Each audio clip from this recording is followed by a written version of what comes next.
For live scenes work. Think we are live. Yes, we are. Yes, we are. Hello, everybody. Hope you're having a great afternoon. Oh, another fun day for me. Got to go to visit my doctors. All they told me was, we're not prescribing you any more medicine. It's going to mess with everything else you're on. So, just kind of dealing with what I got. That's okay. Not that bad. I'm getting tired of pills being pushed on top of pills, top of pills, on top of pills. So, hopefully everybody's having a great day. I have no idea what's going on in the world yet, so let's find out real quick. Then we'll get into some last Epoch. I'm hoping I'm not exhausted, that I can do some Mecha Breaker. Mecha Break. But we will see. We will see. I think we're all the way over. All right. Disable preview. Move that back. Okay, so it does look like some CDC officials quit, whoever this lady is. We can check this out. Don't really want to watch about $1,000 VR setup. At the CDC. The White House says it fired the agency's director just weeks into the job. Four other top officials also quitting. Our chief White House correspondent Mary Bruce is tracking the latest on this and also what is behind that firing. Good morning, Mary. Good morning, Rachel. Well, the CDC right now is in chaos. The White House says they've fired the new director, Susan Monterez, after a tense confrontation with HHS Secretary Robert F. Kennedy Jr., in which he insisted that she commit to his changes to vaccine policy and tried to pressure her to resign. But this morning, Susan Monterez isn't going without a fight. She's refusing to leave. Her lawyers say the notification she received is, quote, legally deficient and that only the president himself can fire her. Now, Monterez was only sworn in a month ago, but she has clashed with Kennedy, a vaccine skeptic. Her lawyers say Kennedy is, quote, weaponizing public health for political gain and putting millions of Americans' lives at risk. And she's not the only one protesting. Overnight, at least four other top CDC officials quitting en masse, including the CDC's chief medical officer and the director of the immunization center. Rachel. All right, Mary, so that's the shakeup at the CDC. I mean, do we really trust them after this whole COVID thing? Like, the CDC? Do we trust any of them after this whole COVID thing? I mean, even doctors that weren't a part of the CDC were lying about it. It's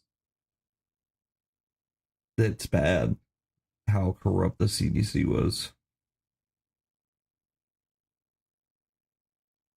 That was a 30-minute one from Tim Pool.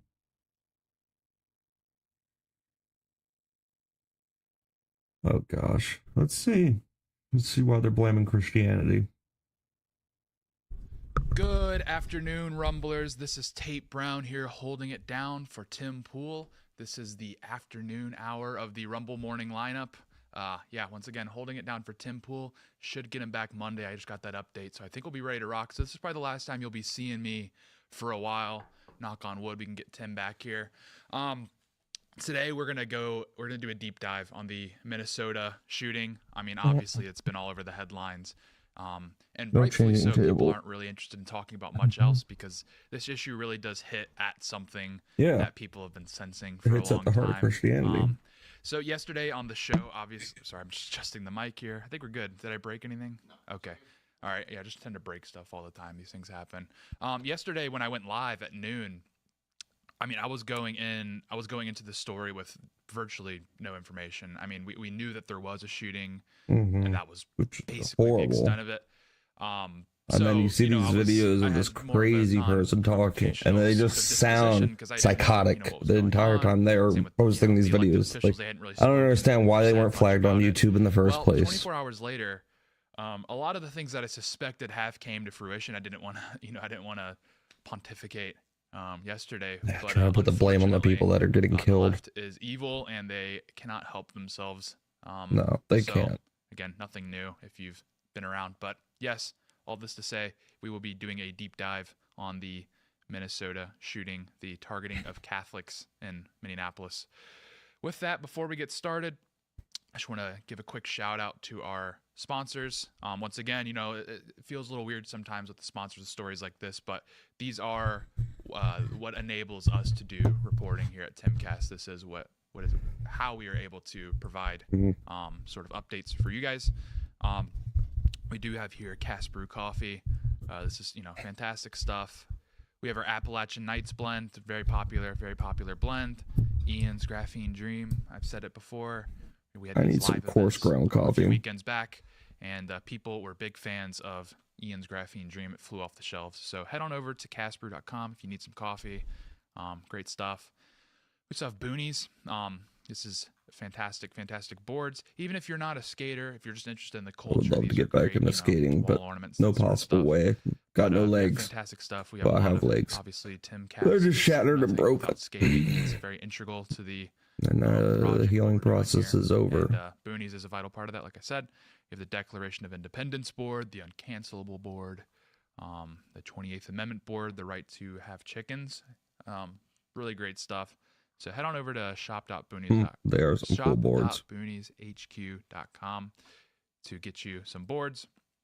And at the half-hour mark, we will be joined by Naomi Best. She is an expert on this sorts of things. She's been going to war, so to speak, with the woke, trans, whatever you want to call it, ideology in the therapy world, and the mental health world.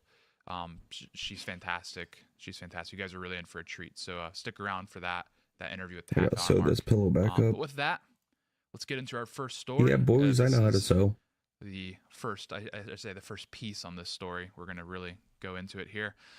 From the Post-Millennial, and this is the initial identification. Annunciation school shooter identified as trans-identified male Robin, in quotation marks, Westman, quote, kill Donald Trump, written on the gun. The suspected shooter who killed 2 children and injured 17 other people at a Minneapolis Catholic church on Wednesday morning has been identified as Robin Westman. That is the name that he LARPs with. His name is Robert. This is per reporter Carol Markowitz. The suspect identified as transgender, and court records show that Westman's name was changed from Robert to Robin as a minor. Yeah, so his mom was dealing with him this entire this was time. From Nick Sorter. You know, we saw this yesterday. This is really he wasn't treated. He had no psychological help whatsoever, most likely. So I really didn't have access to any of this. Or counseling. No, like real counseling. Robin Westman, they previously just Robert Westman, the brushed it Minneapolis away. Catholic school shooter, was a man who identified as a woman. So a man. Trans violence must be addressed now. Yeah. He began identifying as trans as a minor, and his parents signed off on it per court records. His name was Robert Westman until 2020, when he changed his name. Because they can't even find love in Robin themselves. Westman. Because they're so mentally off. Robert pray for the family. Pray for his family. I know they were going through a rough time. Paperwork that, especially since his mother worked at the school. This is a granting name change of a minor. And if you know anything about anything, you know that minors cannot legally do this without the oversight of a guardian. Yeah, so his parent, so it should come as no surprise, his mother signed off on this. So we'll get into that as we get into this story further. Kirsty Noem obviously confirming that it was a transgender shooter. It was a man, a mentally disturbed man. Yes. And so after this occurred, after the shooter was identified, a lot of information, the manifesto, this guy published a video, all this stuff. This came out pretty rapidly. This was yesterday afternoon. Like, how is that story here? They have an AI system. Like, how is that not flagged for like concern in any way? I don't understand how it wasn't flagged to begin with on YouTube's part. Because there's intent. You can see the intent in that person. Deleted YouTube account under the name Robin W. posted numerous videos in Can't the hours get away with saying certain words and they get deleted in an instant. But you know, this is posted freely and nobody looks into it or like raises any questions about it. And I'm the woker baby. Why so serious? Other Why didn't phrases YouTube do anything? included, quote, burn Israel and You can read that here. That's just, yeah, really grim stuff. 6 million was not enough. That was written on the gear. In the same video, the user showed a target that had Jesus on it with, quote, "He came to pay a debt he didn't owe because we owe a debt we cannot pay." So just psychotic. Yeah, as Charlie Kirk said, psycho. just psychotic, manic, whatever you want to call it. I think already, just right off the bat, we have producer Surgeon here. I don't know if this will make it to YouTube. We're already I think deep here. I think it's just the video.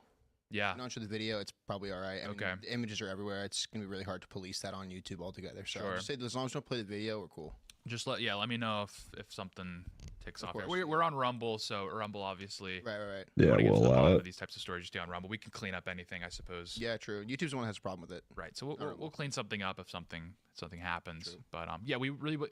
There's a lot of people that say, well, why you're giving this guy what he wants by pushing or publishing. It's or raising whatever, awareness giving that there's exposure.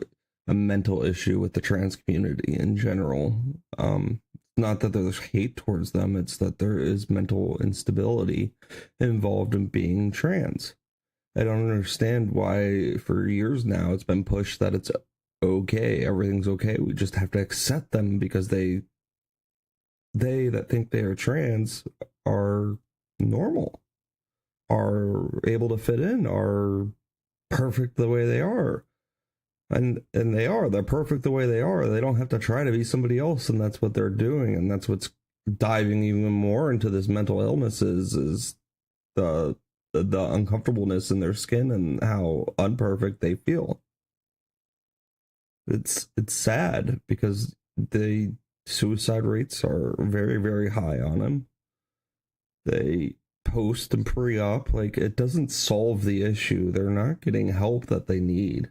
There's people dying, not from the surgeries, but after the surgeries, or they're taking their own lives, and then they're taking people's lives because there's so much hate for themselves and hate for everybody else around them. It's very sad. To his stuff, his writings, his videos, or whatever. And to an extent, yeah, I do feel like this is the only way to truly to shine an example on how deranged the LGBT movement has become. Yeah. Is by shining a spotlight on it. Really, I genuinely think that, because I don't think we're going to get to the bottom of this situation by just pretending like there's no ideology attached, like there's no motive. I think that's really important, because I think tons of weight attached to this. Identify one of the many reasons why there's so much instability in the United States and why America's youth are so disturbed. I think this kind of stuff is actually important to see, because it kind of hits you in the face of what's going on. Greg Price shared here, the alleged shooter of a Minneapolis Catholic church posted a deranged YouTube video before the shooting showing Jesus on a target board, as well as the weapons he used, which said things like, quote, "Where is your God? Killed Donald Trump. Why so curious?" And then this was from the YouTube video. Peter J. Hansen. I mean, to this, my wife was shocked on both of these accounts. Under the name, posted 2 disturbing videos this AM that included threats against Trump. Again, a magazine titled "I'm the Woker," a sketch of a church, and a picture of Christ on a paper target. This is the church. I think that's the name written up here. This is the church he attacked. The paper target thing is especially disturbing. I mean, I'm a devout Christian, but I think even if you're not, I think you can see the how dark it is. The derangement of someone that would do such a thing. Specifically with this here, it'll probably be broken down in a further article. This was in his video. He sketched out the Annunciation Church, the church that was attacked. He stabbed it, and he says he wants to kill them all. And he stabs the photo with the church in it, which is, just, insane, horrifying stuff.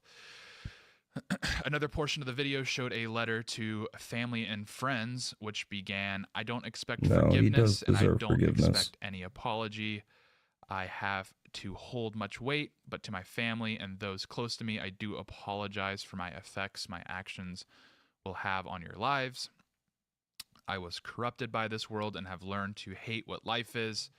Life is love, life is pain. There's too much to accept, too many things to put up with just to live. I'm tired of the pain this world gives out. One passage read. Another passage read, only recently have I lost all hope and decided to perform my final action against this world. I don't want to kneel down for the injustices of this world. I want to die. I'd rather die on my feet than live on my knees, constantly in pain. And then this was signed with his fake name. Robin was, not going to be on his gravestone with the dates Robert. 2002 to well, I mean, it depends on his parents. Next to it. And obviously they signed off on it. So obviously this is someone that is completely deranged. Seriously deranged, so lost, so hurt, so the high proportion of needing people of love, in the United States which is specifically that have nothing. Not gonna find it here on this plane. An empty void, a vacuum. Their soul is a vacuum, and quite frankly, have nothing to live for, have nothing to lose. This person, Robert, is sort of the example, epitome of this, right? This is someone full-on example. If you go through all of these memes and jokes and winking and nodding on all of the gear online all the time, reading everything everybody has to say. Shane Cashman put it really well. This is just a shrine to chaos, I think was the specific wordage he used.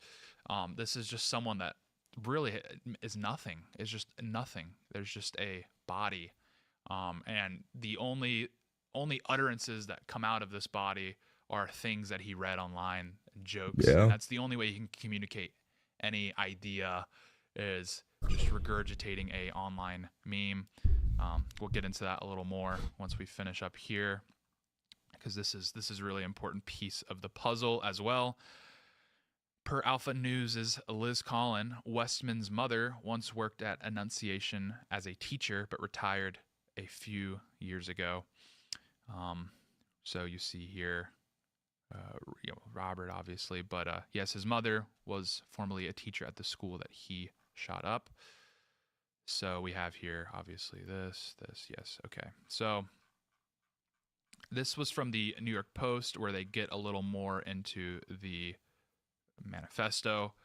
Minneapolis school shooter ID'd as trans woman Robert Westman. And as a parent, manifesto included, quote, kill Trump. Obviously, that's a headline that's going to grab a lot of people. There was a lot more written than kill Trump. Obviously, that's horrible. They were demonic. just basically using New York Post.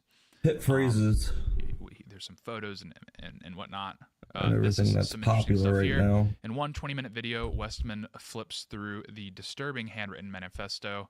Much of it is written in a homespun code that uses Cyrillic characters and English phonetic words, which is just very bizarre. This is just very bizarre stuff. Once again, the only adjective that really springs to mind that feels accurate in this situation would be demonic. Yeah, very demonic. But demonic feels like you're selling this short, because the reality is there's a lot of Robert Westmans out there. There's a lot of them. Robert is just the one that snapped. But we live in a society that we live in a country that's on the brink. There's Robert Westmans everywhere. Very on the breaking point. Part of the horror of modern American life is that you're just waiting for one of these guys to snap. That's the reality.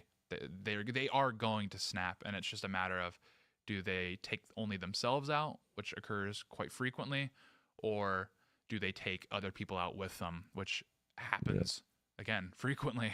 I'm laughing because of the how insane and dramatic it is, but it's true. Too frequent. It's just people. These guys are just snapping on a daily basis because, like I said, they're just deranged. They're just deranged. I mean, someone that wants to tamper with their own genitals, you're already mentally compromised, right? There's no way around it. No one that's wanting to do that to themselves is going to have any stability whatsoever. It's just not going to happen. So we have here. Sorry if I'm not in the shot. Tim's really good at staying centered at all times. I'm not so much. Westman applied to change his birth. We know this. Here's some really weird quotes. I don't want to dress girly all the time, but I guess sometimes I really like it.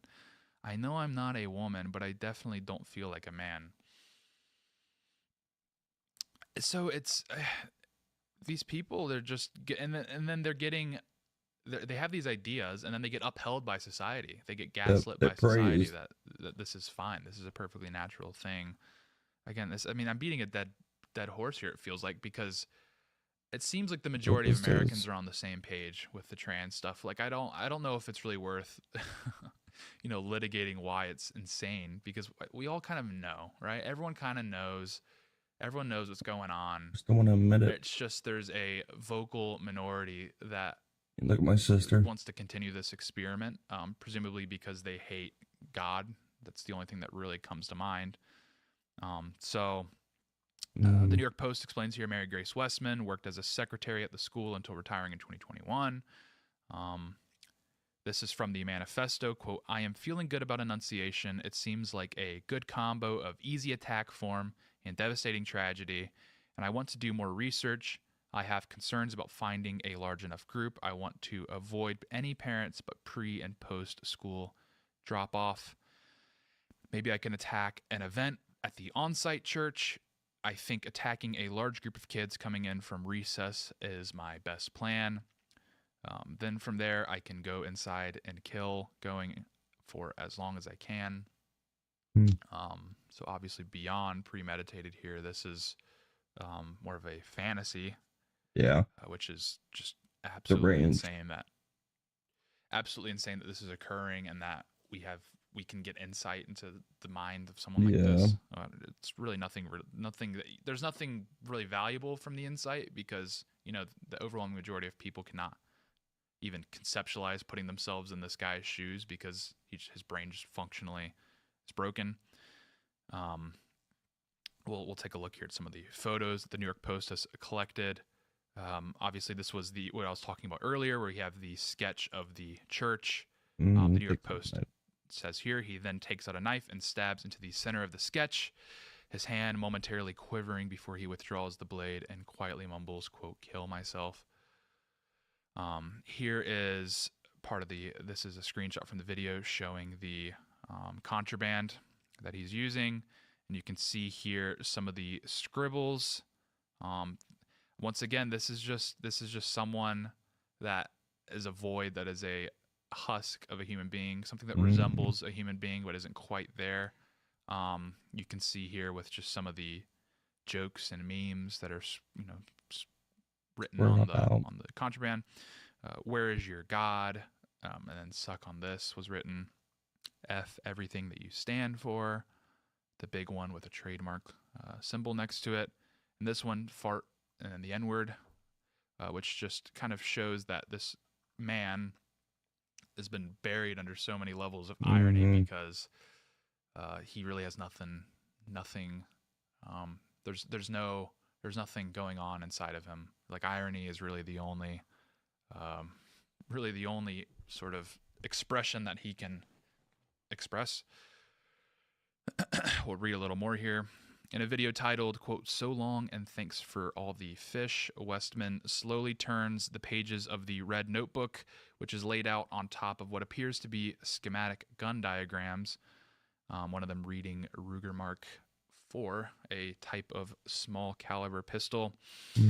As he flips the pages, an occasional plume of smoke is seen from the bottom of the screen, punctuated by coughs, disjointed cursing, and maniacal giggles. Each page is filled with inscrutable handwritten doggerel. Wow, New York Times getting very Shakespearean here. Which includes violent ramblings such as, quote, "I have had thoughts about mass murder for a long time. I am very conflicted while writing this journal. I need to get my thoughts out there without getting on a watch list." On a watch list with the videos. More and more here.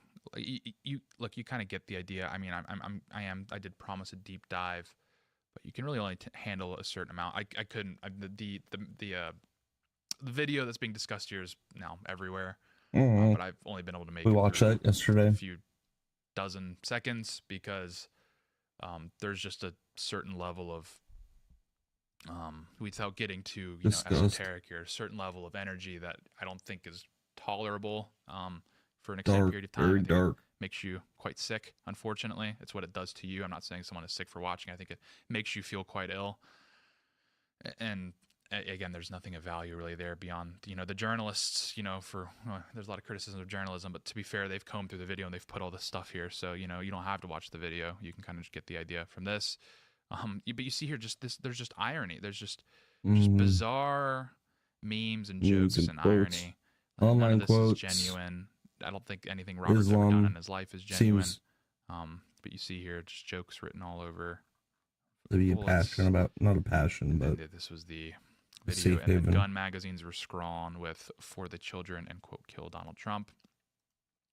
So, kind of to touch on the problem with the memes and the whatnot, this was put really well. This was by a poster on Twitter, Bumbadum.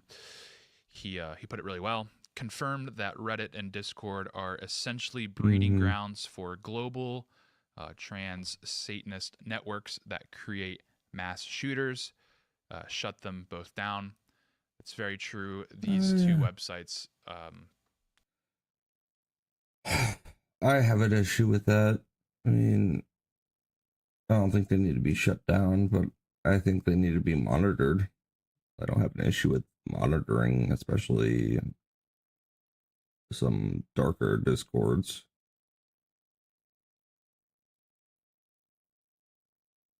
I'm very, my life revolves around Discord, basically. That's how I communicate with friends, and even if family wanted to communicate with me, that's how I'd communicate with them. So, like, don't believe in shutting them down.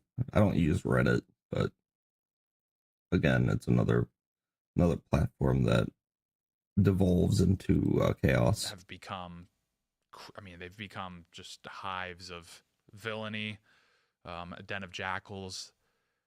The amount of whenever you see a news headline begin with Reddit or Discord, the headline usually never ends without someone getting groomed or whatever. It's just the way it is, and it is breeding grounds for these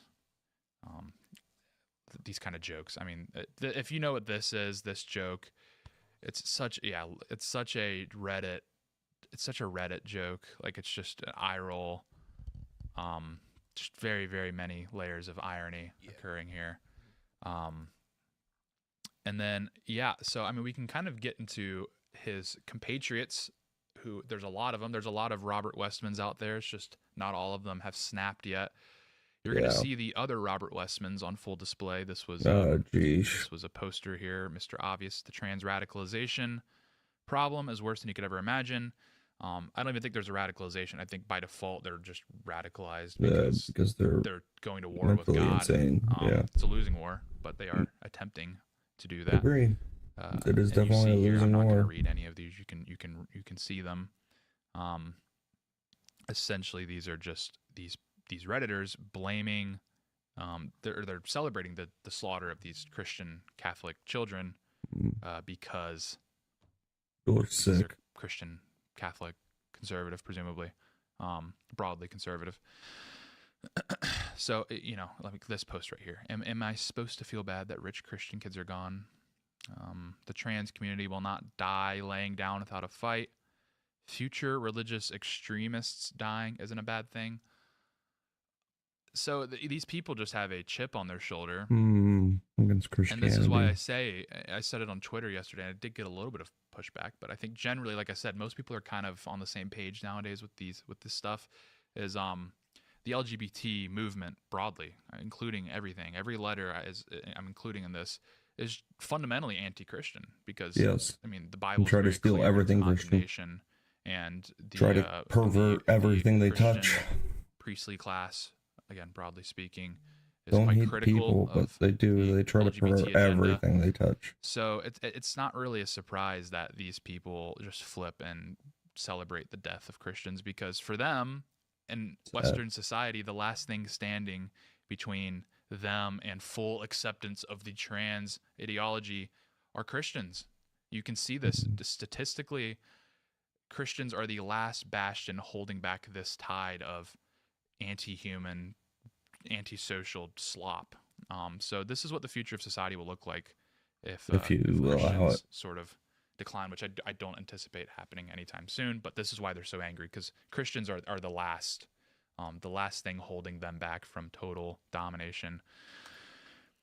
We have a few more stuff here. I should have gone a little quicker. We're running a little low on time so we get to the interview, but we'll get going here. I'll blast through this stuff because you probably saw a lot of it. Here's JD Vance. He's commenting on the left-wing politicians Prayer is the strongest thing you can do in this moment. Which there's not really anything else you can do. Jen Psaki. And all they should be hoping to do is have someone to sit with at lunch or someone to play with on the playground. And they should be waiting to hear an update when they get home. And that is not what these parents at this school experience today. Sorry, this is a tough one. Having your child killed while they are sitting in a pew for a morning prayer service is not what any parent should have to worry about. And I have felt a mixture of anger and a lot of anger and emotional exhaustion about this today, as I'm sure many of you have, because we have been here so many times. And yet again, like clockwork, half of the politicians in our country have little more to offer than thoughts and prayers. That is. So obviously she's blaming thoughts and prayers. She's saying thoughts and prayers are not sufficient. They don't do anything. She doubles down on it here. Prayer is not freaking enough. Well, the problem is we do have proposals. We have actually a very simple way to end this. There's actually a very, very easy, with the sign of a pen, you can end this by outlawing transgenderism at every aspect of public life. That would end this tomorrow. And that is our proposal.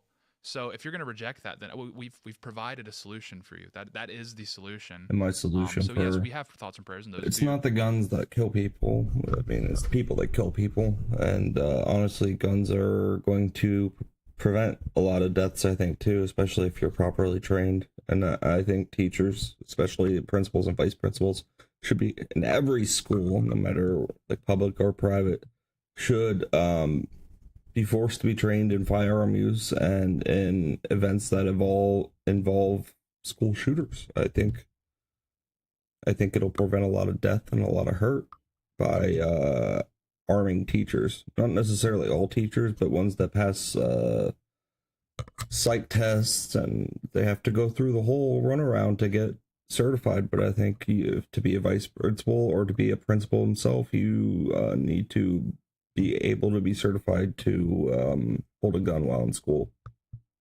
I think that is necessary nowadays, especially because getting rid of the guns isn't going to get rid of the bad people. The bad people are going to try to do what they can to cause as much hurt as they can. Do go a long way. Those work. I don't.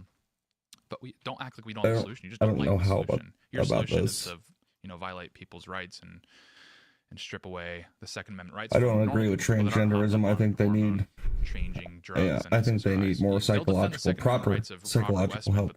They'll be the first to take yours away. No question about that. Jacob Frey here. This guy, geesh. Lunatic. And I have heard about a whole lot of hate that's being directed at our trans community. So obviously the real victim of this story is not the Catholic children who were slaughtered in their pews while attending morning mass. And really, it's not a community; it's a hate cult anymore.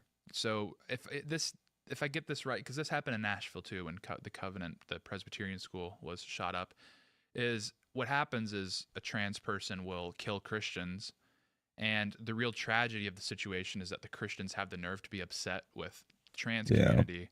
And I'm using that in quotations, for the hatred towards them is what the real problem is. And as you can see here, this is this is what you're dealing with.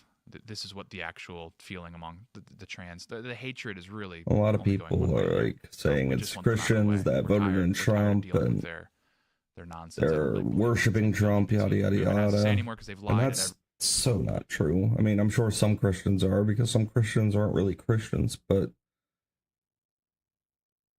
worshiping Trump, I mean, you're expecting a politician, well, a man, to help fix society. And he says he prays and believes in God and believes he's destined to help. And I mean, he was voted in and he was elected to do the job, and he's trying to do the job. He's cleaning up DC. He wants to clean up other cities. But you got these evil people trying to stop him because they think it goes against their right to have criminals in the community. And it's like, no, you're not enforcing the law. So the higher government is going to force it. There's laws for a reason. It's beyond stupidity from those people that want to prevent assistance with curbing criminals. Every step of the way since Obergefell. It's neither here nor there. This is in the USA Today from Bonchi Red State. USA Today refused to report that the Minnesota shooter was transgender, but somehow found a way to shoehorn a claim that ICE is causing attacks on the church into their article. Ridiculous. This was with a quote from the USA Today. Religious denominations really being pushed to decide how open these spaces are going to be when you have threats of random violence or an ICE raid. So the threats of random violence, that's just random. It happens. These things are just sporadic. I don't know how this happened. But an ICE raid is very specific. So the left, they're still stumping for their speech, for their talking points. ICE is more of a threat than these drugged up people with guns. William Wolf put it really well, really concisely what's going on here. It's pretty simple. The left hates God, hates Christians, and wishes we were all dead. Never forget this. Once again, I can point to the proof, which is this reaction. Proof, Psaki, Frey, you name it, Democrat, they probably said something similar. Blaming Christians, thoughts and prayers, etc., etc. Jesus fills that void McIntyre, for great sure. solution as well. Beyond banning, Michael Knowles yesterday called for a total ban of transgenderism from the public sphere, which is excellent, great policy. Another great policy from Orrin McIntyre. Yeah, I don't think you Trump should be doing third launching councils on anti-Christian hate. I think these the people power of the need government to pressure anti-Christian institutions. Screening immigrants and deporting them for anti-Christian sentiments. It should be explicitly pro-Christian. Absolutely. That is the majority religion of this country, and our interests should be considered when bringing people into the country. And it's making a comeback. It did die off there for a while in the early 2000s. John Doyle. A lot of people were atheists. Now more people are agnostic and just don't understand what they're trying to announcement, the same way a serious country understand what's there and don't want to believe in Christianity because there's when rules. You remember how reliable they are in harming the most hated enemy of the regime, kill. White Christian children. Absolutely. There is one group that will never be given. Help the widows. They'll never say stop Asian hate or Black Lives Matter. There's one group that will never be pitied or coddled. Love your neighbor, but tell them the truth. It's not about being weak and meager. Whenever they're shot, it's just a footnote. Being truthful. It's just random violence, like the USA Today said. Will Chamberlain put it really well here. If you don't give trans people hormones, they'll shoot themselves. That's a common tactic deployed by trans people or trans lovers, whatever you want to call them. Well, he put it here. Well, if you do give them hormones, they shoot young Christian children. So once again, this is why I say we're just kind of tired of listening to them. We're tired of giving them credence, tired of giving them the benefit of the doubt. They just lie. They lie about their intents in every step of the direction, every step of the operation. So, yeah, I think people are fed up. People are truly fed up. And the Trump administration now has the mandate to put an end to this garbage, and the Supreme Court as well. Thank you for watching this segment of Timcast News. We'll be back tonight at 8 p.m. for Timcast IRL. We also have an interview going up at 4 p.m. They have an interview going up in 60 minutes. What interview are they going to do? Oh, yeah, this guy was named. Let's see what he has to say. This video is going to be a departure from the normal educational or funny content you're used to, because I have to address a very serious topic. I wasn't going to talk about this originally because I didn't really want to give any more attention to this topic than there needed to be. But after learning more about the situation and processing some things, I thought it was important that I speak up in my own words and clear some things up definitively. I will say that I've been doing YouTube for over 10 years now, and this is the first thing in my entire career that, speaking candidly, has kind of fucked me up. Yeah. For those who have no idea what I'm talking about, let me catch you up. On August 27th, at time of recording less than a day ago, a deranged, biologically male nut job tried to go end the lives of innocent children at a Catholic school mass.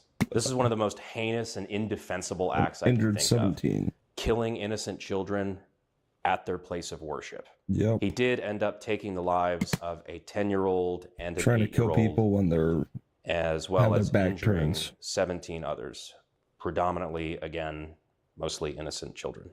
This is obviously horrific and a clearly targeted hate crime, But the reason I'm coming to you in this video is that I was specifically mentioned by name.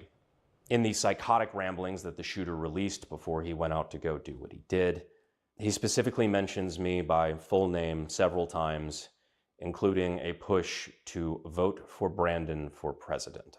When I first found out about this, I did not want to believe that it was real. And then I listened to the video, and when I heard it with my own 2 ears, I got fucking sick to my stomach. I'm gonna go ahead and say it now, and I would like to think this goes without saying, but again, I wanna leave zero fucking wiggle room for interpretation. I condemn every part of this to the deepest extent of my fucking soul. It is unreal to think about this level of evil being carried out by somebody who even knows my fucking name.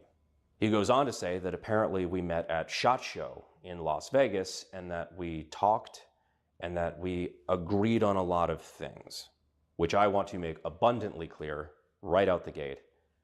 I do not believe that that happened. Now, if you're unfamiliar, SHOT Show is one of the biggest weapons conventions in the world. It's industry only. It's not something the average person can really go to. Like, it's not as easy as just like showing up and buying tickets. Like, it's not a gun show. It's an industry trade show, and every year me and my friends will do like a meet and greet or something like that at booths of companies that we work with. Fans from the industry who are already there at SHOT Show come up and take pictures. It's very normal, and for the most part, the community is incredibly respectful. I meet hundreds, if not thousands, of people there every year, and I have no control over who these people are. But I can legitimately put my hand on a Bible and say, I have zero recollection of ever meeting this creep. I asked my friends who were also there, and they had no recollection of him. And believe me, this is the kind of person that would stand out at SHOT Show. That's what he's doing. NSSF, the organization that runs SHOT Show, has actually released a statement as well, saying that they have no record of this person ever having attended SHOT Show. So right out the gate, the evidence points to this claim of having met and talked with me is likely made up. But ultimately, I can't prove that he met me. I also can't prove that he didn't. But God's honest truth is I have no memory of this person. One thing's for sure is I don't believe for a fucking moment there's a lot that me and this fucking psycho would agree on. He goes on to write a bunch of stuff about like killing Trump and mentions iDubbbz and Ethan Klein indirectly, bands that he liked, shit like that. And I obviously don't think they have anything to do with this either. It reminds me a lot of that Christchurch shooting where the shooter said, subscribe to PewDiePie before, on his stream before going out and targeting that mosque. I remember feeling really bad for Pewds when that all went down. And I never thought in a million years it would happen to me, but here we are. Now, there's all sorts of theories on the internet. One of them is that this was somebody who was clearly left-leaning, who was attempting to slander me, intentionally damage my reputation. But to be honest, there's no fucking way to tell. You also may have noticed I have not said this fucker's name in this entire video. I've already made it a personal point. I have not said that name, and I will never say that fucking name. I refuse to make these pieces of shit famous, and I really wish the media would follow suit. And on that note, that's actually the last of the attention I'm going to be giving to this deranged piece of shit's words. I want to know about the kids that were injured. Far more important I want to know how they're doing. Which is how we can together help the people that he hurt. I've seen firsthand how communities can be rocked by something like this, and I've already personally committed to helping, and I'm hoping that I can help leverage my audience, you guys, so that together we can be a force for good to help the families, the school, and everybody affected. Because at the end of the day, I believe that you all out there watching this video are good. I believe that we're a force for good. And I invite you to join me in not letting the actions of some deranged psycho stop us from doing good. I'm working with some people in law enforcement right now at time of recording to figure out the best places that we can help support these communities to where the help and the funds that we send them actually go to the places they need to go. So when I figure that out, links will be in the description, and that is where I will be personally donating as well. Aside from the physical, tangible, or financial help, I also recommend you keep these people in your prayers. And if that's not your thing, at least just keep them in mind or reach out and let the community know that you support them. I wish we were talking about 100%. anything else today, but I take some solace in the fact that despite this terrible tragedy, we're able to use this as an opportunity to do good and try to help those who really need it right now. So that's it. I just wanted to clarify those things, make sure there was no room for interpretation. I love you all. Thank you.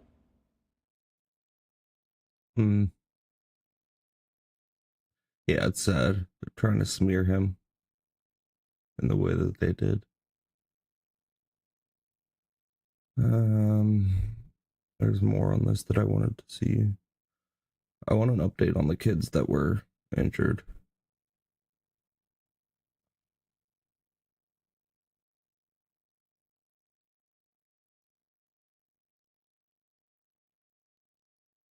Would really like an update on those kids.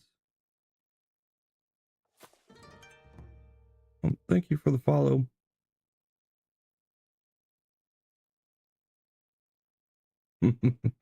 That's a funny name. I like it. Yeah, not a big Hassan fan. Love Asmongold though.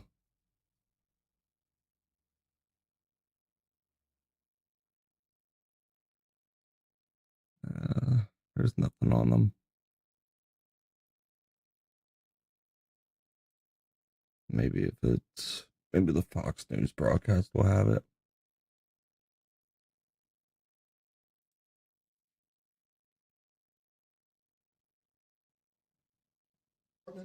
And all of our law enforcement partners collectively stand together with you. We stand with our families that have been affected by this senseless violence, as well as with the parish community. We will continue to be here for all of you. The men and women of the Minneapolis Police Department who responded yesterday did not hesitate. At 8:27 a.m., 911 began to receive initial calls of shots being fired. By 8:31, a Minneapolis police officer in a regular... So this jerk decided to do it right after kid drop off. Like right after the parents left and said goodbye, kissed their kids goodbye. Uniform with no helmet, no SWAT gear, ran into the church and was met by a parishioner who directed him towards where the gunman had been. The parishioner later told me that was the first time that he, the children, and others there had any sense that they might be safe and survive. The members that responded yesterday exemplified the motto that is on the Minneapolis Police Squad cars: to protect with courage and to serve with compassion. All of our law enforcement partners, first responders, and many children, members of the school staff, and parishioners of Annunciation Catholic Church all showed incredible courage yesterday in the face of unspeakable horror.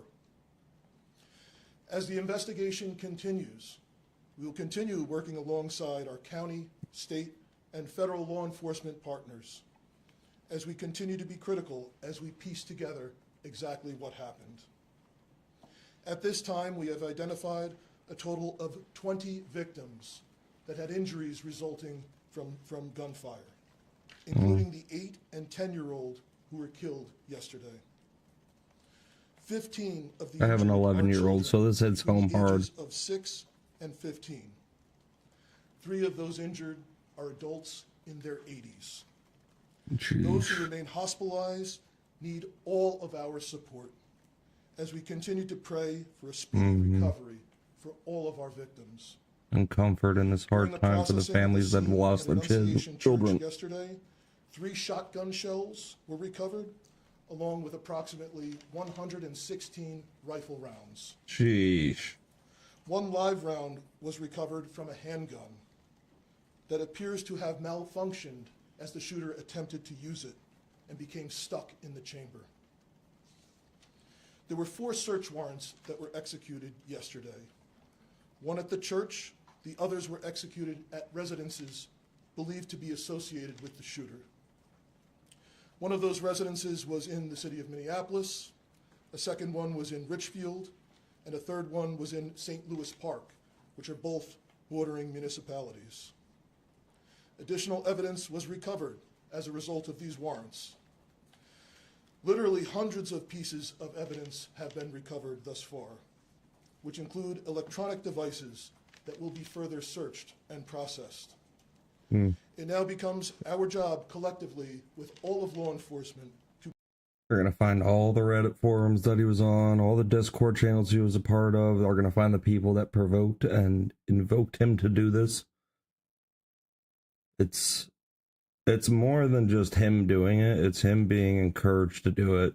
That not the last video, the prior video, Timcast, was showing some of the chats that people were encouraging him to do this. And it's like, there's no value of life in these people's eyes, and it is beyond comprehension for me. Every life is valuable. Every life has a purpose. Every life, it's a life. I mean, it makes me very distraught. To process that evidence. And so this investigation will continue, and we will follow all of the evidence to its logical conclusion. I am aware, however, that this may not ultimately provide the answers that our public is looking for. When something terrible happens, the public expects law enforcement to provide some explanation for what happened. Just see how perverted this guy was. This is an unthinkable, completely senseless act. Violence perpetrated against children worshiping at Mass. And no investigation, no evidence will ever be able to make sense of such an unthinkable tragedy. Not at all. That being said, we will do our best to determine and identify a specific motive. What we have seen so far is this is an individual who, unfortunately, like so many other mass shooters that we have seen in this country too often and around the world, had some deranged fascination with previous mass shootings and very disturbing writings that demonstrate hatred towards many different individuals and different groups of people. Jews, and Christians, fantasized about the plans of other mass shooters. Trump voters. Unfortunately, again, this has become all too common in our society. That being said, we know ultimately the purpose of the shooter's actions was to obtain notoriety for the shooter themselves. That being said, I have only said the name of this shooter once, and I'm asking members of the media to stop saying the shooter's name.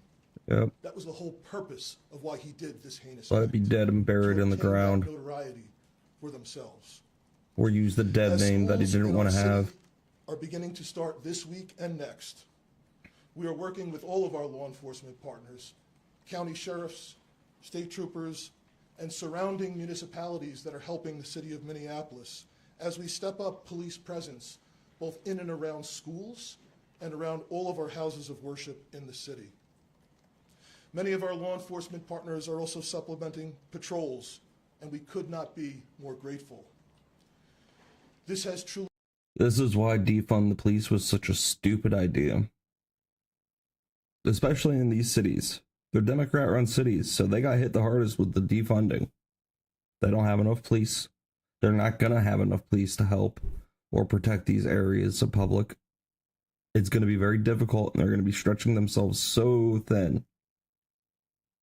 Defund the police was the dumbest thing to ever come about in the world right now. Yeah, there are some bad cops out there, but there's guys like this that want to uphold the law and uphold civil law and want to uphold civilization as it is and make improvements instead of having crime run rampant like these politicians that are behind him probably do. They're disgusting. They want nothing but terror when they say defund the police. They just want chaos and terror to stay in power. It's really been a collective effort in partnership with our community. We also must say that we will be forever in debt to all of the doctors, nurses, and paramedics who responded, who are caring for these victims in this incident. I cannot tell you how incredibly grateful we are for all of the love and support that has been pouring in from all around the country, both for the first responders who initially responded, entered that church, and dealt with the unthinkable, and for all of the victims and families that have received that love and support as well. The Minneapolis Police Department and our community have a long road ahead of us to heal, and we need everyone to continuing to show their support after the cameras once again leave this city. I'd like to invite up the Acting United States Attorney for the District of Minnesota, Joe Thompson.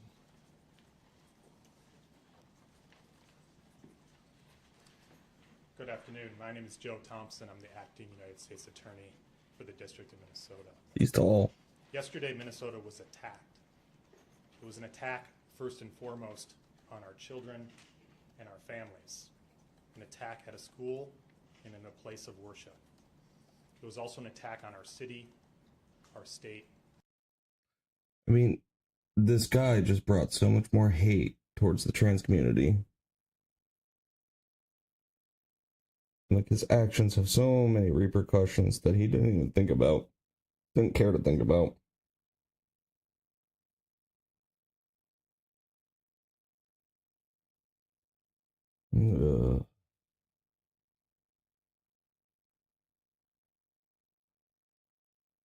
Ridiculous.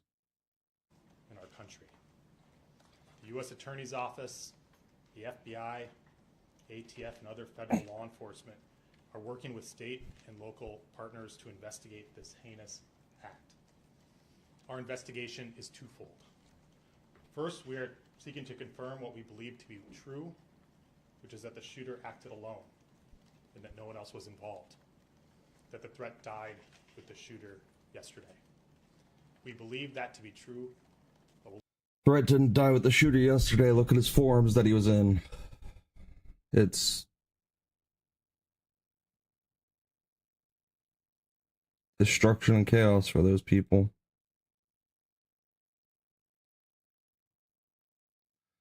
If it did, it didn't. It didn't. There's more of him out there that are going to be posting and copycatting, and it's going to be disgusting. There are going to be copycats, I'm afraid. Investigating the motive, why and how this happened. The shooter left behind hundreds of pages of writings that describe the shooter's plan, writings that describe the shooter's mental state, and more than anything, writings that describe the shooter's hate. Pure, indiscriminate hate. No, it was discriminate. The shooter expressed hate. You can't say it was indiscriminate. It was discriminate hate against Christians, against Jews, against Trump voters, Republicans. It was discriminate. There was one side that he hated. And unfortunately, it was the side that likes life, that loves life, that thinks life is valuable and precious and has no comprehensible value on earth, like, can pay for it. Like, nothing can replace it. And he wanted that side dead. The shooter expressed hate towards black people. The shooter expressed hate towards Mexican people. The shooter expressed hate towards Christian people. The shooter expressed hate towards Jewish people. In short, the shooter appeared to hate all of us. No. The shooter's heart was full of hate. There appears to be only one group that the shooter didn't hate. One group of people who the shooter admired. The group were the school shooters and mass murderers that are notorious in this country. He admired a lot more than that. The most notorious school shooters and mass murderers in our country's history. I won't name them, just like I won't name the shooter. They don't deserve to have their names remembered. Nope. As I said, the shooter left behind hundreds of pages of writings. There is a lot to digest, and we'll know more in the coming days and weeks as we've had an opportunity to go through them. But reading them, one thing is clear. And it's going to be hard to hear, but it's important to the question of why this happened. More than anything, the shooter wanted to kill children. Christian children. The shooter was obsessed with the idea of killing children. The shooter saw the attack as a way to target our most vulnerable among us while they were at their most vulnerable at school and at church. I won't dignify the shooter's words by repeating them. They are horrific and vile. But in short, the shooter wanted to watch children suffer. Yesterday was a tragedy for the city and our state.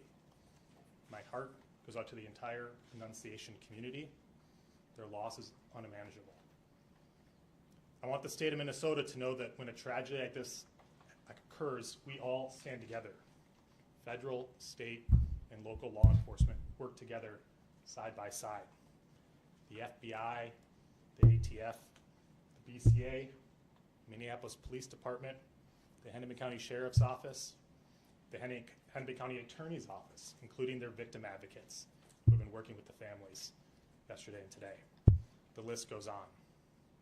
This has been a tough summer for Minnesota, but I take heart knowing that we all stand together in confronting this evil.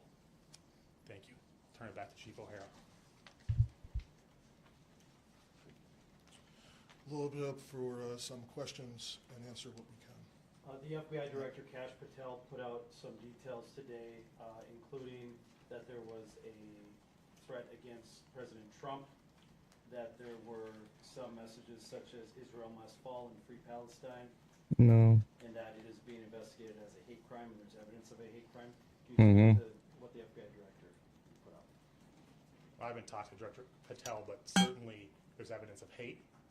As I mentioned, the shooter expressed hate. It's people like him.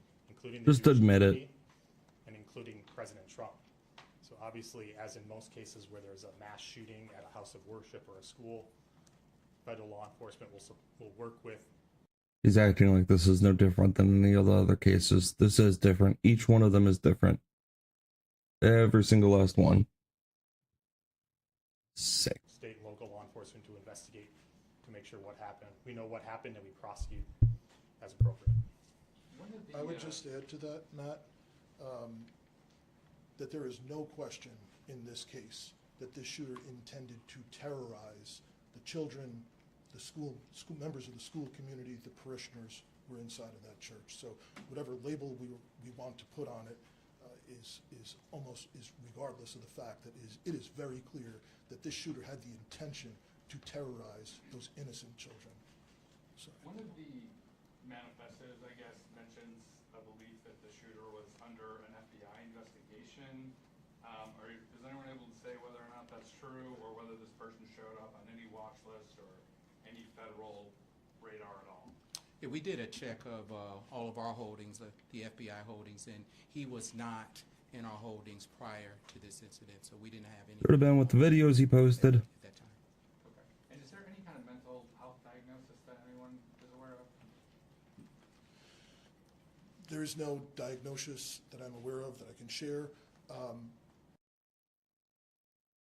He has gender dysphoria.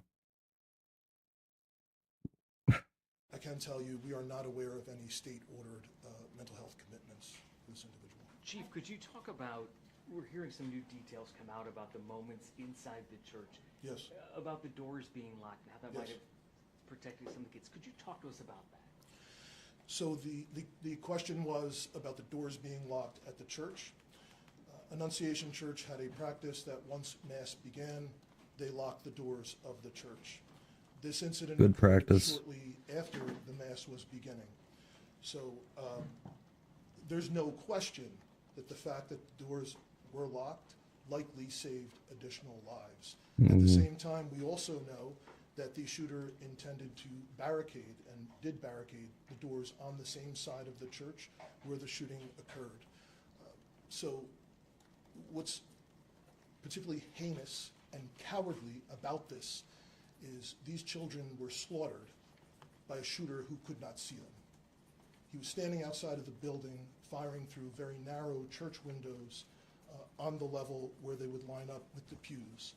And even ultimately, when he got to the rear of the church, was an entryway that's basically all glass, and fired out the window where a person could walk in, ultimately did not walk in.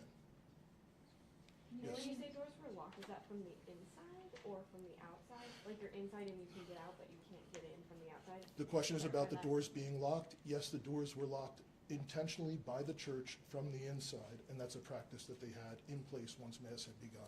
I know, Given does that have, his social media postings, troubling posts,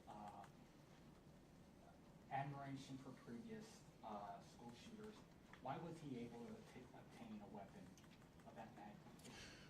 So the question was, due to previous social media posts, why was the individual able to obtain a weapon? It was on the watch We have list. nothing in the evidence that we have acquired so far that would indicate that he is a person, that he did not lawfully purchase these weapons. He did not have a criminal history. The only thing that we are aware of is a traffic ticket. He snapped. Did not have any state-ordered commitments for mental health. So of everything that we have seen so far, it did. But you know what? If he would have diagnosed him with gender dysphoria, you know, because he is proudly proclaiming that it is a mental disorder, especially in the medical books. It is a mental disorder to have gender dysphoria. And then there's a lot of other issues that come with gender dysphoria, not just that term, but depression, anxiety, suicidal thoughts. I mean, suicide is the biggest killer, I think, of the transgender people, the people that have gender dysphoria. Like, not rise to the level where he would have been a person prohibited from purchasing a firearm. Yes. what if it was in a liberal state? Went to the church weeks prior, and if so, how long before the shooting happened? So Uba's question was if the shooter did go to the church weeks prior. We cannot specifically confirm that at this time, but that is obviously a part of the investigation.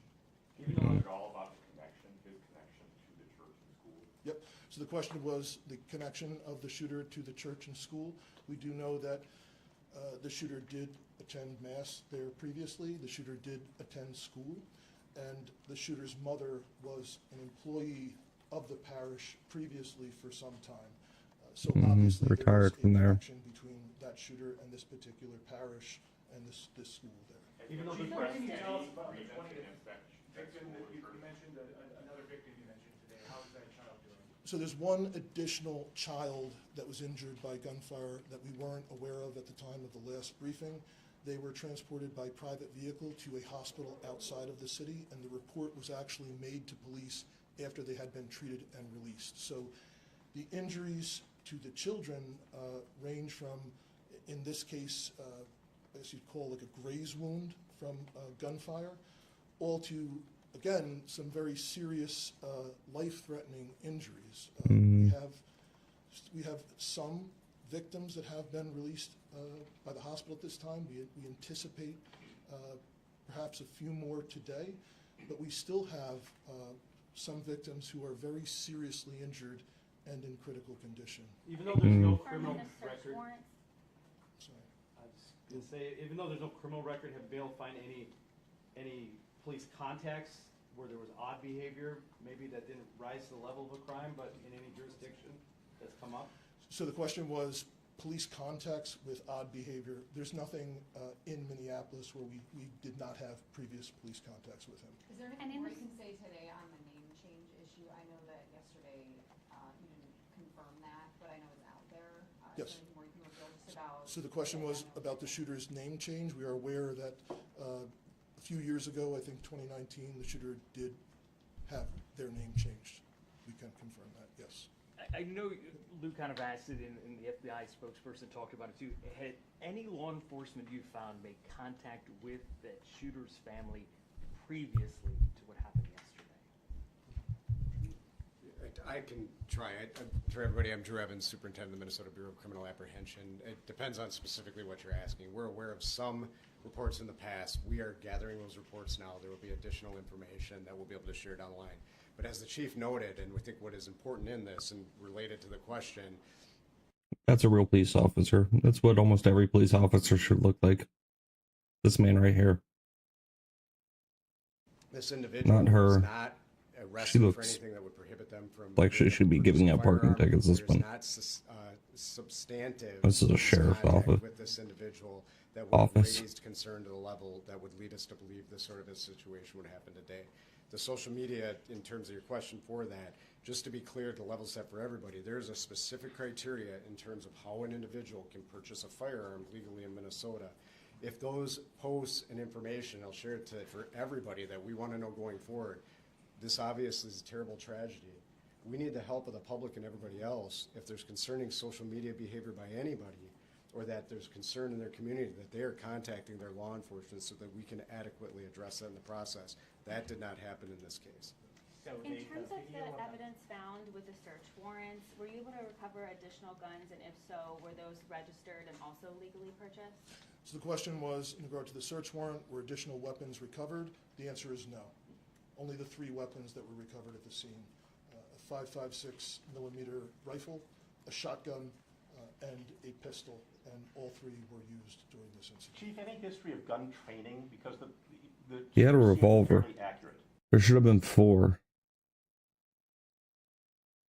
Right? There was a revolver in the video. He had a revolver, a pistol, an AR, and the shotgun. So 1 gun's missing.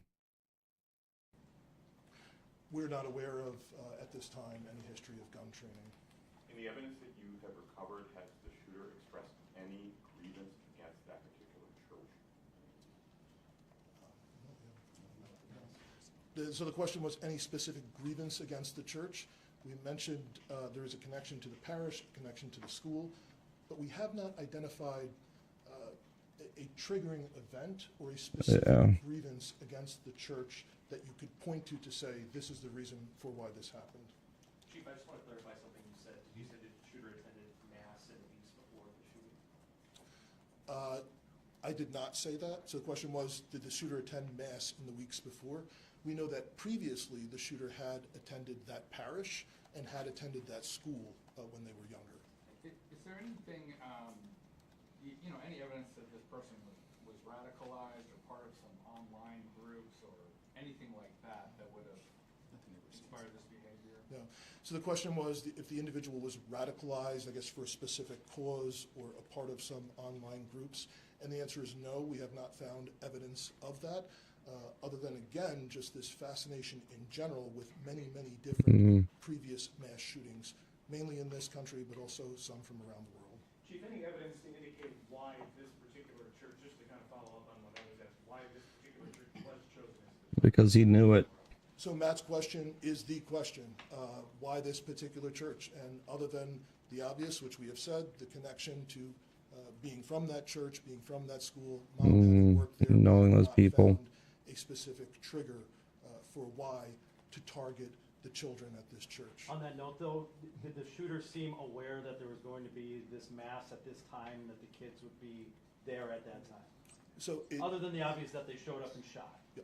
So the question was, did the shooter be aware? Was the shooter aware of this mass at this church? The answer would be yes. This was a daily mass, but this was special in that the children were attending to celebrate the first week of school, the new school year. Chief, are you able to give us an update? I know we heard this from HCMC this morning on the injuries. Who's hospitalized, how many, severity, and you did mention that you expect some of the kids to be released. So the question was total number of victims who remain hospitalized. I do not have information that would have to come specifically from the individual hospitals. Again, I know that some victims have been released, and I believe HCMC mentioned at their press conference earlier that they anticipate a couple more may be released today. But I know both at HCMC as well as Children's Hospital that there remain patients who are in critical condition. Chief, you've had more than 24 hours to kind of absorb this and kind of process this. Your thoughts on this as we kind of move forward and where we are right now? So the question was, over the last 24 hours, for my thoughts on where we are and moving forward. I think we had dozens of police officers that responded, that entered there. I shared a story that one parishioner had shared with me of the relief they had seeing an officer running in towards the danger. And I know from dozens of officers who did respond that ran into the church and saw the unthinkable with all of these children so seriously injured, and other children that had blood on them, from not because they were injured, but because of blood that was shared from other kids. And just how confusing it was for the officers, because no one knew if there was specifically just one shooter, if there were perhaps improvised devices that were there to go off. So I think the officers, and that were then joined by state troopers and county sheriff's deputies and all of federal law enforcement officers and others that responded very, very quickly, and I just think did an incredible job at trying to ensure that the threat was eliminated, there were no additional threats, but also trying to triage as quickly as possible and get the injured to the hospital. And I think EMS, all the first responders, did an amazing job. Yeah. I think going forward, we're going to learn I mean, the fact that stories. 17 gunshot wounds or grazes, I don't know if it's exactly 17 gunshot wounds, but as well as staff members and other parishioners. So 17 wounded, some gunshot wounds, 2 killed. I mean, it's going to be much, much, much worse than it actually was.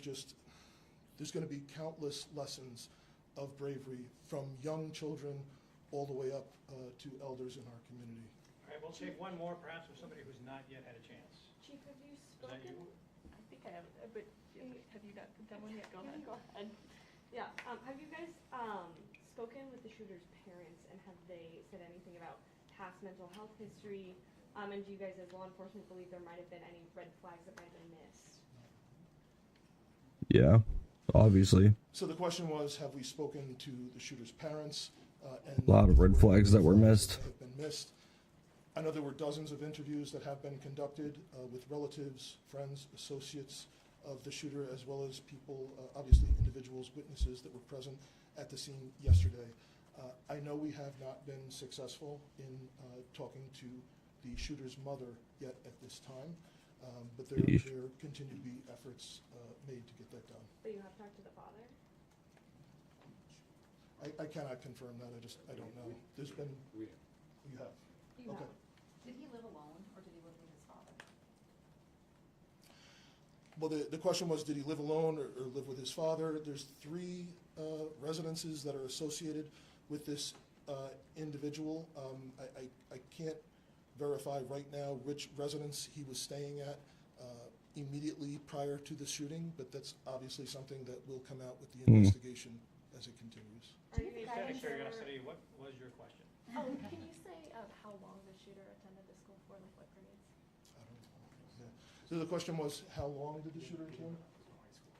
Okay. But I don't know the period of time exactly. Is there surveillance video available? Not that we want to see it, but that you can review to know like how long he was shooting and how he snuck up and stuff like that. Calling the wife just to see where she's at. Hey, how's it going? Oh, geez.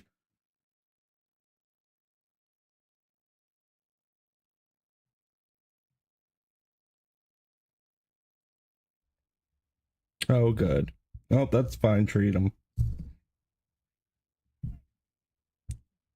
Oh, thank you.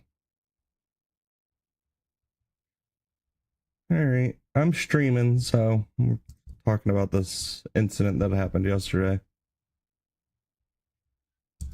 Yeah. I know, but hey, you did it. Doing great. All right, I love you. Bye. There we go. There? Okay. All right. It's live. That. Oh, good. So the question was, is there surveillance video? And the answer is yes, there's surveillance video at the church. That's how we know for sure he did not enter and did not fire at all from inside the church. And do you know how long the shooting took place? We will know that for sure. The question was, how long did the shooting take place? So the first call to 911 was... Or I just mean like the shots being fired for how many seconds or minutes? Yeah. Yes, we will be able to figure that out. We will be able to pinpoint that. Do you know if Thanks the so guns much were for your time obtained today. locally? We are quite hot, Chief. Okay. We got a lot more yet to get done today. So I appreciate, again, your partnership in helping us get these messages out. Thank you. In the interest of not saying the shooter's name, do you have guidance on pronouns given the name change? Oh, geez. Nobody cares. Leave that up to each agency that has to speak about it. We've chosen to use the term shooter. Are you anticipating any other updates today?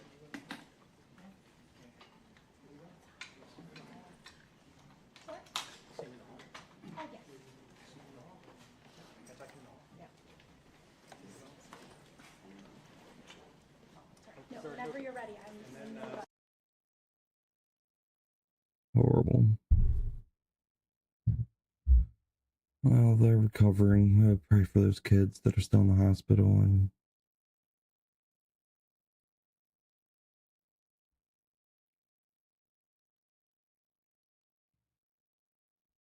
pray for the families that lost kids. That's unimaginable. Ugh.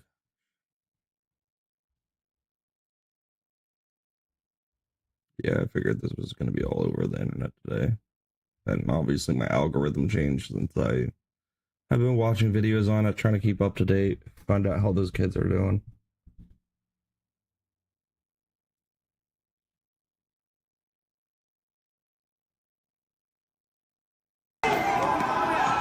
A gang of migrant thugs attacked a politician in the street Sunday night after a riot broke out following the death of a 17-year-old who had fled police on a stolen scooter. Thibaut Schaller, a city councillor in Lausanne, Switzerland, for the right-wing liberal SVP party, was set upon after being recognised by youths of migrant background.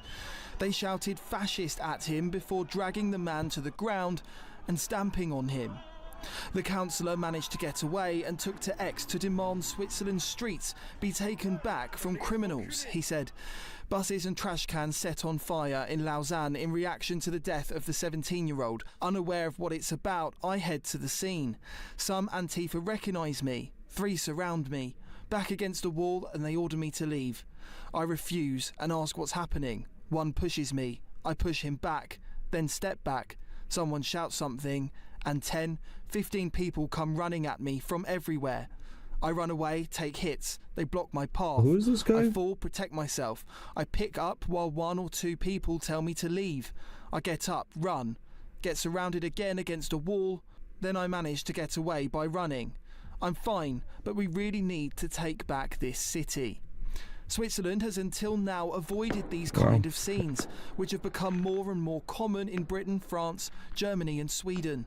Sunday's violence after the death of the 17-year-old boy was said to have been caused after he hit a speed bump at high speed, coming off the scooter.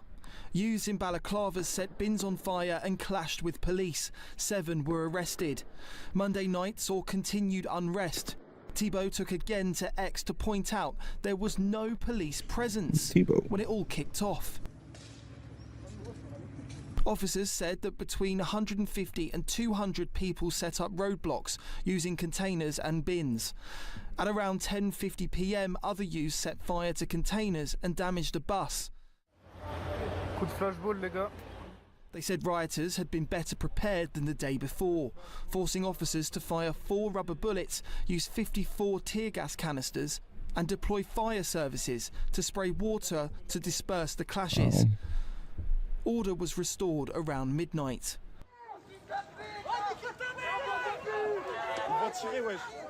Law enforcement say they were pelted with stones, construction site barriers, mortars, Molotov cocktails and pyrotechnic devices. Tensions are mounting across the Central Europe region. Germany has faced the glare of the press over the last few days after an American model stepped in to protect 2 women from a pair of migrants attacking them, but sustained stab wounds to his face for doing so. The American model had been on holiday in the German city of Dresden and stepped in to stop the migrant harassing the woman. If y'all didn't think that Europe had an immigration problem, especially Germany, let me drop some knowledge on you. It is 11:57 right now. In 3 minutes, that man that assaulted that young woman yesterday will be released from custody. He'll be released from custody because he's not a citizen of Germany. He's not a citizen of the EU for that matter. He doesn't even belong in here. He's an immigrant, an illegal one, a drug dealer, and very popularly known here, especially by the police. This is not the first time this has happened. It's not the first time that man had beat up women, and it's not the first time that the other guy decided to take a swing at my face with a 6-inch blade. If they could do this to the people of Germany and then just get released 12 hours later, even less at this point. Yeah, that's horrible. Where's the law? Where's Yeah, the structure? there's no law. If the They Germans should are charge held him to that still, law and that or structure, deport him, one or the other. if the Germans are held to that law and that structure, but these people could just come in, swing knives, and hurt, abuse, terrorize, and oppress citizens of Germany, then What good is the government? John, the victim, had just completed paramedic training. His sister-in-law said online it was his passion for saving lives that led him to intervene. According to a GoFundMe set up for John's medical costs, 2 Syrian nationals were involved in the attack. One was arrested but released briefly after, and the other remains at large. Religion the of peace. GoFundMe has raised $45,000 so far. The shocking scenes have grabbed the attention of US media, where the Trump administration had already been highly critical of Germany's asylum policies. If you have a country like Germany, where you have another few million immigrants come in from countries that are totally culturally incompatible with Germany, then it doesn't matter what I think about Europe. Germany will have killed itself, and I hope they don't do that because I love Germany and I want Germany to thrive. And a court in Austria has ruled that Sharia law is valid in private business contracts. One of the parties had taken the case to the court, pointing out Sharia's arbitrary nature.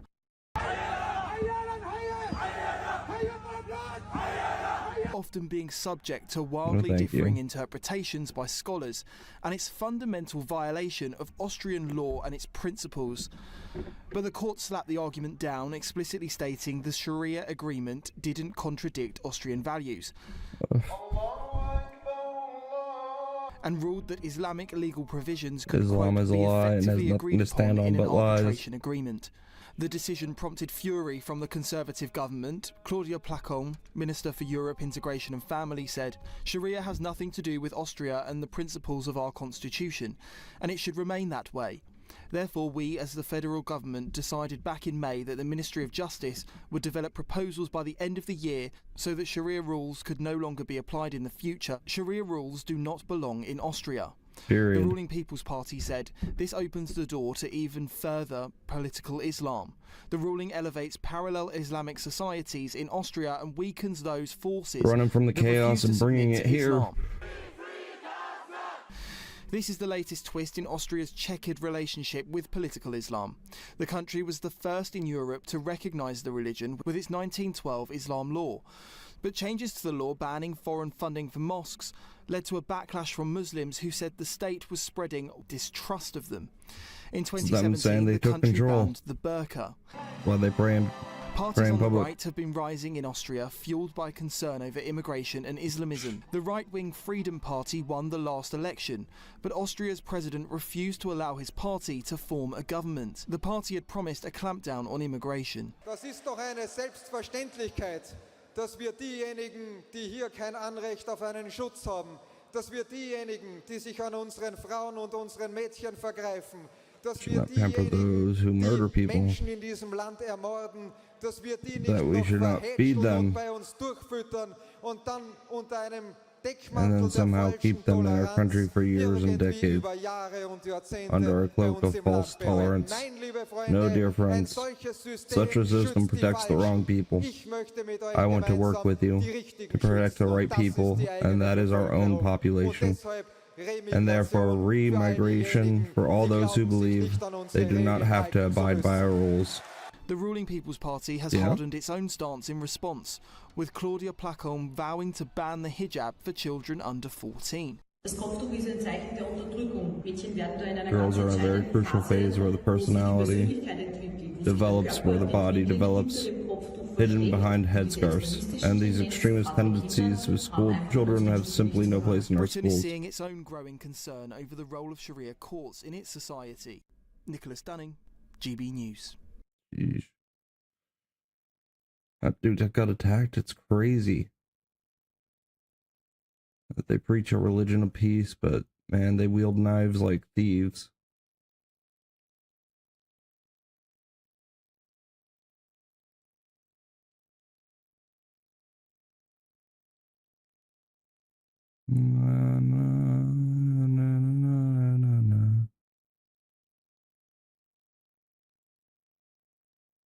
An hour ago was unprecedented.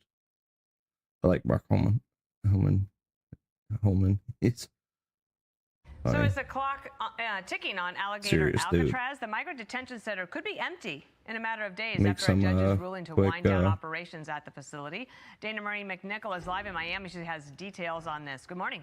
Hey, good morning, Dana. That's right. Alligator Alcatraz is rapidly emptying out. The number of detainees has dropped by half in just 1 week. So the office of Florida Governor Ron DeSantis confirms that right now there are 180 migrants still inside the facility compared to just 400 last week. The state expects the population will continue to dwindle after last week's federal court ruling that barred any new detainees from arriving at Alligator Alcatraz. Why? Federal Judge Kathleen Williams, an Obama appointee, sided with environmental activists who argue that the detention center was built in violation of federal environmental laws. Florida's Attorney General quickly filed an appeal, but late last night, Judge Williams denied a request by the Trump administration and Florida to keep the detention center open while they appeal.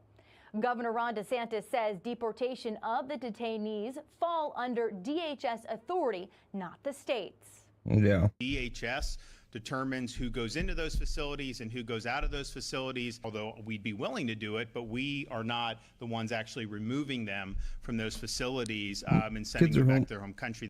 DHS releasing a statement to us this morning, reading in part, Hey, Bob. DHS is complying with the order and moving Oh no, detainees what'd you to get other me? facilities. We will continue Beef to jerky fight and tooth soda? and nail to remove the worst of the worst from American streets. You got your Slurpees. This activist judge does not care about the invasion of our country. Thank you. And despite legal setbacks, the state is planning on opening a second detention center at an old correctional facility. Data, they're planning to call it Deportation Depot.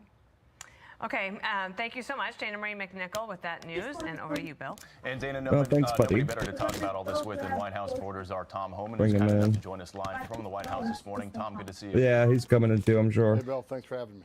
So fill us in. What's the latest with Alligator? Hi, Bob. Beef jerky, you want some? Hi. Want me to hold this? No. Oh. Here. You used to say something. Be like Baba or Mm-hmm. something. Bubba, I think.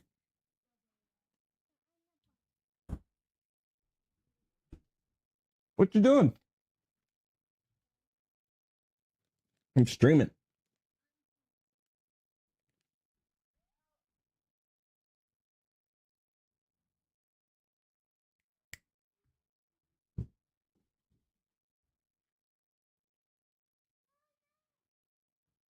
You want to grab that Slurpee and bring it over here so Diva doesn't eat it?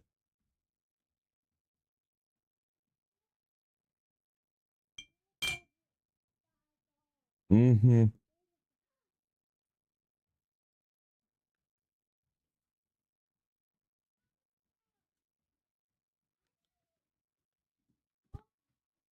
I'm so hungry. All right. Yeah, I did. Thank you. Hey, they say they're 100% recycled bottles now.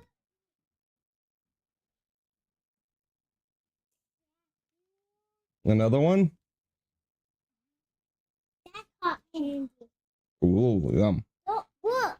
These are all just small. Mm-hmm. Why you got too small? Look. Welcome back. I got wet. Glad you made it. It's wet. Yeah, Brad. What was? Good. Mm. My baby. Okay, okay, okay. No. She's gonna sit here with my dad while we bring the stuff in. Yeah, go help her get groceries. Throw that out. That's trash.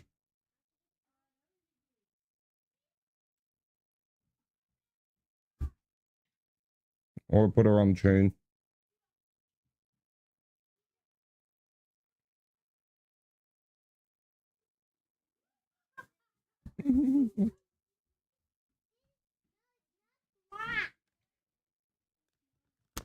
At least Louie wasn't out.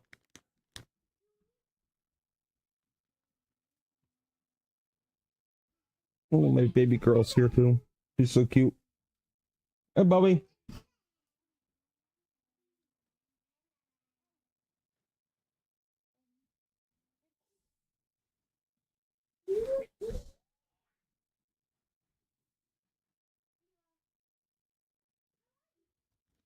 The chaos resumes. Da, da, da. Can't tell. I'm live streaming in my living room where everybody walks through and everybody hangs out. Number one, because I can't walk upstairs too well, so makes it easier for me to be with family and have my spot. I sit here almost 24 hours a day.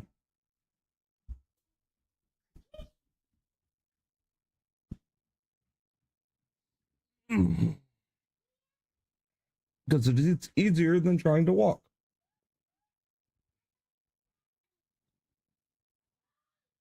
Get this baby out.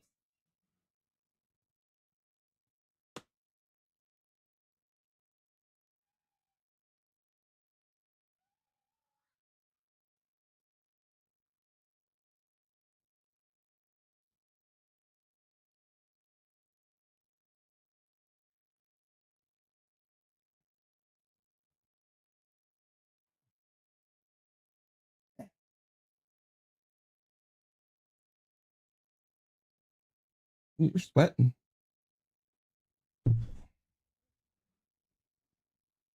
Hi, babe. Look at her. She's so pretty. A pretty girl. Do it. Hi. Hi, pretty girl.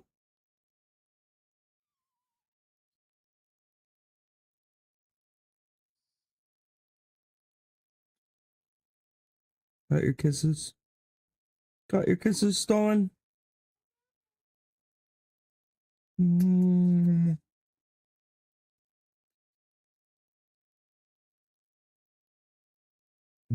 Got dry skin like her dada.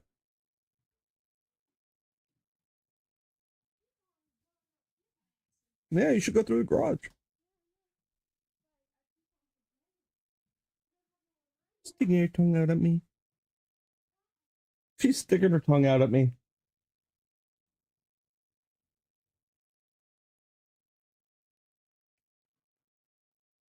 Yeah. Yeah. Yeah. What's your baby doing? What's your baby doing? Let's I make it more comfortable for you. Better? Miss Savannah? Hey.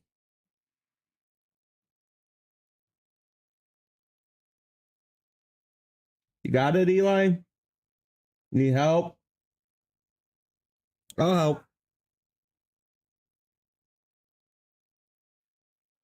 I think so. Yeah, he needs help. He's got something in his hand, I think. It might just be that. No, he's got it. Never mind.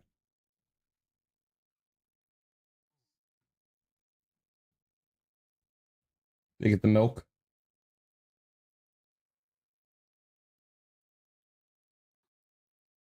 You didn't grab anything. Why is your face so red? Are you pooping?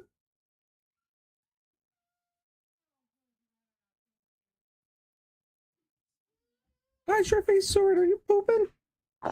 Pooping. I heard that. I feel it. Let's get you changed. All right, I'll be right back. We're going to change your baby. Not you guys, me.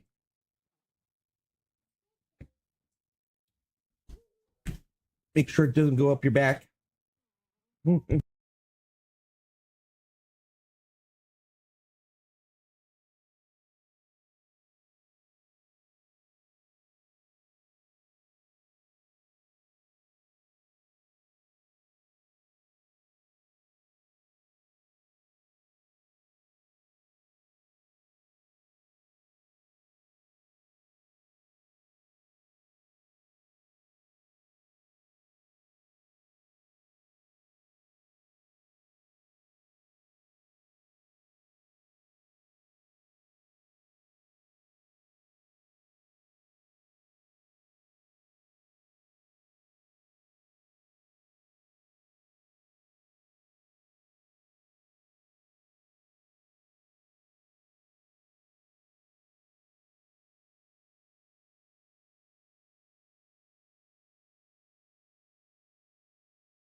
Yeah. Yeah. But And she stopped.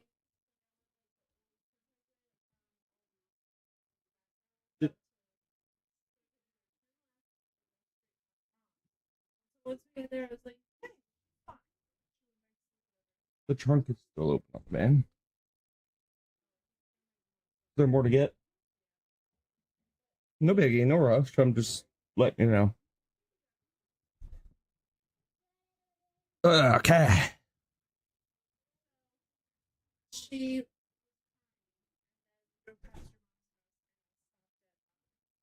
Holy Dairy. Mm-hmm.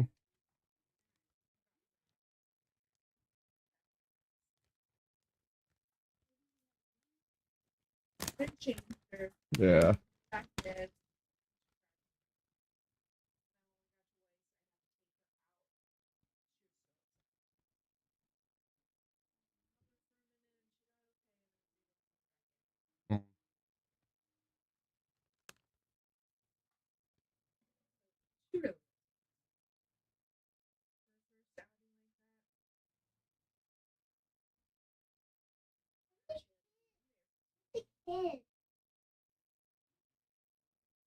Right.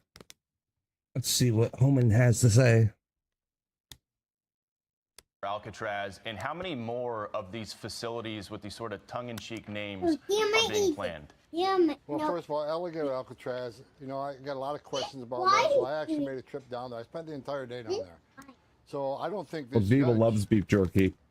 went down there and toured the facility because I think the decision's bad. I mean, I walked through the detention part where the aliens are housed. Clean, well kept. You know, and I went to the medical facility and talked to the medical staff and seen the great medical program they had there. It had no serious medical issues, but if there was, they actually had a helicopter there to take them to the nearest trauma She center. loves But it. they had a great medical facility there that I went through and talked to the physicians and the nurses. I went to the cafeteria and looked at the food they're feeding these people. And as far as environmental concerns, I mean, I was briefed that all the waste, all the non-potable water, all of that is 6 taken off o'clock. the facility every day. And as far as the facility itself, Okay. it's sitting on existing concrete that was already there in the airport. So I don't understand the judge's ruling. I think it's a radical. Yeah, my mom was really I think it's craving about Victor Emmanuel. anti-immigration enforcement rather Good than Sicilian the pizza place. facility. I was there. Look, it's a transition facility. It's not a long-term facility. Now, because of that, I truly believe we need more brick and mortar. We haven't. I don't know. They're going all the way out there. It's out on St. Lawrence Ave, right off of it. Detention. But these By the hookah transitional lounge. facilities, Well, what thank used to be God the the hookah governors lounge. are stepping up. I'm proud of the governor stepping up in helping ICE to Where I was detain people for my and move appointment. people because Out this that way. illegal immigration last 4 years, this historical immigration has affected the states Blank too. was for So Abby, I'm sorry. happy that the governors are stepping up. As far as the names, I just don't want these names to detract from the hard work ICE is doing. ICE agents, they're doing a difficult, dangerous job, a serious job. They're doing it with integrity and dignity and honor. I just don't want the names to detract from the serious work they're doing. And I want to ask you about Kilmar Abrego Garcia. He's back in the headlines this week after he was released from custody in Tennessee. Obviously, things have gotten so muddy with so many different lawsuits and so many different court rulings. He's apparently planning to apply for asylum here in the U.S. now, saying he fears being deported to Uganda. Tom, is there any world that exists where this doesn't end with him being deported from the U.S.? Look, Bill, the building behind me sits the greatest president of my lifetime, Donald Trump. He promised we'll make this country safe again. Kilmar Abrego will be deported. Earl, Him and his give her some attorneys eye are putting drop. off the inevitable. But if What's the going judge on with this rules on the Kilmar statute, Abrego Garcia? It's just deport him. Just deport him. It doesn't have to be that complicated. Ridiculous. Ridiculous that they're even messing around with that clown. There you go.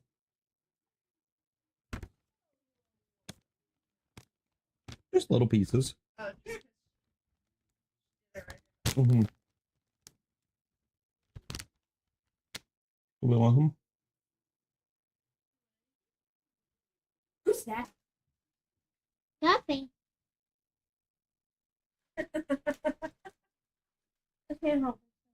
if the judge rules on the law, he's going to go home because now he wants to claim asylum, which means he's escaping fear and persecution from your home government because of race, religion, and political affiliation. He's not going to his home government, right? We know that. So he's going to have to prove that he has some sort of political asylum in like Uganda or Costa Rica or any other country, which he simply can't. He has no case. And plus, it's beyond a year where he can claim asylum anyways. So if the court rules on the basis of federal law, he's going home. And I got my teeth into this. I'm not letting go. He is going to be deported. He's a danger to the community.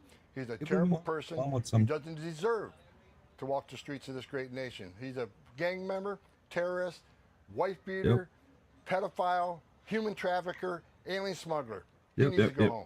And DHS just announced that since operations began in LA in June, ICE and Border Patrol have arrested about 5,000 illegal aliens in the LA area. And they put out a list of some of the worst that they picked up there in the sanctuary city of LA. Take a look at this list here, Tom.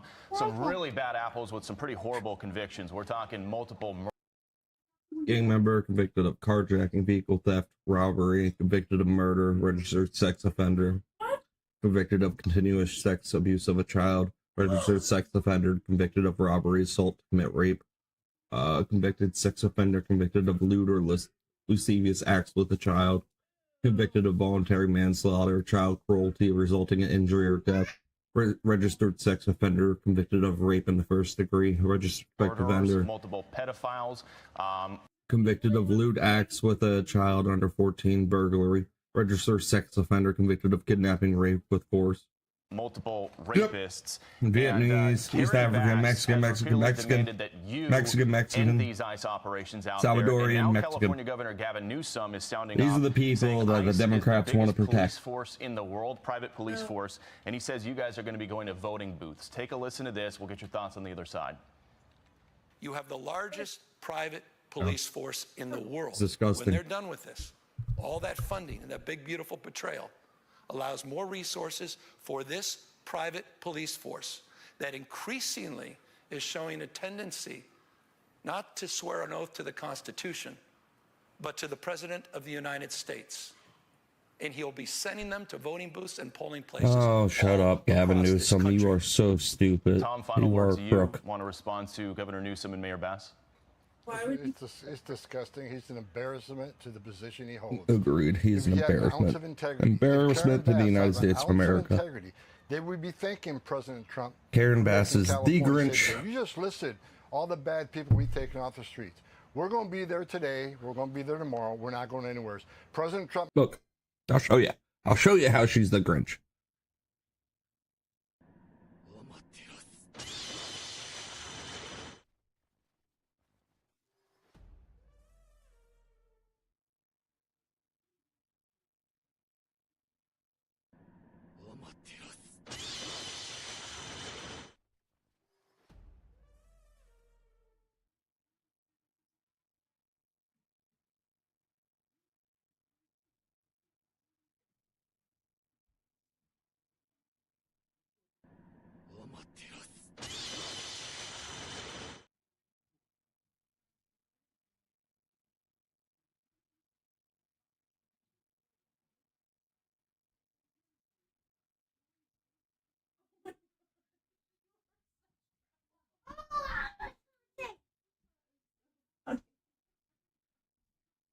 Grinch. The Grinch. She's a mean one, Mr. Grinch. Look at this one. Even more Grinchy. Look at that. Yeah, I know, it's the Grinch. She is 100% the Grinch. Just paint her green.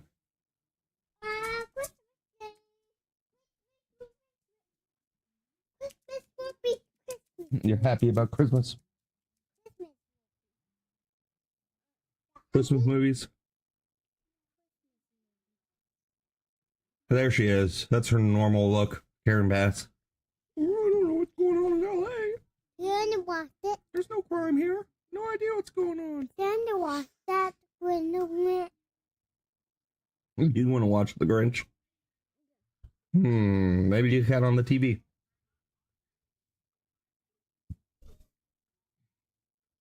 Ow, ow, ow, ow, ow. Stop pulling on me.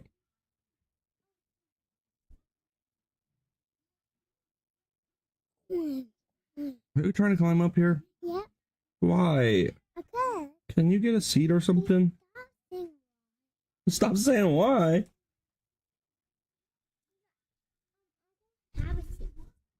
You need to get a seat. I made a promise to American people that we're going to make this country safe. We're not going to watch the Grinch, and that though. includes L.A. That includes California. We're not watching the Grinch. No, I looked at the numbers this morning, Bill. ICE has made just, Because I'm streaming and we're talking about There's stuff. 350,000 deportations together with Border Patrol and ICE. This is unprecedented considering the first 4 months of this fiscal year was under Joe Biden where he wasn't doing anything. Governor Newsom just sit back and watch us make his state safe again because they've done nothing. He has no idea how to make it safe. He doesn't know what to do. And he likes stealing money. That's what he's about. Always good to see you. Good to see you, Bill. Hey everyone, I'm Emily Campagno. Catch me and my co-hosts Harris Faulkner and Kaylee McEnany on Outnumbered.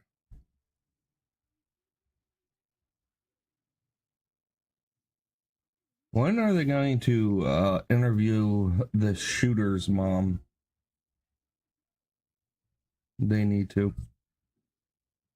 All right.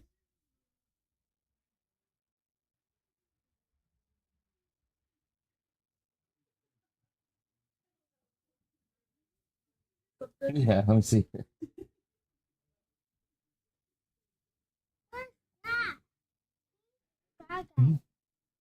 He's a bad Little romper. It's cute.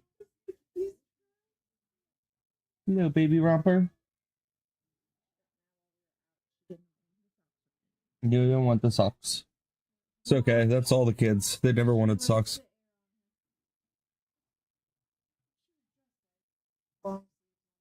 Yeah. What?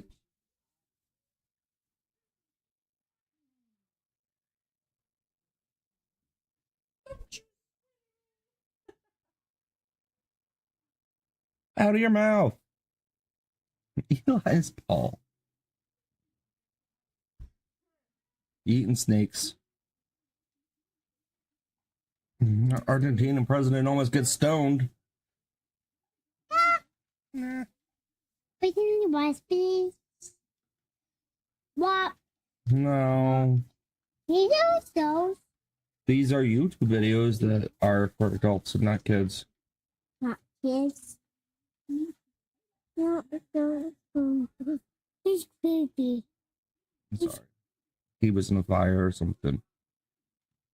In fire or something.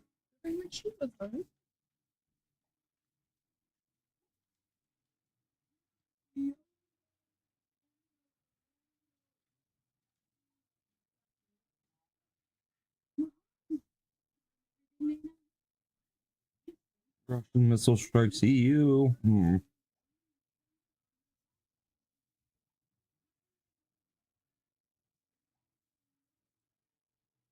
Let's see what Crowder's got to say.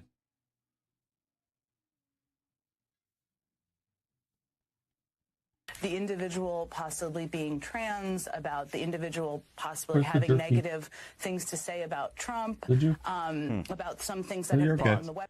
Possibly being trans. Name, Gay change certificate. He ate it all. Legally trans. Yeah, legally trans. Possibly He ate saying it negative things all. about Trump. All the beef jerky. Kill Donald Trump now, fuck Donald No, Trump. it's okay. I'll wait for some Hold on. food. Are these possibly? Don't send your kids to public school and hope for the best. Oh no. Right, we Yep, talked I about agree. that yesterday. Why? I think that's a big takeaway. No and a public big reason school. is because evil will always be amongst us, and you can't control that. No one can wave their magic wand and solve all of the world's problems, and no one can wave their magic wand, make guns disappear, or make evil people go away. Yep. All we can do is approach it with a containment strategy and with a self-preservation strategy What? and a communal preservation strategy. That's really what it is. So I'm not going to lie to you. I'm not going to BS you. And you let me. You had trouble sleeping last night? I think a lot of us did. Sometimes we have to broadcast live. We have to process and make sure that we're able to get you information. And so once the stream ends after 5 hours, that's when it comes over all of us like waves. And hey, everyone here feels it too. Most people here are dads and moms, and yeah, we want solutions. And sometimes it's really tough to accept that there is no silver bullet solution. There is no solution that's guaranteed. There are just measures that you can take. And it's really important, though, to acknowledge evil. This is an evil person. That's very evil. Who was the shooter. They committed a great act of evil, and I will say that the enabling of these types of people is very evil. Horrendous. And we have a lot that we have to reconcile as a society. And I know that you're not guilty, but I certainly would say that the progressives in this country who have fostered this environment are. This is something. Acceptance. It's The their kind identity. of trend that we're seeing that was Self-identity. entirely avoidable. Epidemic, if you want to call it that. And I know that there aren't that many mass shootings. I'm not going to go out and fearmonger and say that you're very likely to be the victim of one. But there's a noticeable shift. There's a noticeable shift. And the left wants to gaslight you. And the left, actually now they pivoted very quickly to blame you. So we're going to go through exactly what happened yesterday, what we broke, okay, and then the response afterward, which is even more, if you can imagine, even more disgusting. Yes. Than while we were live. These people Some of the responses were really disgusting. Some people said really bad and mean things. They don't care about them enough to abandon their agenda and ideology to do what needs to be done. There's Anyone would land they on don't Earth and think. say 94% of mass shooting, okay, gun-free zones. Anyone on Earth, okay, every single one was stopped by a gun. Either a good guy with a gun, someone else with a gun, or their own gun. Every single person, objectively. They're jelly robots. And also, if you look at it, anywhere from 15 to 40,000 gun deaths a year, a lot of those are suicides, to 500,000, compared to 500,000 to 2 million defensive uses every year. I can talk. Everyone could look at that, I can talk. and if we actually were looking for a solution, we really should be able to find common ground. Seldom do you find those kinds of stark trends. You have a 94% gun-free zone, Ridiculous. a 100% stop rate by either a good guy with a gun or them, the only thing that stops them is someone with a gun, period. Train somebody with a gun. And you look at the remaining stat on defensive uses of firearms. We go, okay, all right, how do we craft a solution? Instead, the left is busy blaming you and fascists and Nazis and let's protect the trans. So yesterday, a recap, if you want to see the details as to exactly what happened with the shoot, we covered it yesterday in depth. Please go click that link. I can't cover all of it as far as injuries, casualties, what was happening. But I can lead this off with live, we broke, and it was then disseminated online. Thank you, Mug Club, Rumble Premium. You made that happen. If not for you, there's a very good chance that people would not know the gender warping ideology of this shooter. Could have gotten out, but we definitely know that you never would know that about Nashville. You would not, could not have known, because that's the work that these people have put in. And I'm incredibly grateful for them. Hey, very, watch very it. proud I'm messing to my work camera alongside them. So yesterday we broke it live as Get it your was bag. taking place. Here you go. And this is a video that was uploaded? Yes, it was about a 20-minute long video on YouTube. Just want to give the context from the graphic. Again, it's this Robin Westman and August 27th. So long, and thanks for all the fish. So it would have had to have been a scheduled upload if this is actually from this person. That was uploaded to the channel that was new. Buddy, as we're trying watch to find yourself information. and get out from underneath my desk now.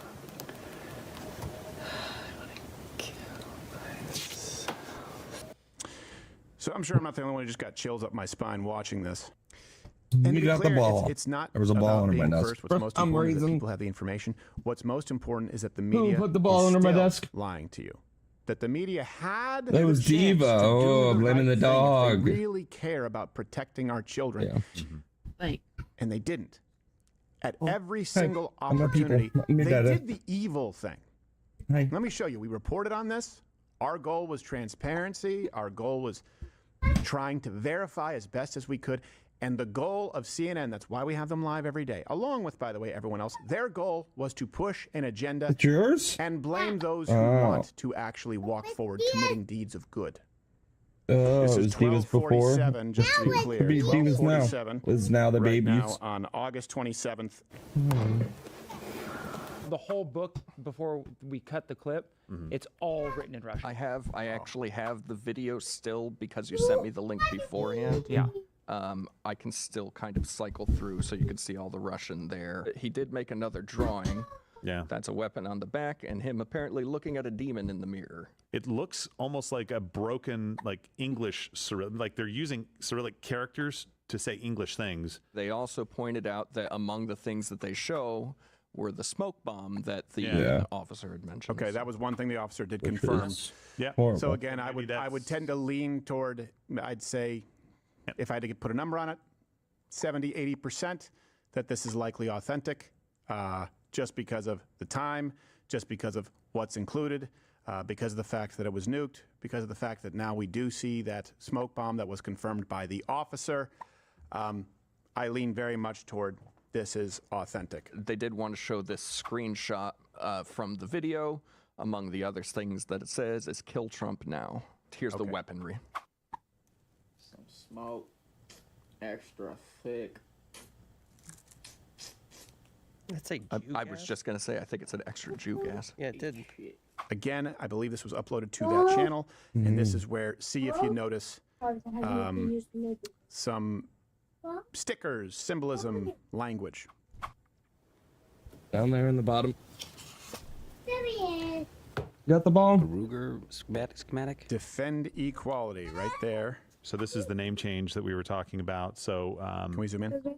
Yeah, so this is where Robert becomes Robin. This is in, it looks like 2020, I think. Is that the date? 4/15/2020? Yep. Okay. Looks like they're reporting. Hey, there we go. Hey, Definitely sparks down. Okay, pull the box out. Exactly 2 hours We later. figure out. We gotta get more gloves. Officials who have been briefed on the matter. We are continuing to follow the latest We're going to pick up details the end. about this shooter. Apparently, they targeted the Annunciation Catholic Church and school, specifically trying to barricade people inside as they shot through the windows. Police say an 8-year-old and a 10-year-old are dead. At least 2 kids right now in the hospital in critical condition. I'm glad they didn't use the dead name. And get you the latest on the identity of the shooter, as well as potential motives and why this took place. What we don't see here, and there's more to go through, is what was He's still got the hiccups. What was the shooter, Robin Westman, in pain about specifically? What was Robin's name? Hey, did Robin have any other names? You just said what we know. Did Robin have a different name? Can you answer me that? Was it Robert? Why did it change? Is that kind of pivotal? And were they strangers, or did his mom work there? Were they strangers, or did he have a detailed idea of what the place looked like by being in there multiple times? Yeah. So, sorry, we had a little mix-up here. I want to set the stage because well into the evening I went home and I was still trying to see, hey, will they get it right? Will there be someone here with a conscience? Hey. The answer is largely no. Smile. Am I giving you a smile yet? I think this is a valid parallel, not to Donald Trump, not to J.D. Vance. Since we're talking about evil, let's use Hitler as an example, this shooter and Hitler. I think the evil is at least comparable. By the way, Hitler bad. Very Just in bad. case this is taken out of context. If Hitler is new on the scene, okay, no one knows anything about him. So the only press that goes out regarding Hitler, the only thing you ever hear about Hitler is, yeah, and he had a lot of writings, and he wrote about the Jews too, and that's it. Would you feel like the media was telling the truth? Yeah. If they didn't mention the extermination, Ooh. if they didn't mention the hatred, the vilification. Okay, because you just saw that rifle, and again, children shouldn't be watching this right now. The Kill Trump Now, right next to the fuck optics, which I still think is funny, on an optic, to me. He had a lot of memes Kill on there. Trump Now, fuck Trump, right? We saw this writing everywhere. Okay, so you know that. You know the truth. But if you were relying on the people who are there to serve you, oh, by the way, David Hogg is on CNN. Ha, lovely. This is the only reference you would have had, or frame of reference, for the shooter in relation to Trump, maybe. Photos of the weapons, and they include all sorts of writings, the names of past mass shooters, criticism of Israel, the name of President Trump. Oh, just the name. Just the name. In what context? You would have to avoid saying, kill Trump now. That would be the most relevant portion of information. How many people watched that and said, oh, he's a Trump supporter? Oh, he's an anti-Semitic Trump He had the supporter. word Trump on his gun. Yeah, exactly. Big fan. By the way, David Hogg right now is on CNN. Let's go and see, because you know what he's doing. He's failed the DNC, but they're still going to trot him out to take your rights away. Oh, look at that. He started using beard-enhancing drugs. We need more investigation and research into that we could pass simply as a reconciliation measure without having to deal with the filibuster with just 51 votes. That could be an easy thing that we could do. But also, obviously, more information is coming out about this. But the bottom line is this. Donald Trump has the power to do something about this. After Parkland, he repeatedly said, you guys are cowards. You're not going to do anything because you're afraid of the NRA. We need to do something about guns. That is what he said. And then he met with the NRA and did nothing. Why? I agree with his premise. Donald Trump could do something right now. Donald Trump could, if he couldn't do this through executive order, but could certainly float this, and I bet you could probably get this done to the House. Every single doctor who provides transitioning care, drugs, surgery to minors loses their license. It's now banned as a practice. Yep. Just as bloodletting. I don't know if that's officially banned. I think we just kind of evolved past that. But I do think so. Hey, how about that? Comment below. Nope. Any doctor who suggests, who takes part in hormone replacement therapy, any type of sex change procedures, or even psychiatrists who encourage young people down the path of transitioning, you are no longer allowed to be certified or practice in this country. We have the results. They're in. They're bad. More kids are dying. Both the people who've been misled themselves, these people who think they are trans, on which they can base it on no science. It's based in no science whatsoever. It's anti-science. And, of course, the results for the victims, not to mention societally. How about that? Oh, we want to make it about guns? Okay. Let's hear what else he has to say, and then we're going to go to why everything the left is saying is wrong. Win for either of them. What can we do to save lives? Even if it's just 1 or 2 or 3 or 100 lives, that's still worth it, because the answer here... How about 42% attempted suicide rate? How many lives do you think you would save if you just said, hey, no, we're not doing the trans thing? Why? Because I don't want you to be part of the 42% attempted suicide rate stat. Gender dysphoria, like you should. Yeah. I want to play some sound from Minneapolis Mayor Jacob Frey. If you could save one life, immigration. Let's go, guys. Someone else watch it, and let's just recap. I can't. I'm sorry, guys. You know, I usually have the testicular fortitude to do. I can't. It makes me angry. And if you think that that's a me problem, I don't think I have an anger problem. I think I have a David Hogg problem. Yes, Gerald. Well, so it does seem like there's some new reporting right now on some of the things that this individual used to say, the shooter, maybe walking around, raising his hand and saying, "Hail Hitler," praising Hitler, which that's obviously disconcerting. There was something else here, too. Yes, obviously Hitler bad, yes. Yeah. They said something hateful anti-Semitism that would later see him fantasizing about attacking, quote, filthy Zionist Jews. So this is some new reporting coming out right now that is actually from the New York Post. So it's not like just somebody randomly saying this online, just showing kind of, some of the thinking of this person in general. Now, I can't say that had any motive on this, obviously, because this wasn't a Jewish target necessarily. But just incredibly unstable person, mental illness, markers everywhere. And it's the worst one being... thinking that you're a woman and not a man. That should have been the very first marker. When you go, I don't even know how you do this, but if you go and get your name changed from a male name to a female name, one wouldn't be crazy to say, maybe we should have a conversation with this person. Especially if you saw their face. Let them. Yeah. Let them. Okay, go ahead. But let's talk about it. Let's sit down with somebody and have a conversation just to see where you are in life, because you're a part of that 42% group. And what is it, 56% self-harm? Like there's some stats we'll get into in a minute. It's insane. Well, it's the horseshoe theory, right? Where the far left and the far right come back around to Hitler wasn't all that bad, right? Anti-Semitism. And that's not the same as criticizing AIPAC. It's not the same as criticizing the government of Israel. I think that is fair game. But let me ask you this. If you heard someone saying, hey, I think Hitler wasn't all that wrong, and the Jews are the cause of all problems in the world, of all problems in the world. And some people actually believe that. Not that there's secular Jews in Hollywood who cause problems, which is a valid criticism. Not that the government of Israel has undue influence, which is a valid concern, but the Jews are the cause of all ills in the world. Right? If someone was saying that, would you say that's probably someone who's mentally unwell? Most people would say yes. Now hey, I want to cut my off. We can't say as a society, you're probably not well. Yeah, totally healthy. You're probably not well. That's probably not a good thing to do. Yeah, those things are awesome. Why would you want to cut it off? Yeah, it's because it's progress. You must be crazy. They just don't know how to use it right. Also, while we're talking about trans, hey, How often do any of these drag queen story hours, how often do they do it at senior centers? How often are they doing it at hospitals? And why do they want to do it so badly that they'll fight over it? And it's just kids. It's just kids. I'll tell you why. It's really simple. It's really simple. And I don't think I'm the first person to point this out. It's because trans individuals, they can't reproduce. They have to recruit. So your kids are the target. I think we're past the point of saying they're not coming for your kids because they flat out said they're coming for your kids, and it's very clear they're coming for your kids. Yeah. That's why this brings us to you're wrong about everything.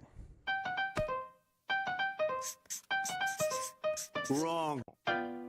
So again, let me present my case here. 94% mass shootings, gun-free zones. 100% of mass shootings stopped by a gun, usually a good guy with a gun. Far more defensive uses of firearms. Okay, how would we craft a solution? What should we be doing? Then we add to that, this person was a trans individual. This person wanted to kill Donald Trump. This person was LGBTQ, What about handlebars? People of the rainbow and hates the Jews. Okay, so you look at this, you go, what information do people need to know if we're going to come to some kind of common ground solution, right? What should we be presenting? Well, I'll tell you exactly what the left did. Tired. All Okay, day and I'll all night. First thing, their first order of business was making sure to tell people to stop praying. Hey, well, your prayers don't. First, let's. I can't believe they said that. Stop that. These were Minneapolis families. Yeah, These were American families. And the amount of pain that they are suffering right now is extraordinary. And don't just say this is about thoughts and prayers right now. These kids were literally praying. I have felt a mixture of anger and a lot of anger and emotional exhaustion about this today, as I'm sure many of you have. No fake female crying when I hear it. So many times. We all do. So many times. And yet again, like clockwork, half of the politicians in our country have little more to offer than thoughts and prayers. That is all they are offering. The thoughts and prayers, I'm so beyond that nonsense, the lie of that. Because what we have are people who continue to stand in the way of actually doing something. And then they'll tell you that they believe religion is beautiful, but it's a lie.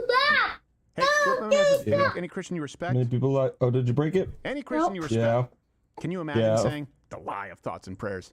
It doesn't do anything. Let me see. It doesn't do anything. By the way, it's also a straw man. That's not all anyone is offering. We've been offering solutions for a very, very long time, including very personalized, practical solutions. Go get your firearm, carry it, homeschool your kids. You just reduce the chances of a mass shooting, as far as the one that you know in the media. We're not talking about 3 people in a gang shootout.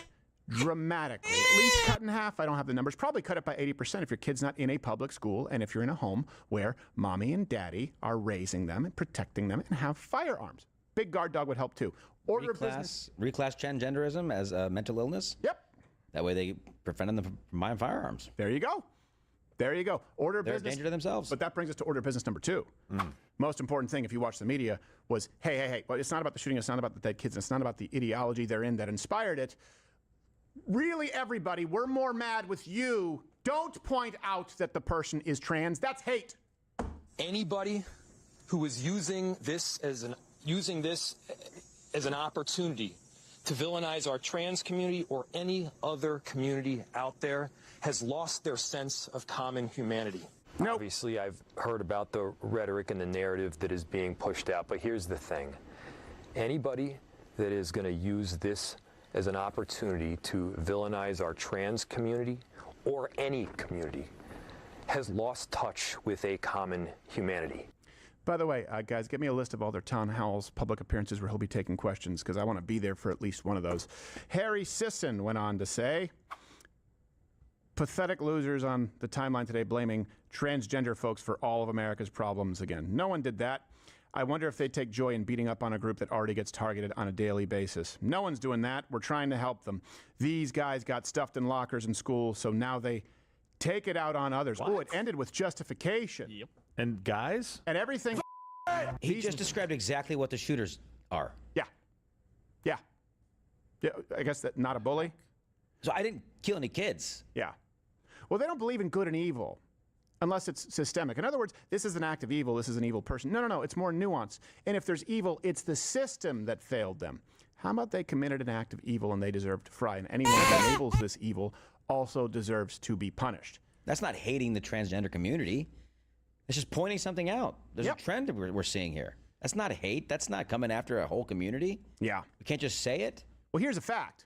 Trans individuals are mentally unstable. People say, let's talk about mental health. Okay, how can we talk about mental health without discussing the only demographic outside of paranoid schizophrenics, trans individuals who have a 42% attempted suicide rate, whether they go through it or not? I'm sorry, you don't have it worse than American slaves. You don't have it worse than gays in this country in the 1930s and 40s. You don't have it worse than blacks in the 1950s. You don't have it worse than Jews in Auschwitz. I don't believe that you are the only demographic, trans individuals with a 42% attempted suicide rate, because you couldn't take a dump at the right target.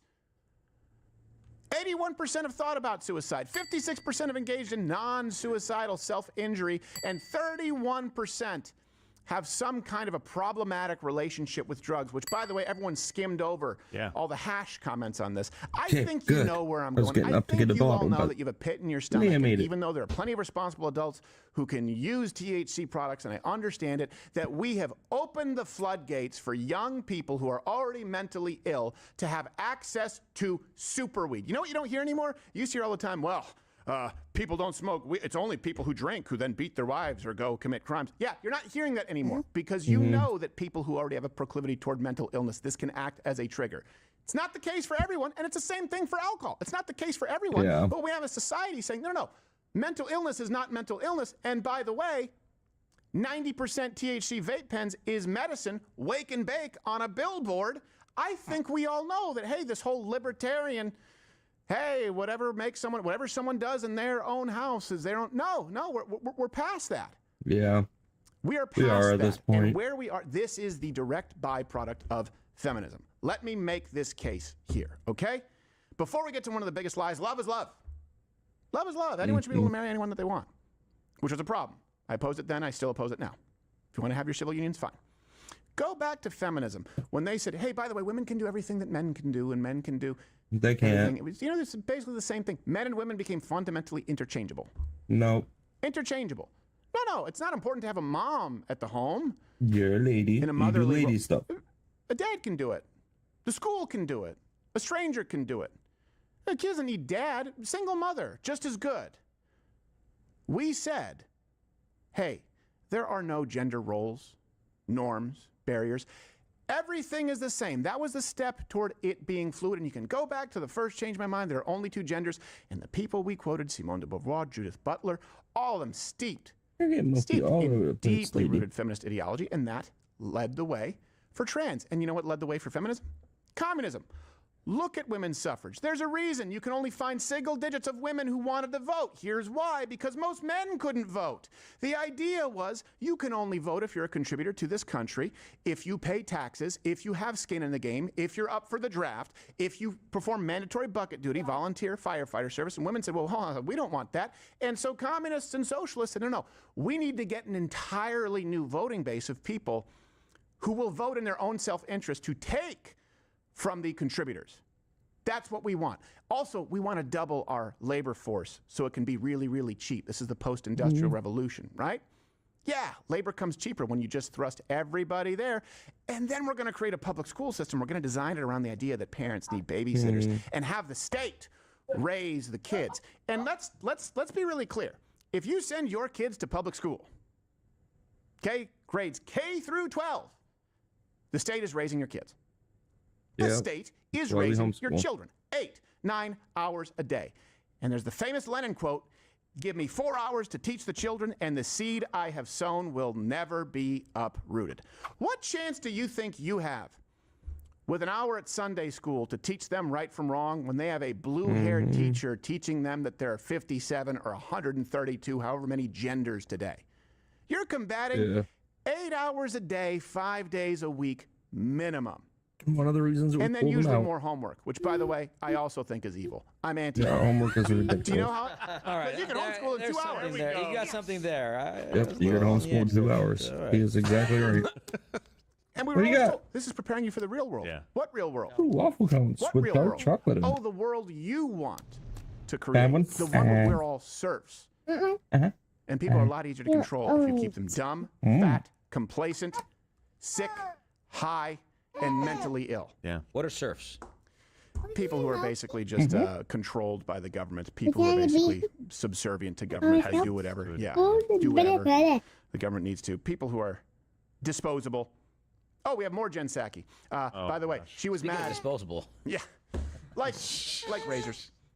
By the way, sorry, women, you got to pay that pink tax. Just buy a man's razor.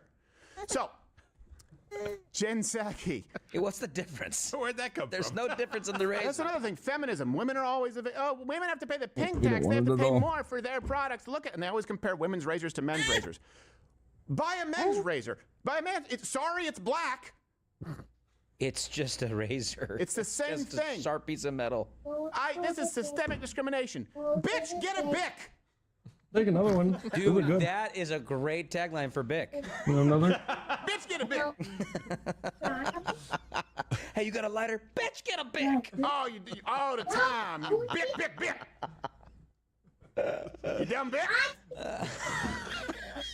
Who's that? All right, so Jen Psaki, of course, in trying to correct America. And by the way, this was a woman who was at the helm. Keep that in mind. So then, of course, the mask comes off when they can say all the things that they really believe but told you that they didn't. Her problem is with shows like ours, being accurate here. There's already been sort of some effort, which I think is so sick and disgusting, to weaponize some of the details, even if we don't know a lot at this point in time. And obviously the law enforcement in your city have been keeping people abreast, including details about the individual possibly being trans, about the individual possibly having negative things to say about Trump, about some things that have been on the weapons. A lot of this is just very early reporting. What do you do as a leader of your city to prevent details from being weaponized and using this to blame something other than the guns? Wow. Hold on a second. Yes. Yes, she said that out loud. Can you play the last 30 seconds again? And then I'll ask you to pause it for me. Let's break this down. Okay, last 30 seconds. About the individual possibly being trans, about the individual possibly having negative things to say about Trump, about some things that have been on the web. Possibly being trans. Name, change, certificate, signed off by the mom. Legally trans. Yeah, legally trans. Possibly saying negative things about Trump. Kill Donald Trump now, fuck Donald Trump. Hold on. Are these possibly? Yeah, this is last night. Let's just hours. This is possibly. Now let's go on to the. It could be positive. Last night I told my wife, I said, "Oh, I want to kill you, baby." Yeah. Well, you know what? I mean, by the way, you take role playing a little too far sometimes. A little too far. It's weird. His sexy nurse involves a catheter. Oh. Yeah. Let's. Hey, you want to play maids tonight? Yeah. Hey. You want to play doctor? Get my bedpan. Get my bedpan, I said. Bic. Let's keep playing. This next part. A lot of this is just very early reporting. What do you do as a leader of your city to prevent Are you just complaining? Pause. That. Wow. So let me walk through his early reporting. By the way, we were 2 hours before CNN even acknowledged any of it. So a lot of it is just early reporting, like finding the YouTube channel that was then suspiciously nuked, looking through all of the videos, translating it, cross-referencing it with the statements from the police chief, including the smoke bombs that we saw in the videos, finding a certificate online of a name change, and the work history of the mother at said facility. These are just early report. Okay, you call that early reporting. I say, why didn't you? You guys wanted to push legislation to ensure integrity in journalism. And by that, what you really meant was not allow us to do it. Why was the show yesterday? It was only on Rumble Premium if you're not a member. Why was this show eating your lunch? That's just early reporting? Okay, tell me what you have that changes that context. And then a request. How do you prevent people from doing exactly what it is that journalists are supposed to do? You're starting to see the communism? You're starting to see the feminism at play? He doesn't need it on his arm. Final portion of that clip. Play. The leader of your city to prevent details from being weaponized and using this to blame something other than the guns. I don't like using them either. I always use small ones for now. Many guns here, she starts drinking more, maybe. As far as I understand it, they're innocent. You didn't get any. She got a little bit, but like, you see how much is, it's like all the way at the bottom, like, if she's laying on her side, like, she's not getting any. It's like holding like that. What? So it's the too gun's small, fault. too Yeah. big of a bottle. I You need the keep smaller bottle. information from the If this were public that full, or if we had 10 obviously ounces in here, it'd be fine. But that it was not just about a gun. Yeah. So that we can keep the narrative. She literally just said all of that out loud in a concerned voice. Because the way I feed her is so journalistic that she can integrity. face That was at either like way, 7-something at laying night. on I her think it was at side. Pacific time, so it was later on Not the East Coast. I can't on her confirm the back, time. I think facing at straight up, 7:30 yeah. Eastern time. I'll just give you that, whatever time zone it was. Hours after all this had already been confirmed. How do we keep the narrative from changing to what really could help people, mental health issues, in a group of the community that have the attempted suicide rate higher than prisoners in Auschwitz, like we said, and make sure we put it on inanimate objects? Yeah. How do we keep the curtain closed? Yeah. So the wizard can keep working. I'll tell you exactly how, though, by the way. This is the inside baseball because we've experienced it. You guys saw Nashville, where the mayor there, also a homo, Keeping her comfortable said he with would what sue she's us, used to. and the MNPD and the FBI was going to. That's just an opinion. Okay. And, And the FBI it was going just, to the nipple investigate kept us. sucking in every time she'd suck on Hey, it. Gerald, what would you say over the years we've had to pay Yeah. in BS lawsuits? Millions? Yeah. Yeah, millions. Millions of dollars, by the way, for accurately reporting. I'm not talking about the admonish button where everyone makes mistakes, of course, but we would be the only ones who would get sued for accurate reporting because people don't like it and we have to fight lawsuits on a regular basis. So I'm telling you how they want to prevent it. Suing, using our three-letter agencies, weaponizing them Where's that against baggie? people who disagree. And the only reason we've been able to sustain is because of The your one- that one support. right there. Hey, please do consider, if you still want Give me this those to continue, cones. Mug Club, Rumble Give Premium. me the waffle ice cream Rumble cones. I want Premium to is eat one Mug more. Club. Mug Club is Rumble Premium. Click that button. It's $99 a year. I This didn't is a get to token. talk about this video, mug, but this hand etched they mug. didn't really leave much room to talk about it. Yeah, I smell tacos. You? Yeah, tacos smell good. Yeah. Oh, mom's trying to cook and now I'll hold the baby. Huh?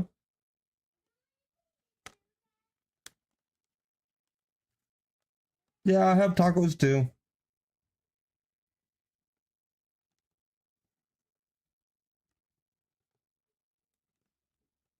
These are good.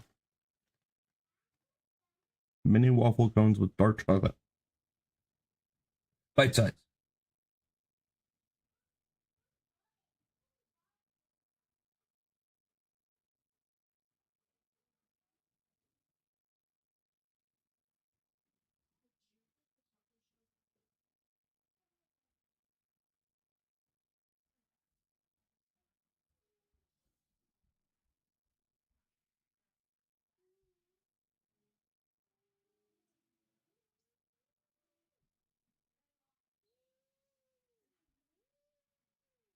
All right, let's get into the game. Some last Epoch.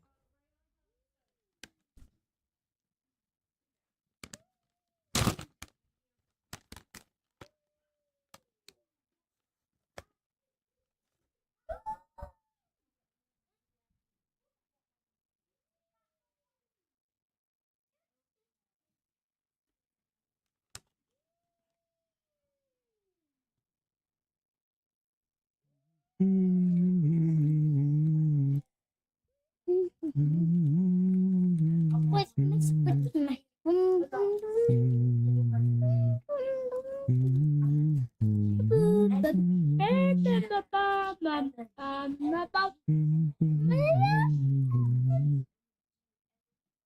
It's too big.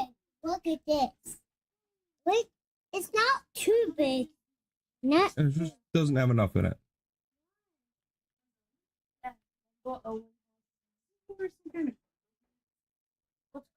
You stop up. Right. I was in the cycle.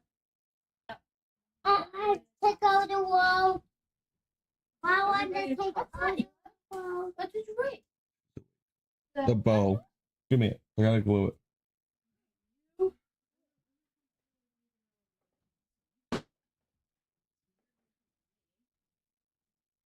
What was the matter with her?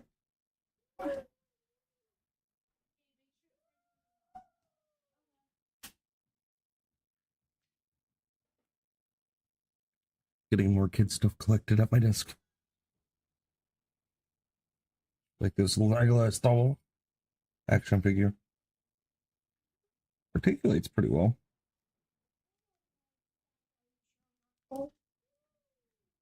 Yeah. My favorite's just Yeah, the horse is pretty cool. Is that his horse? I mean, he's too big for it. Let's see. The horse got trotting action. And it does this thing. Oh yeah, the head moves. That's one of my favorite parts. Mm-hmm. Got a spot on the back for his bow and arrow, or his quiver, and he can hold the bow and arrow. And he's got his fingers drawn. Yep, but Eli's playing with the big bow, I think. Did you break the big bow? Give me it. You just pulled the string off of it? What's that? Is it for the horse? Is that the bridle or something like that?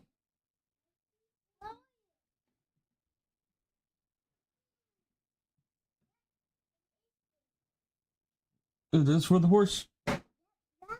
Or is that a belt? Yeah, this is for the horse. Yeah. This piece goes here.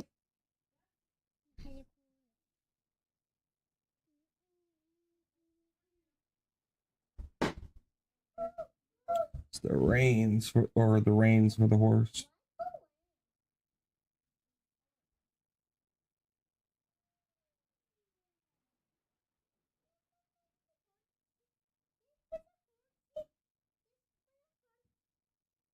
That's it, ammo.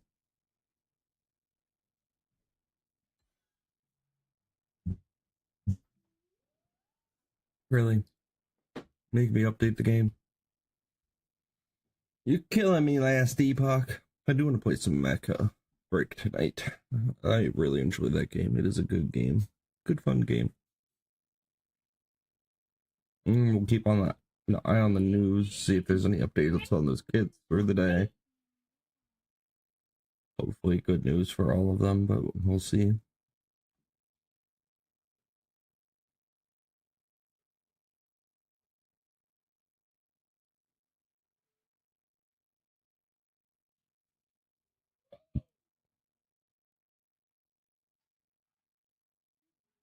We'll see what happens. One message request.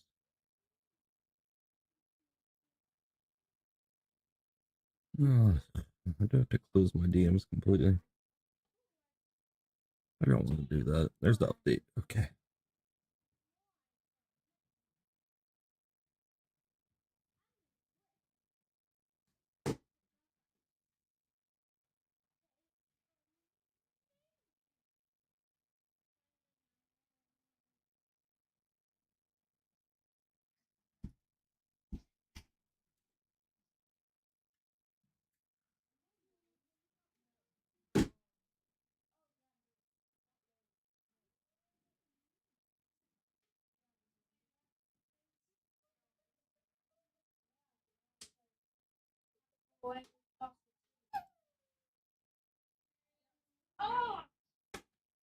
Micah Breaker has a update tomorrow as well.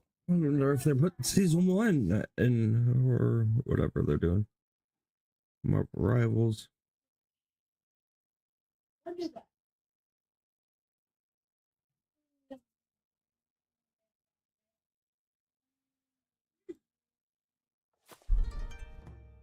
Oh, thank you for the follow, Miss Rach. Appreciate it. I'm waiting on Epoch to update. Always fun.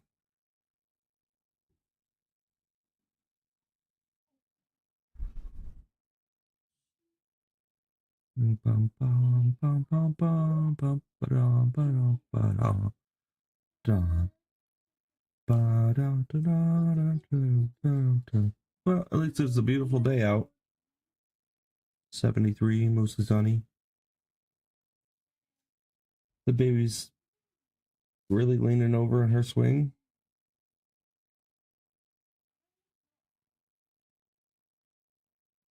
It is turned on, buddy. I don't know why she's leaned over like that. I don't like it. She's got to be buckled. She's trying to get her head back. Stop. How'd you go forward?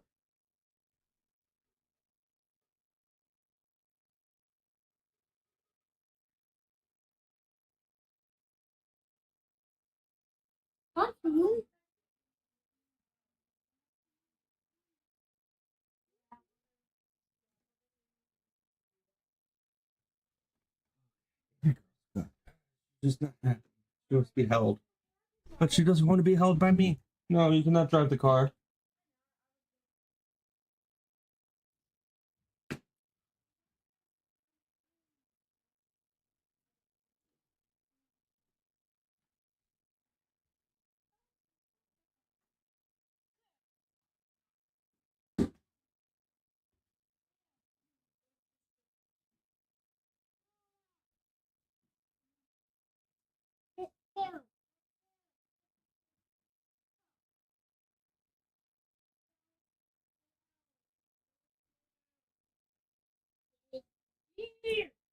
Yeah.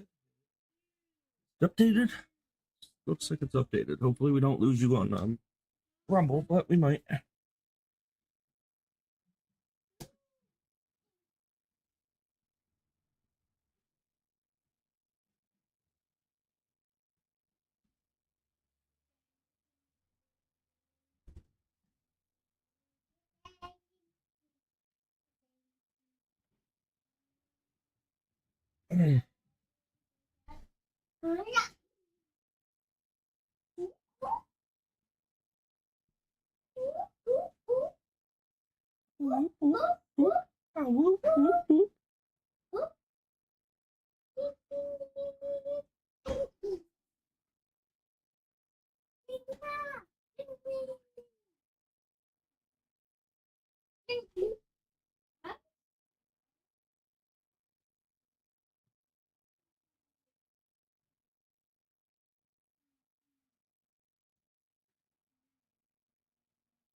Still looking for that one-handed legendary sword. So we'll be target farming for a while. I'll get that sword that'll boost my kill power up. I feel like it kind of went down by putting on that this relic that I got from fighting the boss. But no playing yet. No playing with the baby. Gotta just hold her until Mama's done with making dinner.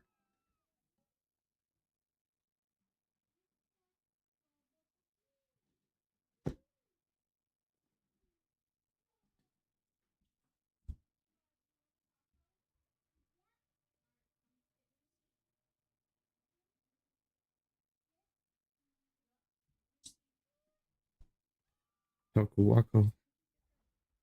She was really slumping over in the, so I picked her up. I'm not gonna eat until you're done eating. You did. I'm gonna pack and play maybe. Everybody's plate's made, so.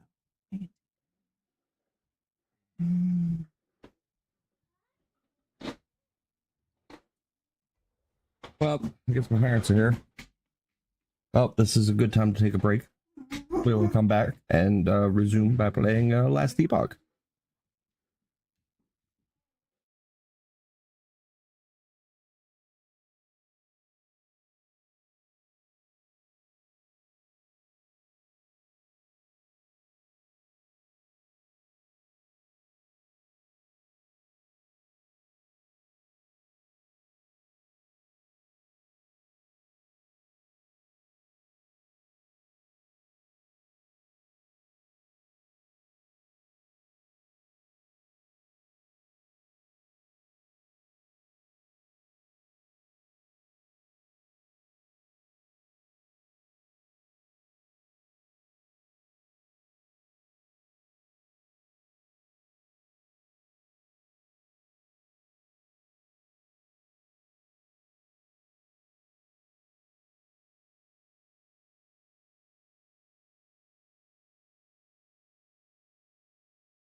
Well,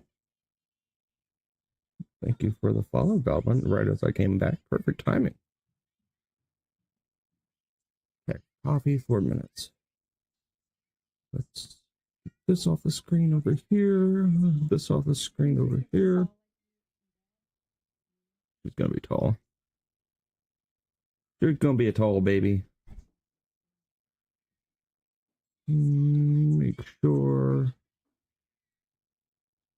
No, putting your stuff on my desk. Take it over to the couch or the table. Put it on the table, buddy. No, I don't want it on my desk. There you go. Good job, Eli. Thank you, bud. Where does this go? It goes over in the table. Thanks, Greg. Looking. Oh, All right. We don't have any updates on this. These kids in the hospital. Let's find out. there you go. That's personal. I'll scoot over a little bit more. At Carolyn Levitt's getting involved. Baby. That's all the further. I know. I said I was going to play video games. Offenders over and over again, only for them to be released back into our nation's capital. This is the definition of insanity, and the president is seeking to end it. He also signed a separate executive order addressing the crime emergency in D.C. by instructing the National Park Service to hire additional United States Park Police officers to support public safety, and directing the U.S. Attorney's Office for D.C. to hire additional prosecutors to focus solely on violent and property crimes. So while liberal Democrats across the country continue to double down on their failed soft-on-crime approach, the American people, including local D.C. leadership, business owners, and residents, are rallying behind President Trump's crime crackdown.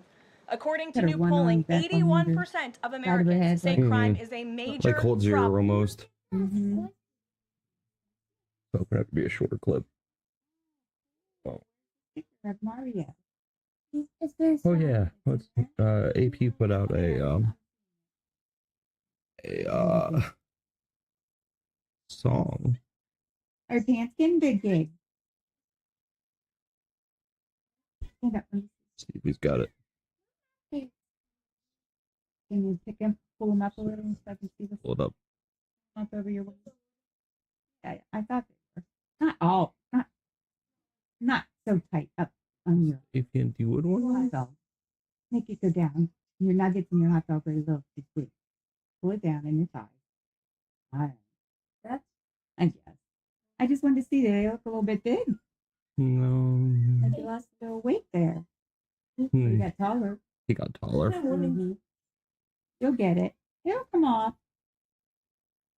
You just gotta ride your bike and do stuff. Yeah, which you really haven't done this year. But it was taken from him. Huh? Well, it wasn't taken from me. It was grounded. I was not grounded from it. I have to do it with the grown up. Oh, a grown up has to be out. No, okay. Well, yeah. That's right. You did tell me that. I had it wrong. You're right. I was like, he's not grounded on his bike. He can ride his bike just as long as somebody's with him. Eli and I played basketball yesterday, was it? Yeah. Was that yesterday we went outside, Gabe? To pick some weed on the side? Make me some coffee. Play me some hip-hop. Tuesday. Right.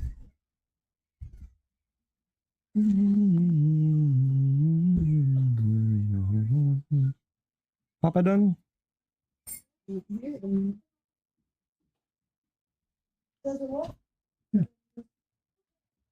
will you take a picture of us?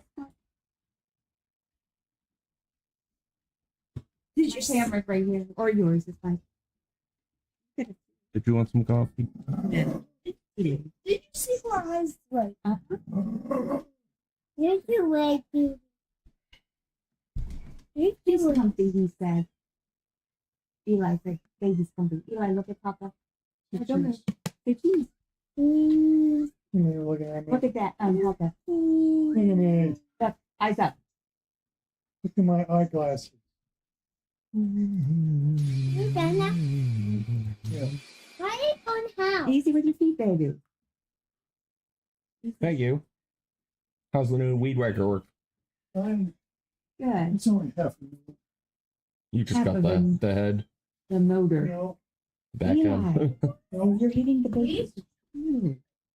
I couldn't find one that It now? would stuck on my pencil. Really? So I found a What? Tornado extended lens pipe. Okay.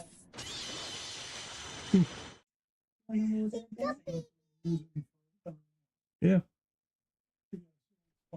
When I bought limb, Like trees and branches and that's two pieces off separate. That's nice. things that fine. Nice to have my weed eater down there too, I think. Dave, go get your sanitizer. Oh, he's got water. Never mind. He needs soap and water. Oh, I've been railing this all day on my head. Yeah. Accidentally got My AP love it. Make it working faster or better than only hurt your forehead. Aspen goals. Suicidal transgender who hates Trump's Christians and Jews shoots up kids at a Catholic school, and the media wants to take away your handgun. Be more comfy. So how? That's right. That's right. Everybody has to lose their handgun because this nutball wasn't put in a box. We're supposed to protect ourselves from trans shooters. Uh-oh. The media is bad at pattern recognition. No, they're not. They're great at it. That's why they actively try to avoid it. Put her And they finger in her create mouth. active Oh, pattern taking it out. recognition that's inaccurate. Oh. They know what's going on. We aren't. Just 2 years ago, another trans 20-something walked into a Christian school in Nashville with a rifle and shot 3 kids and 3 adults. And again, my take on this is that the trans isn't the issue. The issue is that saying anybody that's trans has any mental problems is considered politically incorrect. And because of that, nobody can address these problems because they're afraid to. Look, her eyes are. The majority of trans people do not act this way, but the ones that do are given free reign because nobody wants to criticize a trans person. Because remember the last time, like, remember whenever that fucking retard, that Battlefield guy went out, it was, I don't know what it is. People said they're trans, I have no idea. The Battlefield clip of like that person that everybody thought was cheating and aimbotting. Yeah. And then everybody started getting called transphobic for saying, hey, I think this person is cheating in a video game. And then somebody replies, oh, so you want to kill trans people, huh? Big surprise. A lot of people don't want to deal with that. Correct. They don't want to deal with that. And so they don't address this stuff, honestly, because they're afraid of the tribal pushback. And that's exactly what's going on here. They buried the manifesto and locked down the case. We've seen trans shot up an ICE facility in Texas. Oh. And it seems like half of Antifa's trans. A couple of they-thems just got popped for firebombing Teslas. It's a big problem. It's a huge problem. Yes. And the thing is that it's socially acceptable for people like this. And before you say, I saw that there were some people on Reddit that were she grabs her criticizing face a my lot. opinion about this. Not socially acceptable to say this. Then explain why it's on the cover of magazines. Why is it on the cover of magazines? Why is it on T-shirts? Oh, that's right. Because it's socially acceptable to do this. It's obvious. Yeah, the manifesto. You've got the lieutenant governor of Minnesota wearing a shirt that says like trans kids and it's got a knife. This is the lieutenant governor. Ban it. Ban it all. What are we doing here? It's obvious what's happening. People are so weird with stuff like this is because they're not logical. They don't think, they feel. No, The mayor just of my screen. Minneapolis says you can't say that. Oh. I've been live the whole time. I was just doing dishes and eating. Everything was muted and it was on the be right back. Now it's I can see my screen again. This guy got down on his hands and knees crying about George Floyd. Yeah. This is the guy right here. George Floyd, by the way. This guy's a goofball. who pointed a gun The at mayor a of pregnant woman. Minneapolis, I think it was. I'm saying it As an right. opportunity to villainize our trans community or any other community out there And the has Catholic lost school their shooting, sense of common talked about humanity. boys, like, We should no, not be operating checking out of a One place yesterday. of There's just more information coming out about it. I wanted to see how if there were any updates on the other kids that were in the hospital yet, but 17 were in the hospital. 3 adults, elderly, all 80, or like in the 80s. 2 kids died, 10 and 8, and the rest were between 16 and 8 that were injured, and then 3 adults. Yeah, maybe it was 12. Sophie's first, and just had her first mom first Yeah. 12 years. Yep. Ridiculous. 5 got killed in the school shooting. There's one that died. But He was 6 or 8. One of the 10-year-old boys, I don't know who he covered, but 10-year-old boy covered one of the other kids. He got shot in the back. yeah, he was 8 and she was 12. He's in critical, I think. The little boy that got shot in the back. He's only 10. Yeah. Protecting some other kid. Yeah, protecting another one. I think they said it was a friend when it was what I heard. Well, my issue is this person posted a bunch of stuff on YouTube hours before doing this. Was it time released?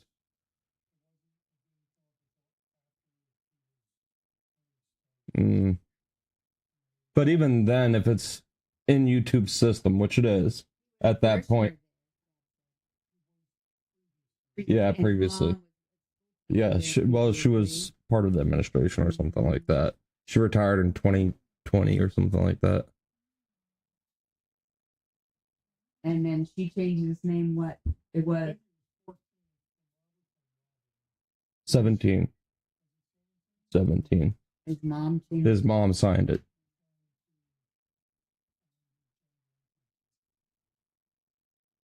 Nope, he saw himself as a demon. Yeah, there's a picture of, he drew a picture, I guess, of himself looking in the mirror, and it was a demon in the mirror looking back at him.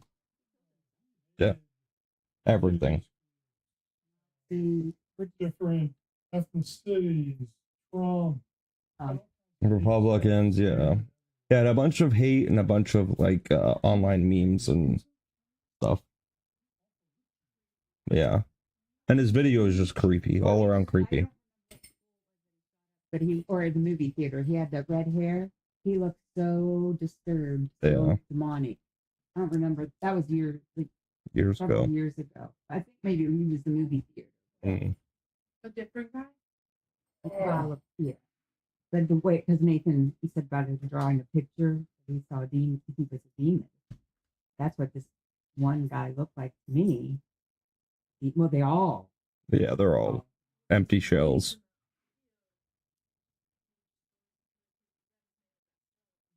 Yeah, part of his manifesto.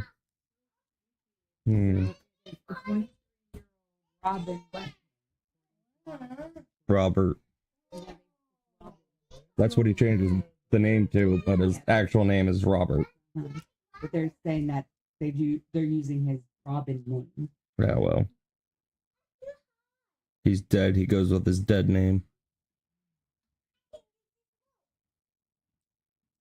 No, it's completely believable. Mm-hmm.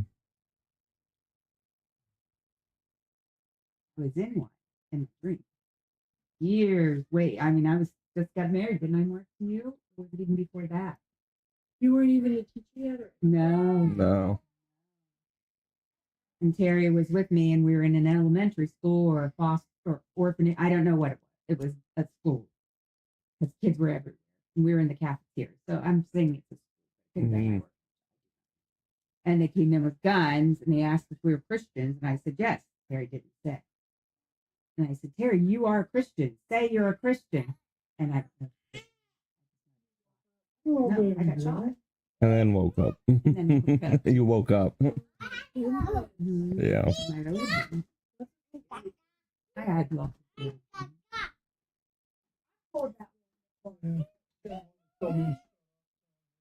Oh, wasn't a terrible one. That was just not nice.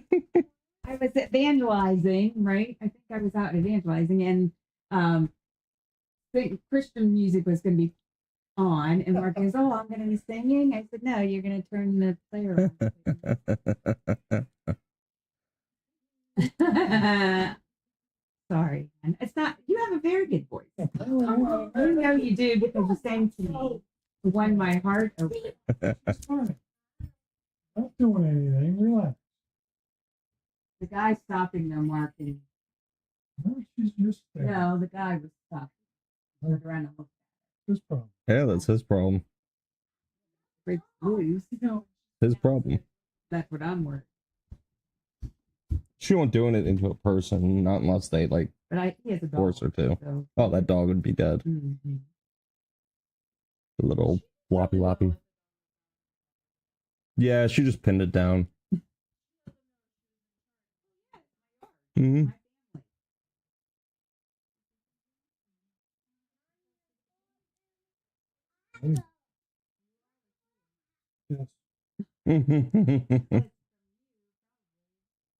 She gets really hot.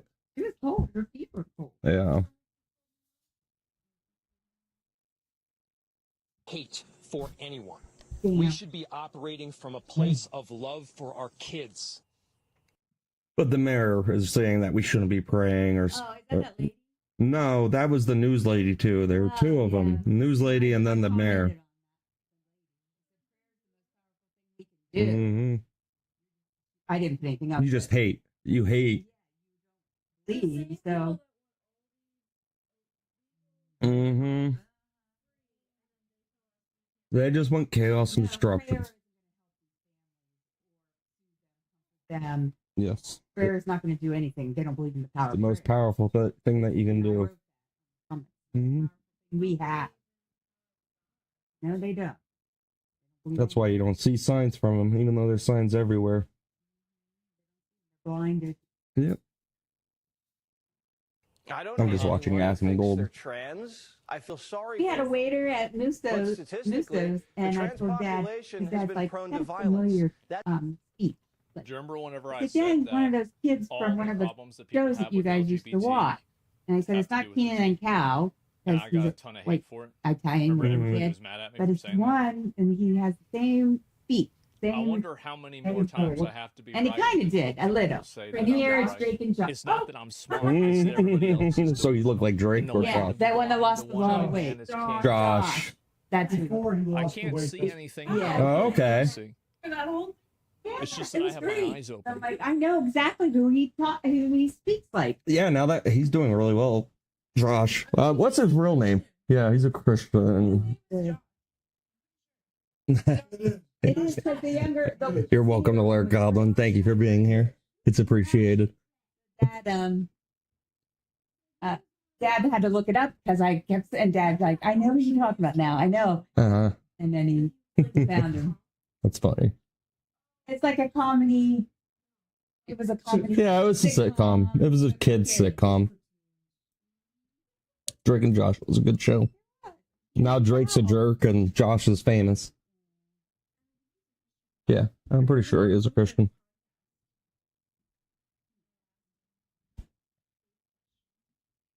Yeah, he was on what's his name's podcast? Podcast was he on?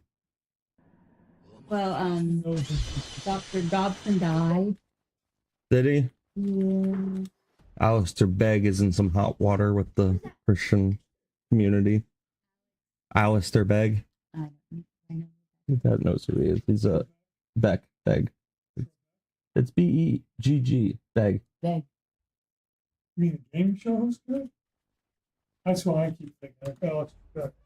Oh, wait, no. Begg, the preacher. The Scottish preacher. Oh, yeah, I know which. Why is he in trouble? He said to a grandmother, her granddaughter was gay and getting married, and she's conflicted about going to the wedding. And he said, you should go, but you should pray about it, but you should go, not in support of the marriage, but showing that you still love her. Yeah, but that's showing support. That's why he's in hot water. That's because it's okay. It's not saying it's okay, but it is saying it's okay at the same time. I know. It's such a slippery slope when you get into that. But God knows. Pray about it. And then people didn't take that as serious thing to do. And I've really been learning about Islam. Really? Mm-hmm. More so the Islamic dilemma. Meaning they say that they claim our book to be a part of their... Right. So if our book's true, then their book is false. But if our book is false, then their book is still false because it's saying our book is true. Our book is a reliable source. So like either way, Islam isn't real. It's just a cult. Yeah.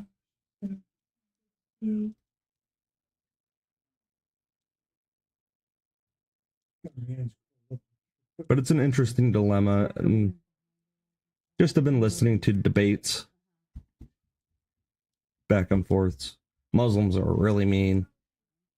They're really nasty.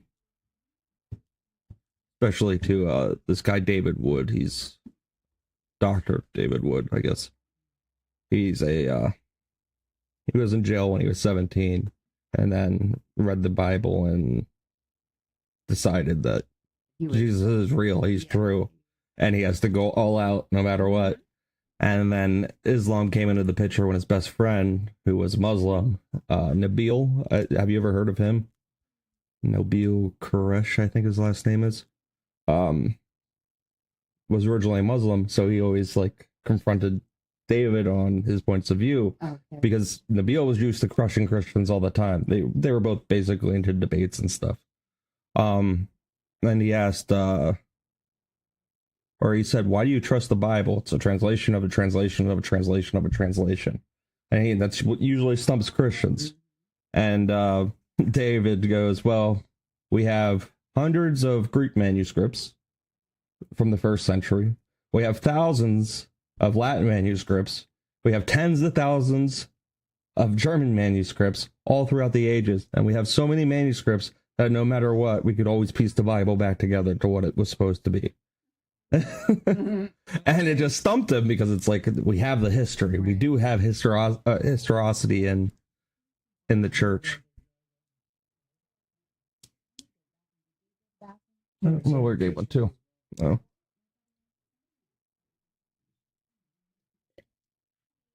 It's just cool. All right. I wanted to look up the podcast that Josh Bell was on.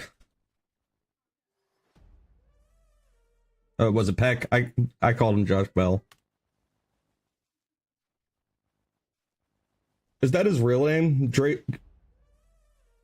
Yeah, Josh Peck. I think Drake Bell and Josh Peck were both their names. Actual names, which is surprising. Oh no, is he on? No, that's not Candace Owens. Oh, this is the one I watched. The Garka tree. Are they trying to go? She go. I don't know if she found him.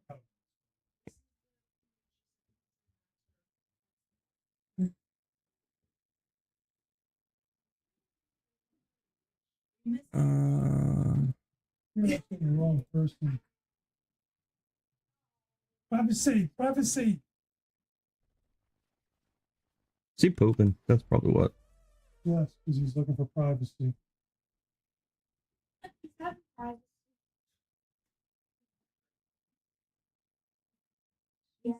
He needs privacy. This one's good. Oh, there's me. He was just on.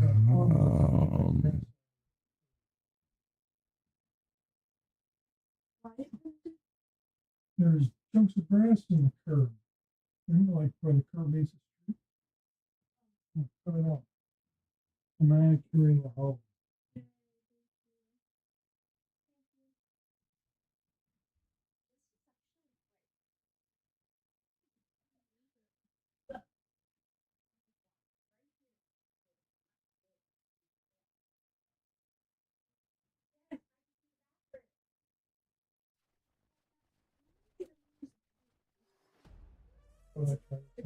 George Janko. That's what it is. He's privacy again.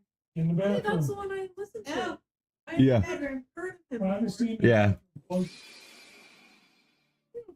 That's not villainizing, that's reality. And if you can't recognize reality, you're in danger. I saw bits and pieces of it. I didn't get to listen to it. American people, especially American children. And if they're troubled and believe there's somehow a girl trapped in a boy's body, we want to get them help. Yeah. We don't want to give them hormones and operate on them. Exactly. This is not even, Yeah. and also keep You in guys go mind, love on her. You're going to be this gone is for the not even a weekend. popular stance among trans people. Or actually, that's Have not you guys true. watched It's not a the novel universal stance yet? among trans people. The idea of children Everyone doesn't transitioning like it. is a hotly contested topic inside of Not even comedy, trans not- communities. What? Society shouldn't be trying Thunderbolt? to produce Yeah, you more guys tell me trans when we kids. went to the movie theater, it was a Pretty kind of funny. They had some funny lines in it. Trans people have 42% suicide rate, man. It's sad. I think it's also It really more so sad. reminded And me I think of it's really a disappointing that these Guardians of the people aren't Galaxy. given the compassion.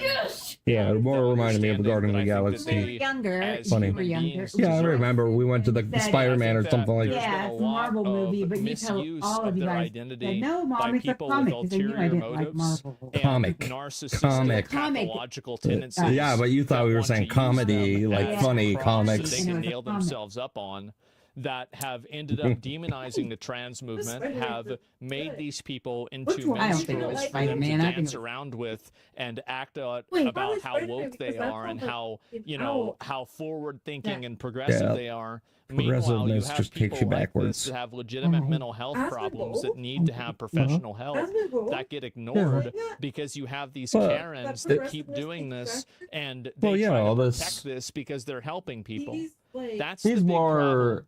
That's the middle, big issue. more And that's the point libertarian, where, and this is more the difference right-leaning between libertarian, I guess you performative could say. empathy and actual empathy. wait, what is Because is he's that not like performative empathy pushy seeks on to anybody. deceive He's just like, this is and true empathy pushing seeks too to far do good. this or too. The people So he's that are anti-woke. enabling this, gassing it As up, the and as the trying to younger obfuscate generation where says, he's problems are, based. Like and he trying has to use every valid single one points of these and solid issues as a talking points. soapbox where they can talk about how good of a person they are. But These he aren't wouldn't- empathetic people. wouldn't rank They're narcissists. They're No. parasites. And they're literally sucking the life No, out of this he's community. anti. They're damaging Not anti-God, any but sort of doesn't movement, any sort believe in of God, has no progress the faith. trans community has Yeah. made at all in the last 20 Yeah. years. These people are setting it back Yeah. faster and farther than Donald Trump could ever even dream of. I say he does more Asmongold damage to rates the more trans towards community? Jack. Having a shooter like this that goes out and does all this stuff, Jack that is- it's found out they potentially Yeah, transitioned at Jack's 17 not years religious old, or anything or like Donald that. He Trump doesn't signing have an executive order. any What do you think foundations really in does more damage from the Christianity or perspective of the anything. He grew public up in and a how people Jehovah's Witness perceive town. things? I'm going to tell you, this does. No, and his it's family not even doesn't. close. This blanket's going. I can feel the coils inside And starting to curl up. doctors should stop profiting from it. Great Britain ended Yeah. child Yeah, sex a lot change of From the heat. surgery. They said it's barbaric, and they're right. And politicians should stop That's a elevating the W. trans Link of what it issue like is. it's the civil rights I'll find a struggle of the different 21st one. century. I like it. It's big, but like I roll over it and I hate that. I like the one that I had that was a sleeping bag, but it burnt a hole and almost burnt my toe. For our trans community, For being the one that for transgender individuals. the regular blanket, the regular heated blanket. It just has to have heat really hot because I need actual heat, not like it keeps you warm. And you have these people, this is the issue, right? Is they're using this so much Is it the same as kind of a, fabric they on don't give a both sides? Yeah, it's not fleece on the inside. It's the same fabric. I don't like. soft stuff. Yeah, I like that. I never wear it though because I always think it has that. Yeah. I confuse No, this is the same on both sides. myself. Yeah, that's from the heat. It's burning it. We're not really burning it, but the coils are going bad. fuck? You think they give a fuck about Trent? They didn't give a fuck about them. them. Like, they don't care about this at all. All they care No, about is they getting votes. give them psychological That's it. help because it's not really an identity; it is a psychological issue. Gender. Yeah, it's not gender affirming care. Send them to a shrink Yeah.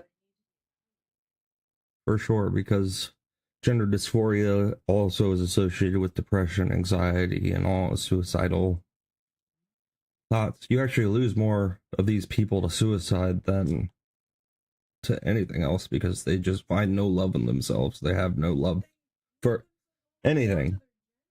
Yes. And they're not getting the proper support system at home or like even in the world now. People are just telling them to live the way they want to live, not telling them the truth, not giving them guidance. And it's destroying humanity.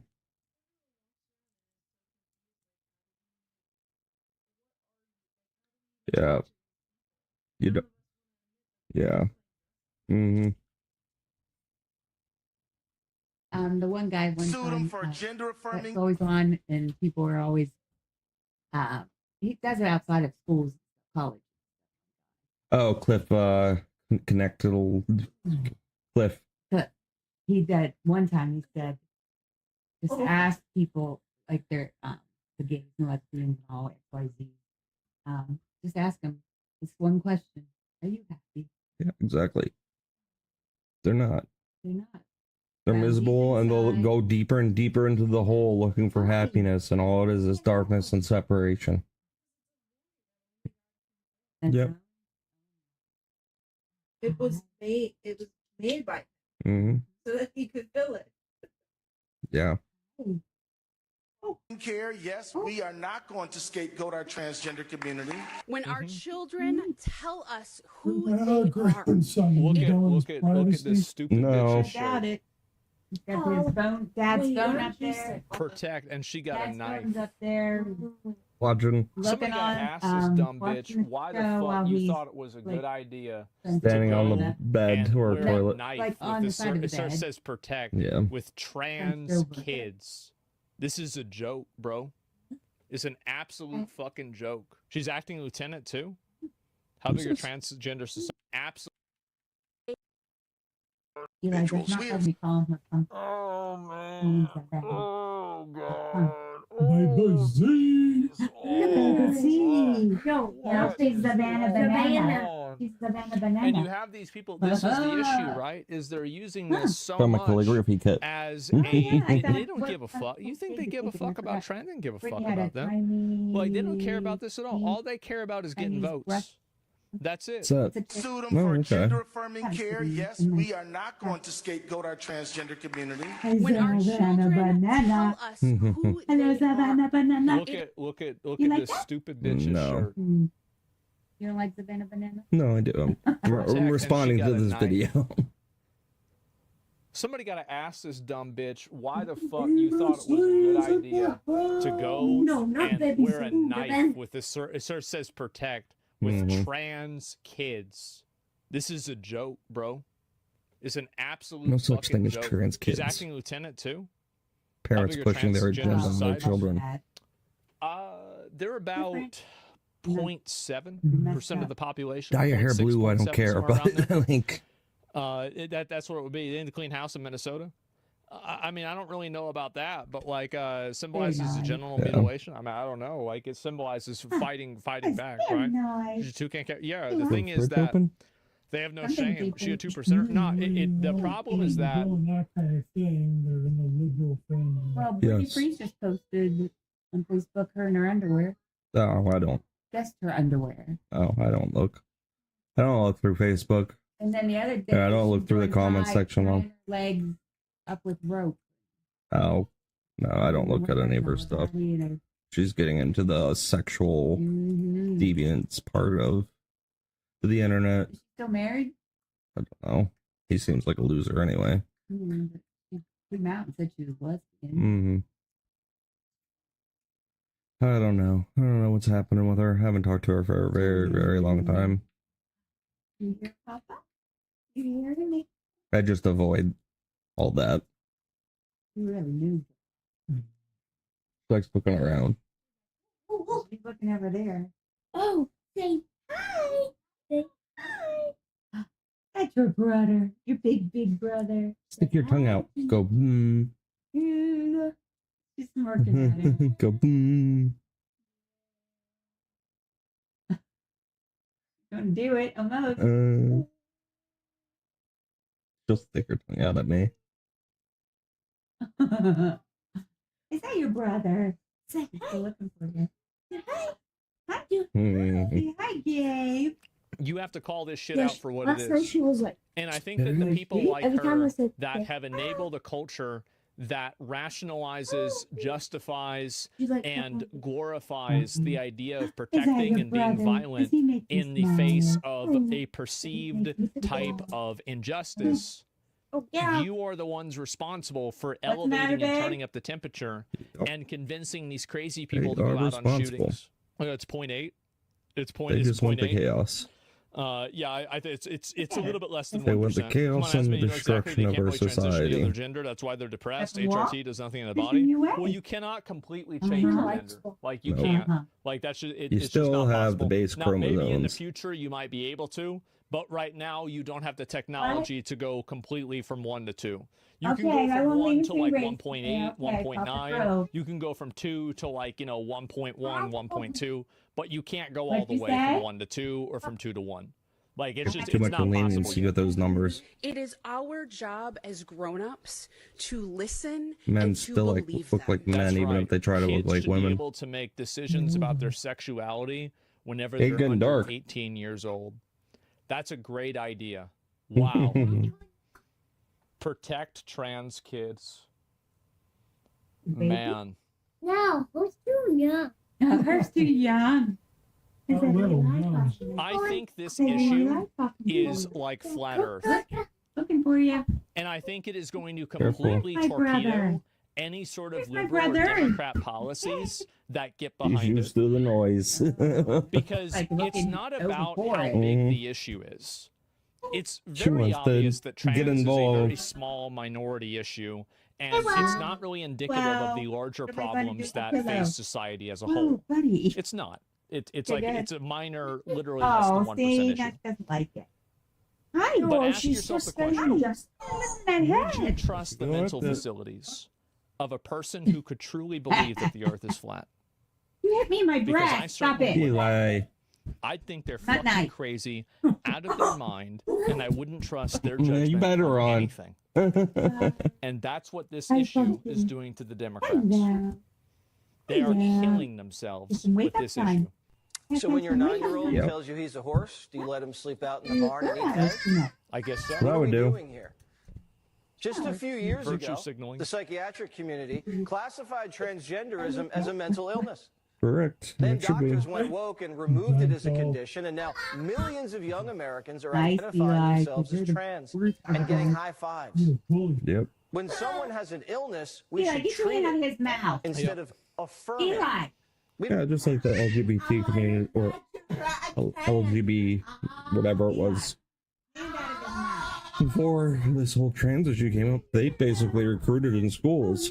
What they were doing, they were recruiting because they can't reproduce. They recruit to replenish the supply of lesbians and gays. You want to feed her? We They don't could be right now. celebrate schizophrenia. We don't big ones. encourage depression. Yeah. Teenagers are Three's confused. good. Sometimes Good. these things are just a phase. And Yep. if they're not, all right, then a grown man can I wear a wash it dress. right away. If he I wants to do that in America, he has that right. Exactly. I wash the And that's, little I ones think, right the way away that most anyway, and then people put them feel on and about just steam them. Yeah, Usually do right whatever away. the fuck you want. Exactly. Yeah, sure. Well, I rinse them. We're a You guys pretty leaving? darn tolerant society. I'll put it on. Be right back.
But he's gonna help me stream.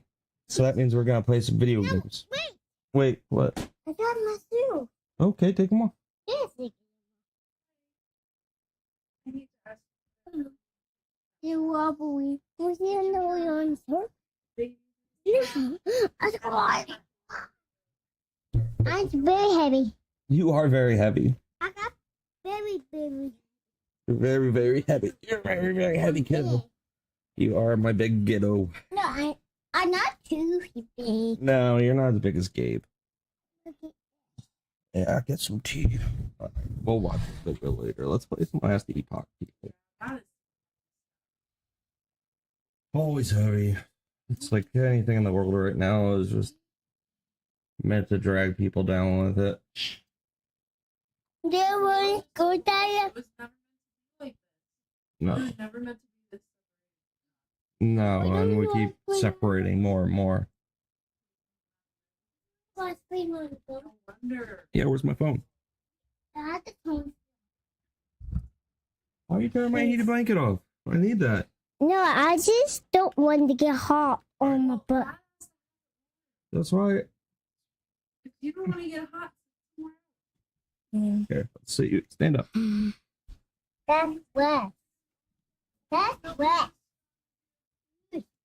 You want to turn it back on?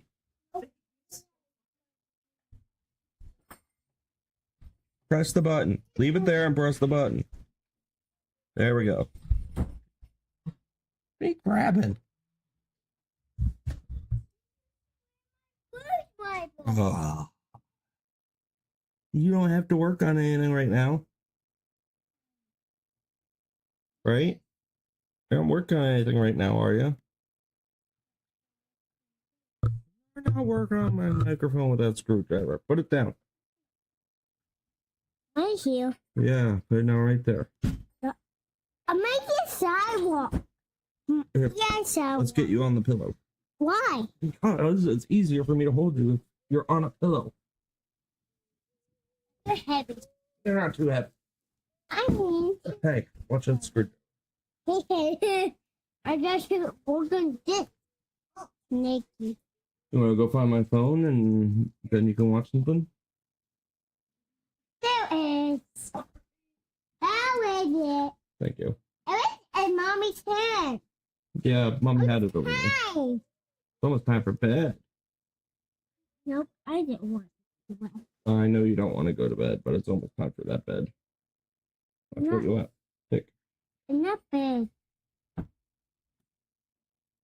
What fish? It's not bad. What fishy fish? Up. Come on. Just work. That's Caleb. Is it Caleb? Oh. Uh-huh. He loves watching Caleb.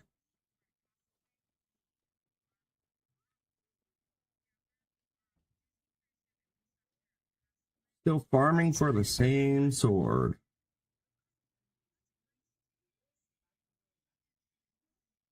The same sword.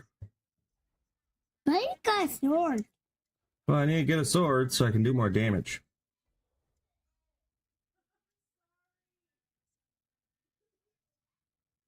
Make sure I turn on my buff. Buff it up, buff it up.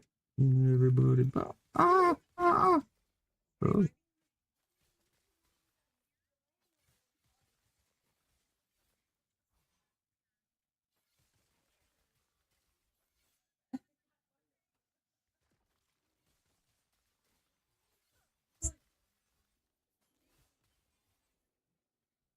pick up.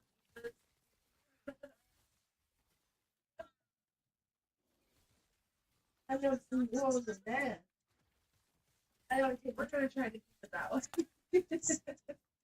How much if I really? Oh, it's dim. Oh no, we're going the wrong way. There's some scorpions. Are you blowing up? I'm blowing everything up. Watch. Boom, boom. Boom, boom, boom.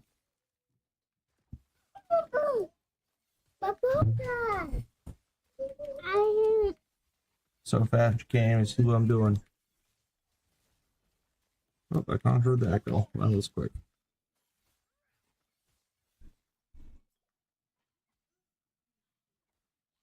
There really wasn't anything to do in here, huh? Put that in here.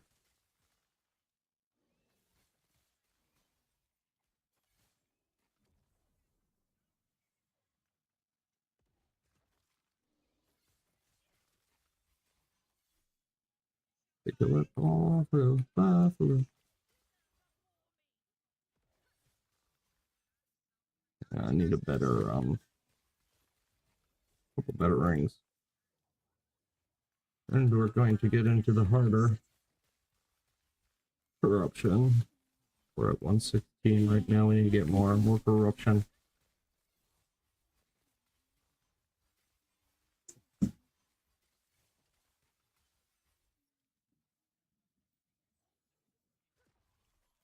What?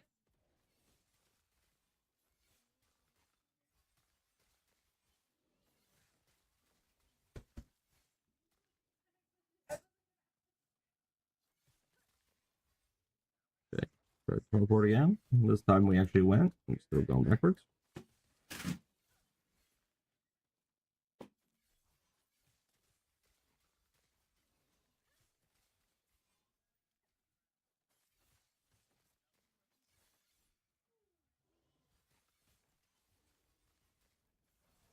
Oh, there's a here. Yeah.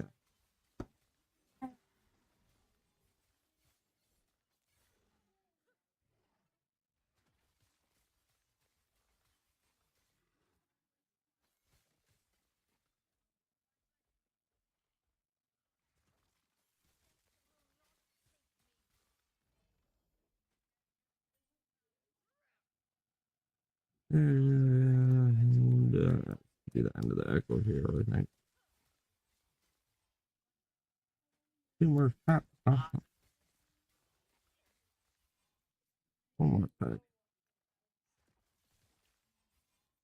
Good, got him. Probably a couple more down here. Reviving crab. Watch the crab revive.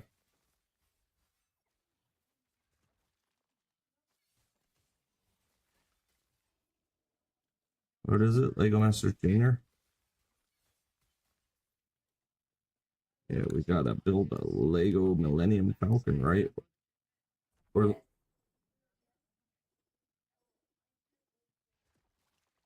yeah, that'll be fun. It'll be fun to build that.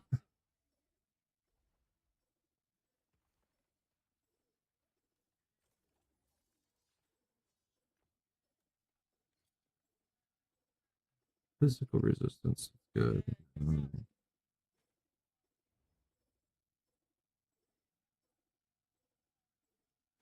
only it wasn't.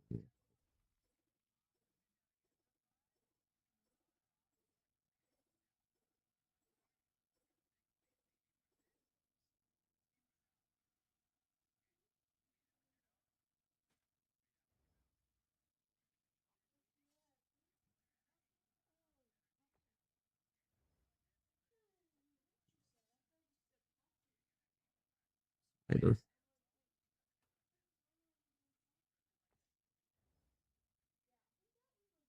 Get room. Oh, it's got space on it too.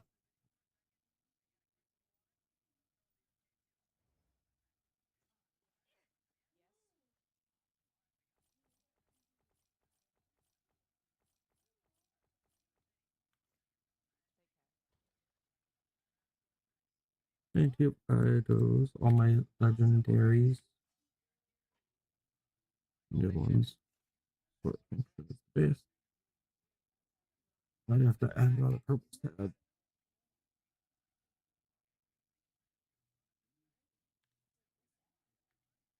Purple people eater.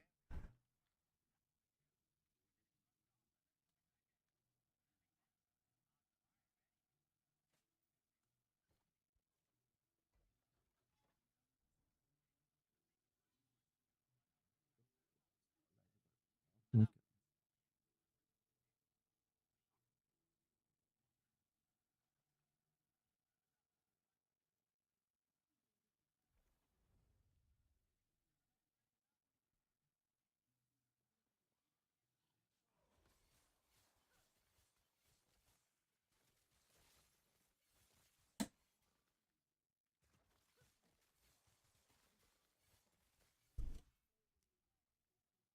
Purple baby, that's for the first time that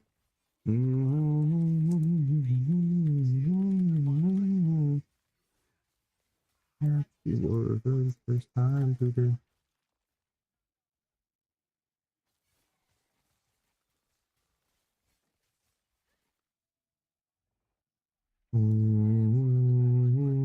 Itsy bitsy teeny weeny yellow polka dot bikini.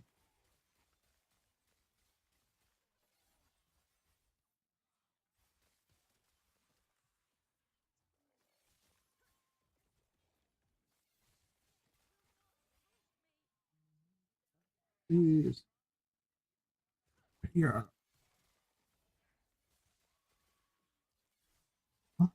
Hey.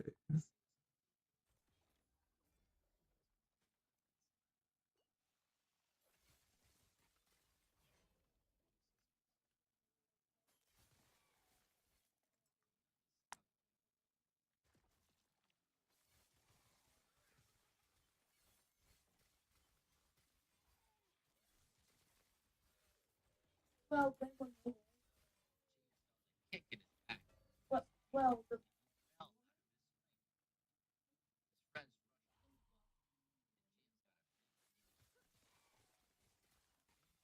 I can believe that. because Yeah. hey,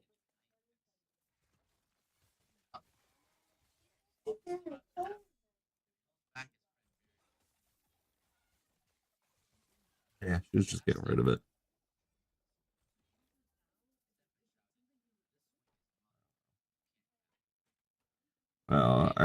Her thought is the same as mine. Is he hasn't touched it for.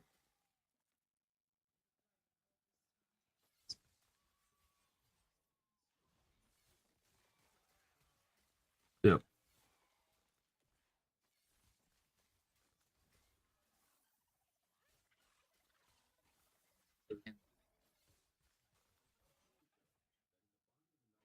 Oh, it's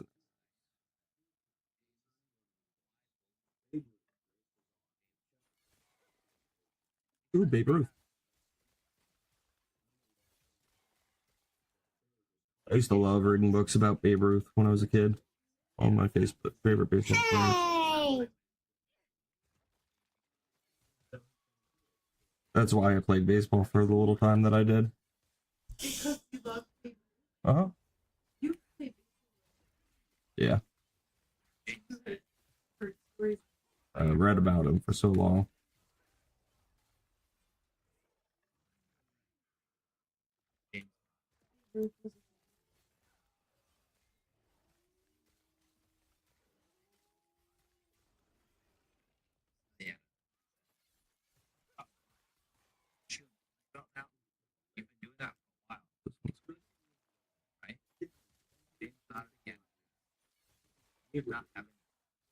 Jackie Robinson,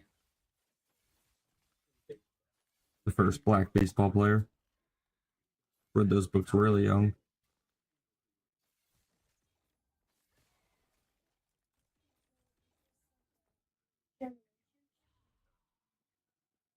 What do you mean a generation thing? Mm-hmm. Yep.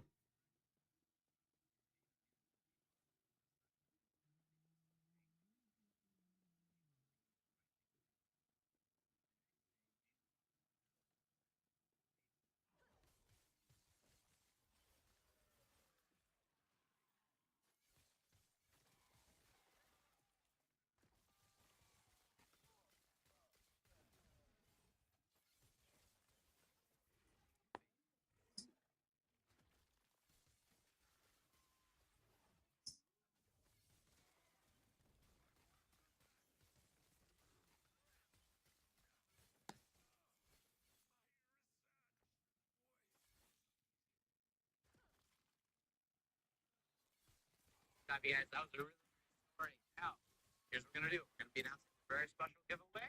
Okay, so let's see who won the contest today.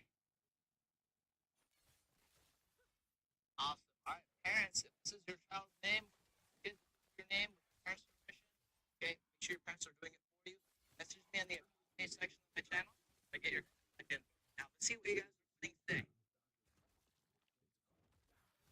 think you guys want a 6-week. You know what it is? Basically, 6-week video course to get your. Okay. Congratulations. Now, parents, getting your kids online, kind of structure.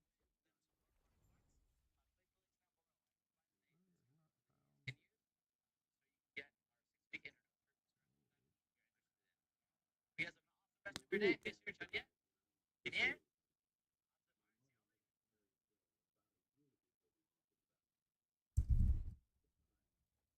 Let's get an void nemesis in here. Jab, jab, round it. Good job, you guys. Awesome. Let's see right over here. Challenging. We're gonna do 10 jab crosses, and then we're gonna throw an uppercut at the very end, just like the Flash. Okay, let's go really fast. 10 jab crosses. Ready, set, go. 1, 2, 3, 4, 5, 6, 7, 8, 9, 10. And then we're gonna charge up the stand. Charge it up, charge it up, charge it up. Awesome. Very good job, you guys. Well, anyway, you guys see it? Junk, junk, junk.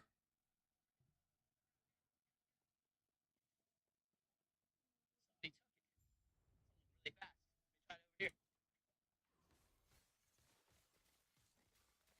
I mean, you guys. I guess we have to. Okay, now here's the thing. Very, very quick. When he attacks us, we're gonna practice slipping. Make sure we get hit. Okay, so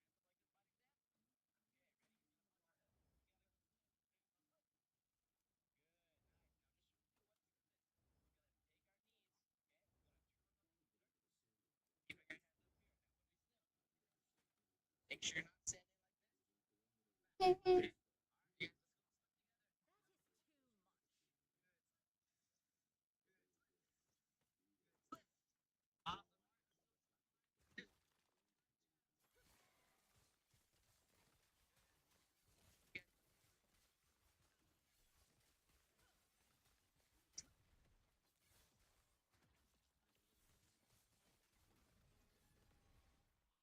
Good job, you guys.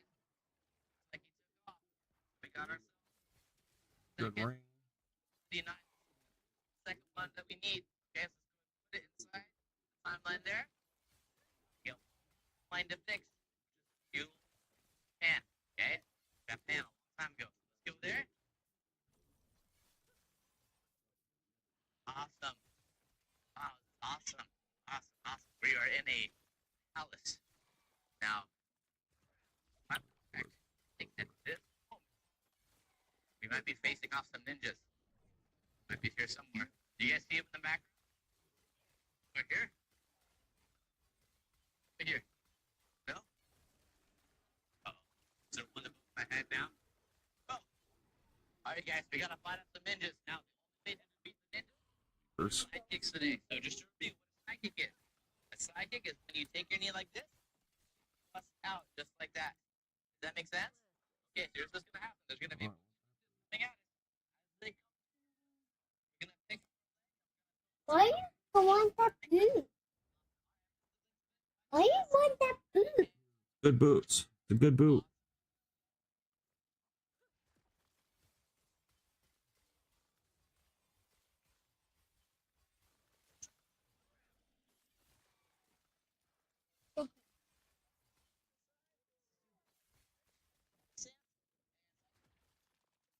Awesome. Good job, you guys. Sidekick. Good, good. And sidekick. And sidekick. Awesome. Super. Next. 39. We fixed the timeline. Very good job, you guys. Now, this next part, all you have to go and have a seat. Sit down, crisscross, get comfortable. Jojo's got a good story for us today. Okay? All right, Jojo. Can you come over here, buddy? All right. See what story Jojo has.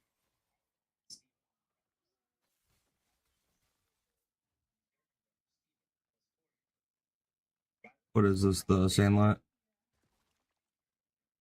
haven't watched it. I don't know if I've ever watched it, actually. Good movie. It's a classic.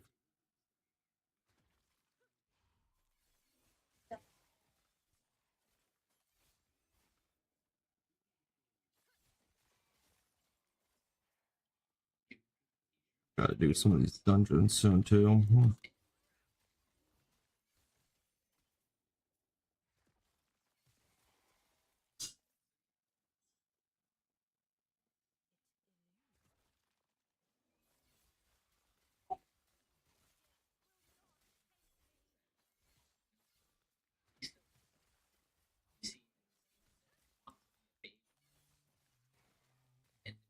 Mm.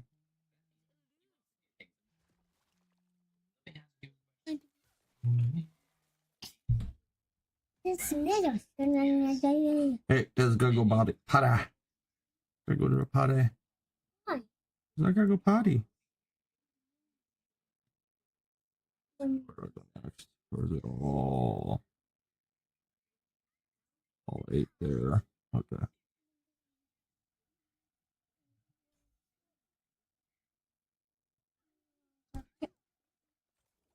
Stop breaking your screwdriver.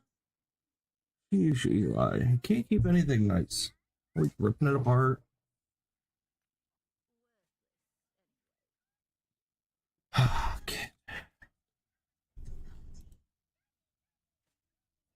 Okay, get down. I gotta go potty. You gotta sit and talk to the strangers on the internet. Hello, strangers. Stranger danger.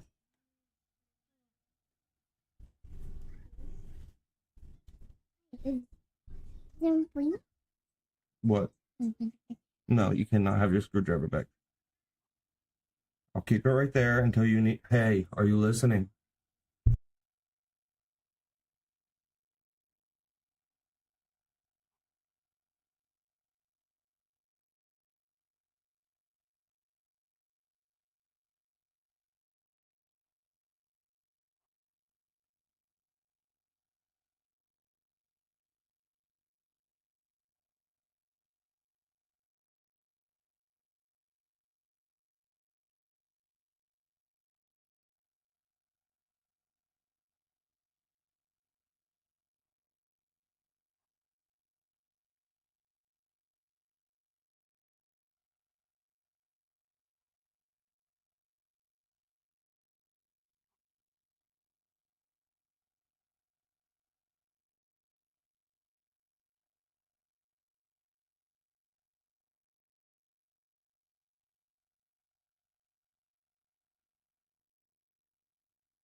Okay, we're back. You coming back over? You staying with Mom?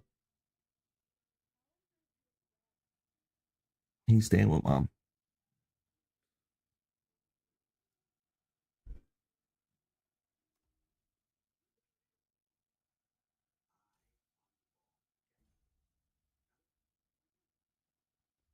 Okay.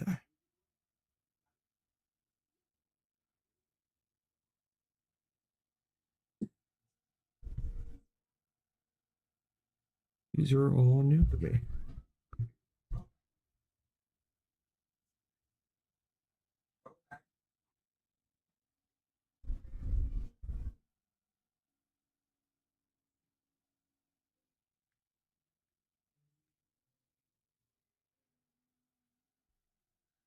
Well, we're not doing that.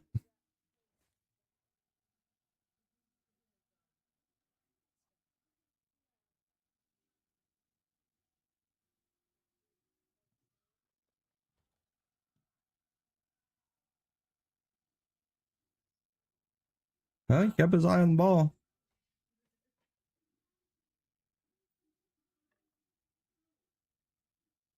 14, 17, that gets tossed.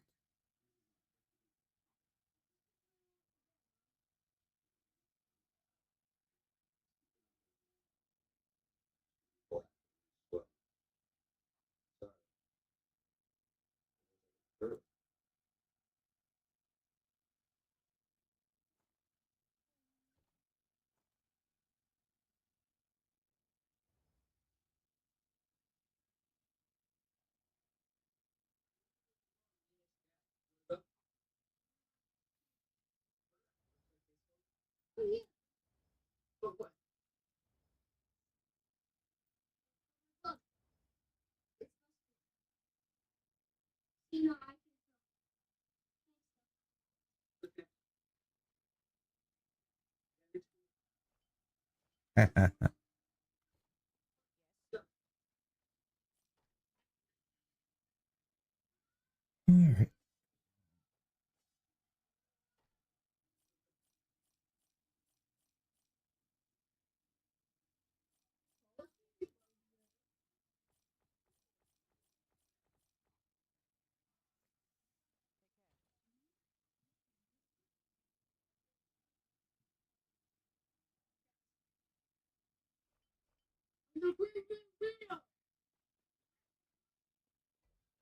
Great bamboo.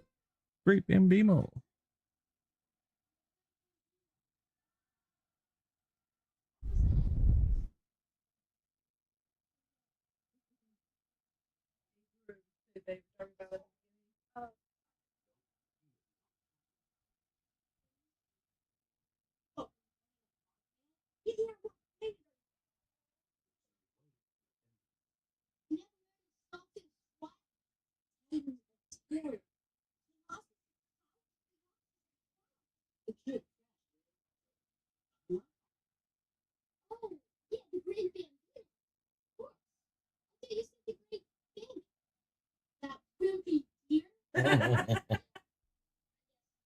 That wimpy deer. Why is that not changed? That should be changed. I typed it in everything last.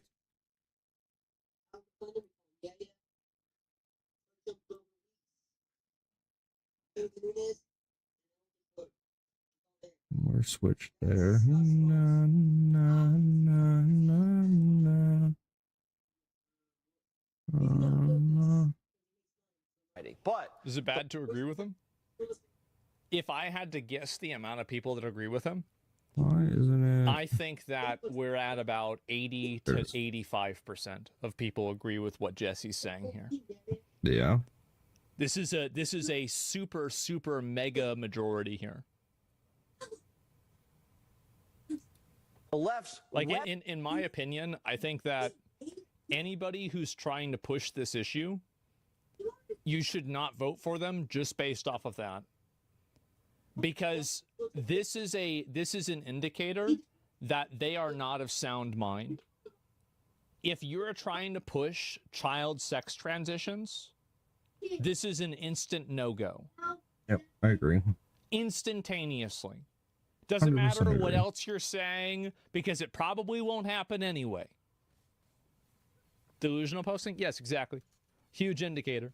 Absolute deal. But yeah, this should be a deal breaker. The same as flat Earth is. weaponizing trans kids. The worst part is flat Earth is less damaging. and turning them into culture warriors. And they've been turned loose against the church, schools, and Trump. You see it, I see it. Everybody knows it. The trans Klan has a militant wing, and it's out. It's obvious that they do, by the way. This is not even a question. Anybody who thinks that this is not the case is literally lying to you.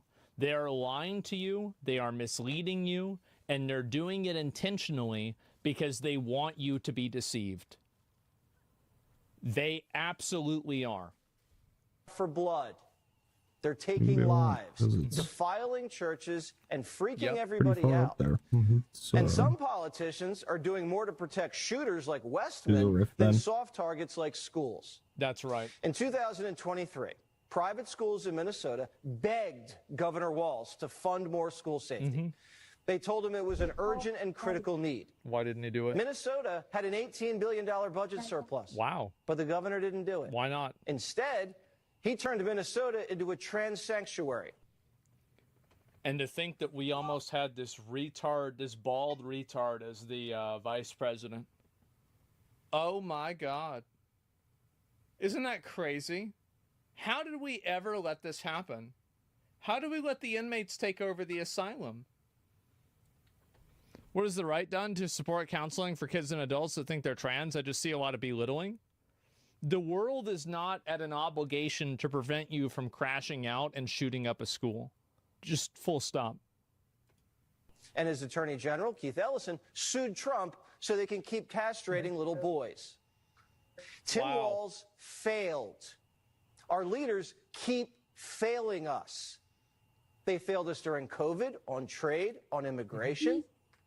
They say they care about kids, but they locked them down and oversaw an obesity and chronic disease epidemic. And also, yeah, to answer this question, yeah, and by the way, I agree with you that they don't get the proper treatment. That's why I want to bring back mental institutions.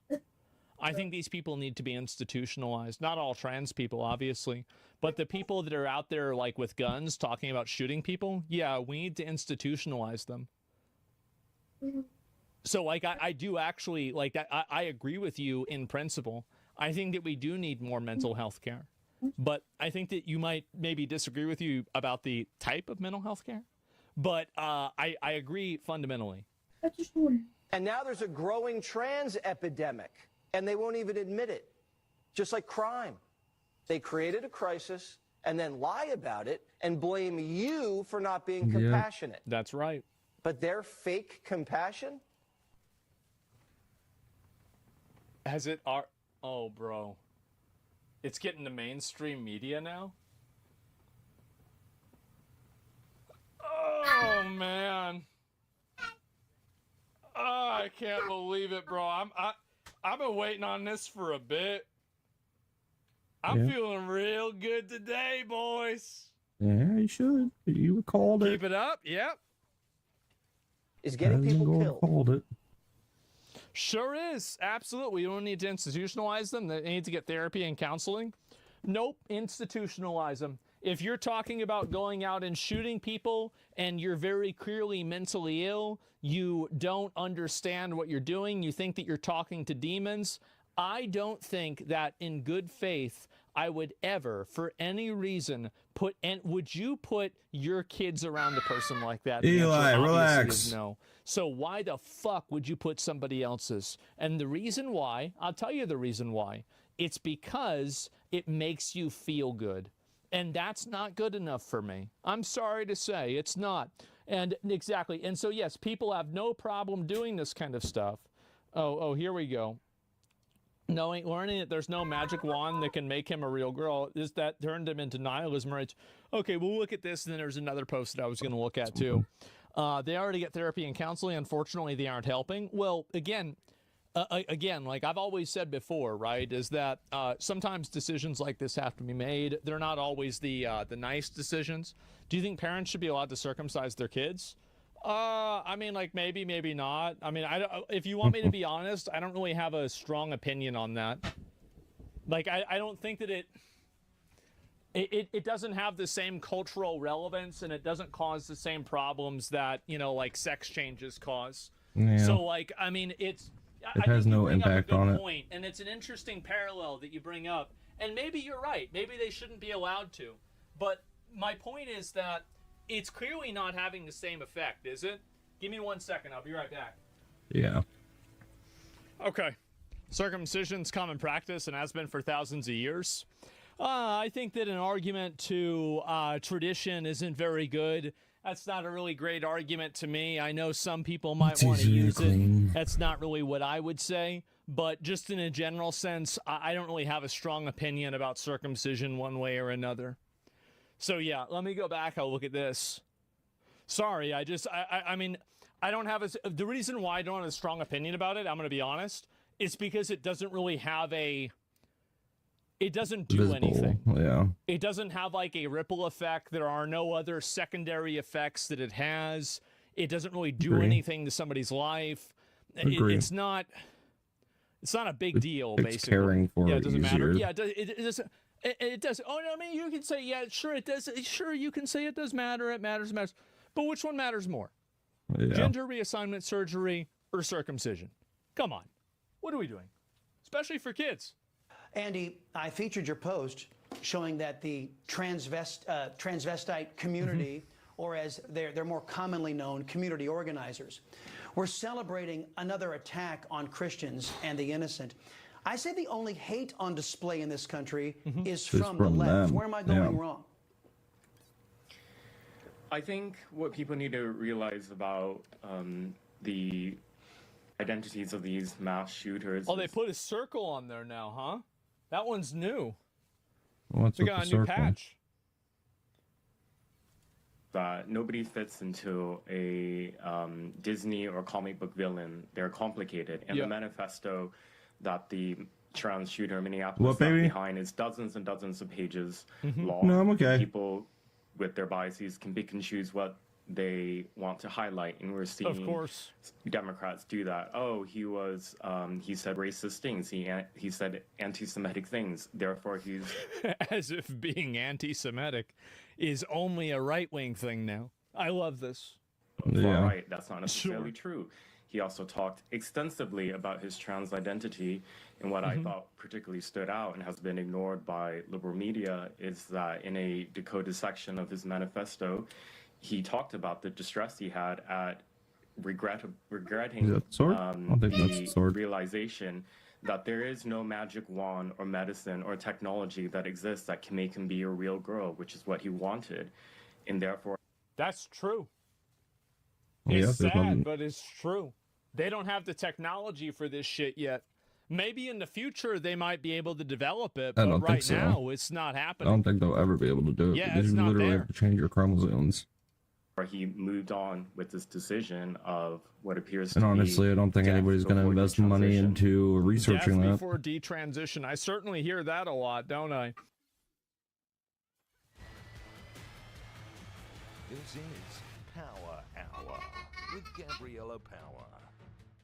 Hello and welcome to Power Hour. I'm Gabriella Power. Thank you for joining us.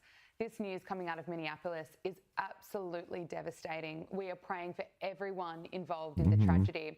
We're going to be joined by Hillary Fordwich in a moment to get the latest on this Trump-hating trans shooter who slaughtered innocent children inside a Catholic school church. Later in the show, we'll be joined by Michael Danby about Iran's involvement in anti-Semitic attacks here in Australia. And for some much lighter news, we'll be joined by CJ Pearson about why Taylor Swift's engagement is a culture win. And Riley Sullivan will also join us with the details on Meghan Markle's latest swipe at the royal family. Is it for Ice and Cold? Do you think? I'm sure he talked about it more on stream, but... If you still listen to what the mainstream media says, you're probably stupid. But now, it might 100% actually agree. get you prison time. As ICE was making a routine arrest in Los Angeles, California, when these idiots decided to intervene. Are you okay? It's fine. See? Are you okay, Hector?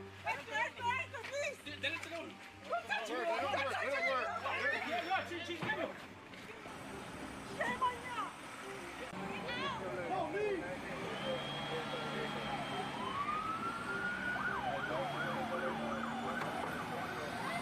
Looks cool. But They then look stupid. someone threw a bottle at the feds. Ooh, they're going after him. Get him. Yeah. Don't tell me what to do. Who are you? Who are you? What did he do? He didn't do a fucking thing. Yeah, he did. He threw a bottle. Tell me what to do, mother. Touch me now. We're gonna get arrested. I'm not gonna throw down. Oh, so you guys can arrest people now? Who are you? They're the police. And where would that be? 300 Los Angeles. 300 Los Angeles? What kind of address is that? As the local Fox affiliate highlights this lady saying why they dislike ICE. These federal officers are coming into our city to tear everything up, our relationships, our neighbors, the families in our communities. Your slaves. Just to satisfy a political agenda of a criminal in the White House. Later headlining it, not with the attack, but a tense encounter, stating the guy was arrested for allegedly assaulting an officer. As the mother complains, the kid has never been in trouble before. He works at FedEx and is starting college soon, but now they are he just ruined his life. future with this, where he now faces up to 8 years in federal prison. It's insane how Fox frames the story, not as idiot attacks the feds with a bottle as they're making an arrest, but how a tense situation now puts a good kid at risk of not getting an education, as no matter what the circumstances are, criminals are actually victims because whatever side Trump is on has to be villainized. As it is sad that a regular guy can be brainwashed by the mainstream media, social media, and the other idiots that listen to it, turning them into a violent felon. But even this story itself is the perfect example of We'll get back to this. Okay,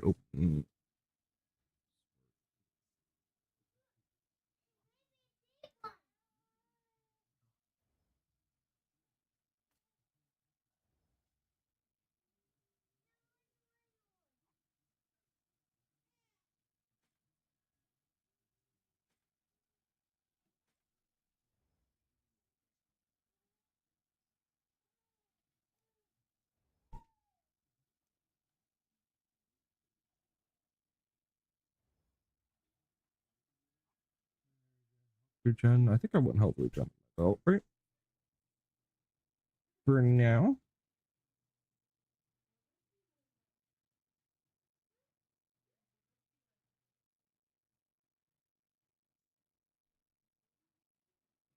I just health increased.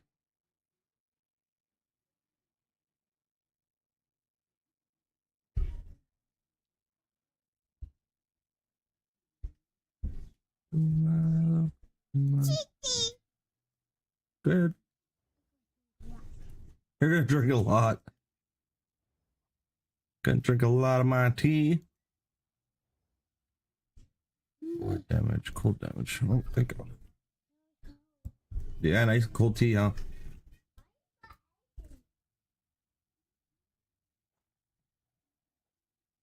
Minion skills. Dodge. It's rogue.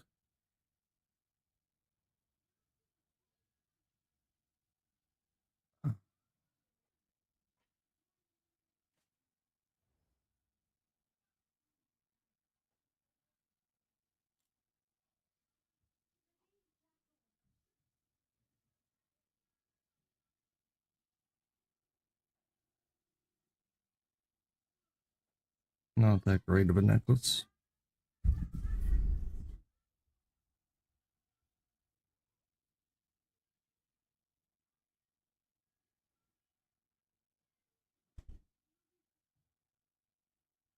And a critical strike multiplier attempts to increase fire damage over time. Interesting.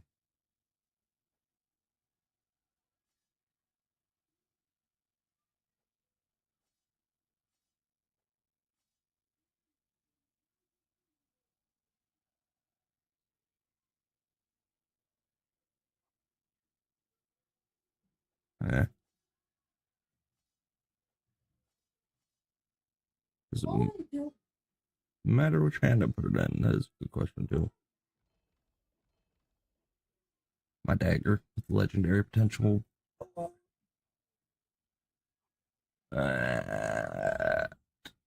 6, 38.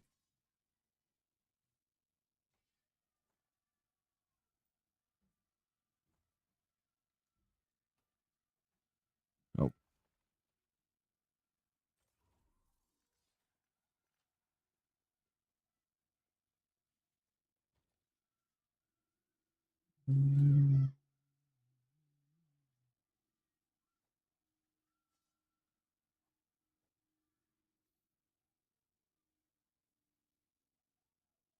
Okay, legendary. These +2.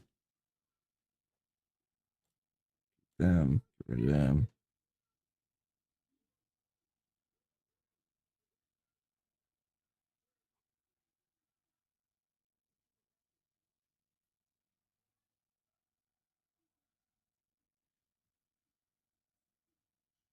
Let's get LP. Kind of jokey though.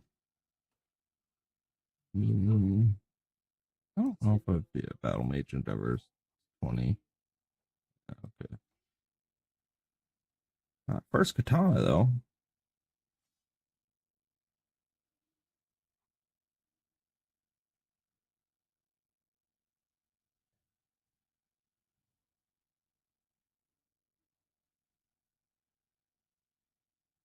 Get an LP. Keep that.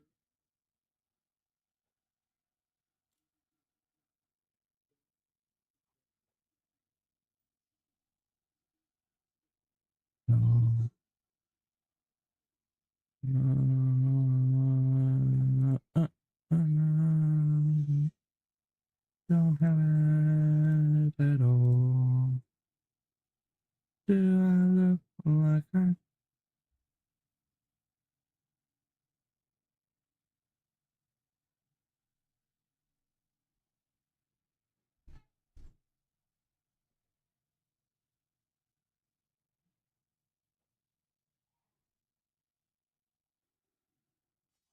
Little, huh? Oh, that's fast.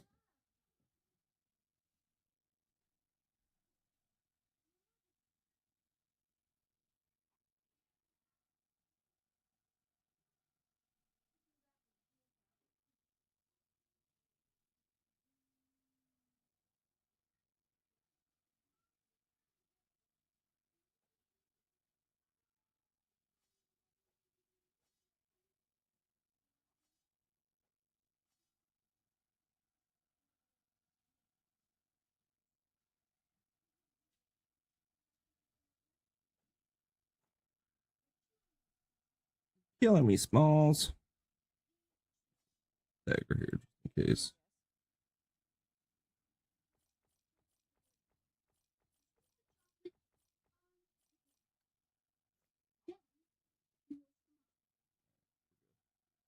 Back to that video.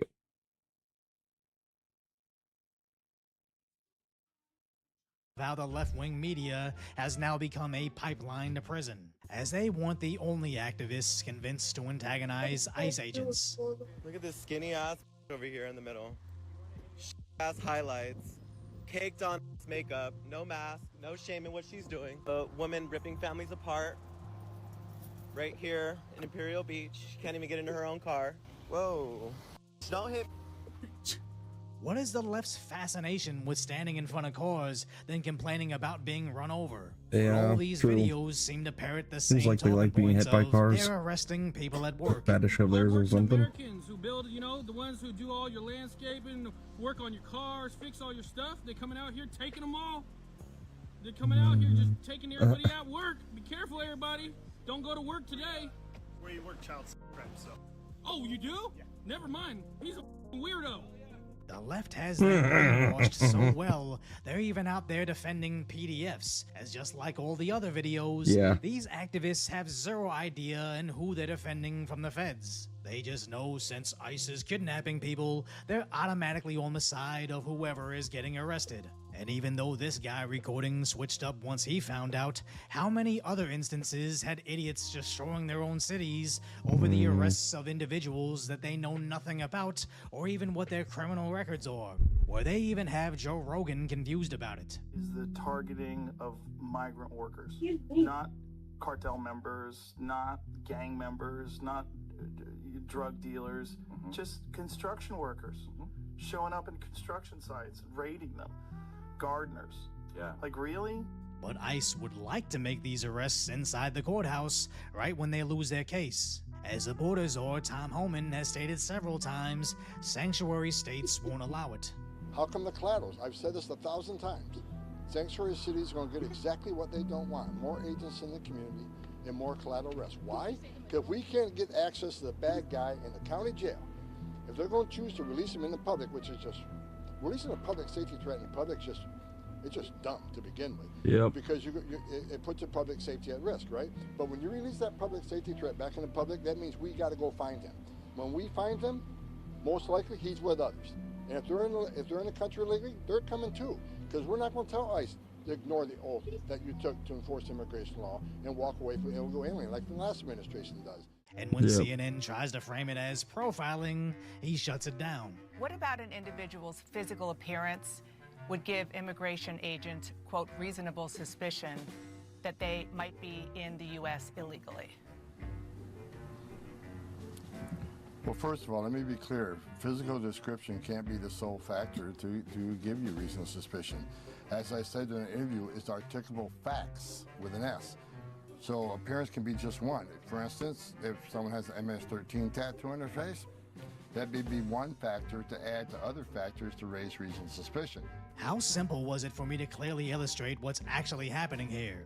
They aren't going after random workers at their job, they're going after specific individuals who are wanted for specific crimes, except the local liberal government protected them inside the courthouse with their sanctuary city policies. So when the feds are forced to go out into the city to arrest them, if they're incidentally around other undocumented individuals, they will get arrested as well. It's not that hard to make that clarification, but they won't, because they want their base misinformed and emotional, even if it means a couple of them will be missing college to go play basketball in federal prison.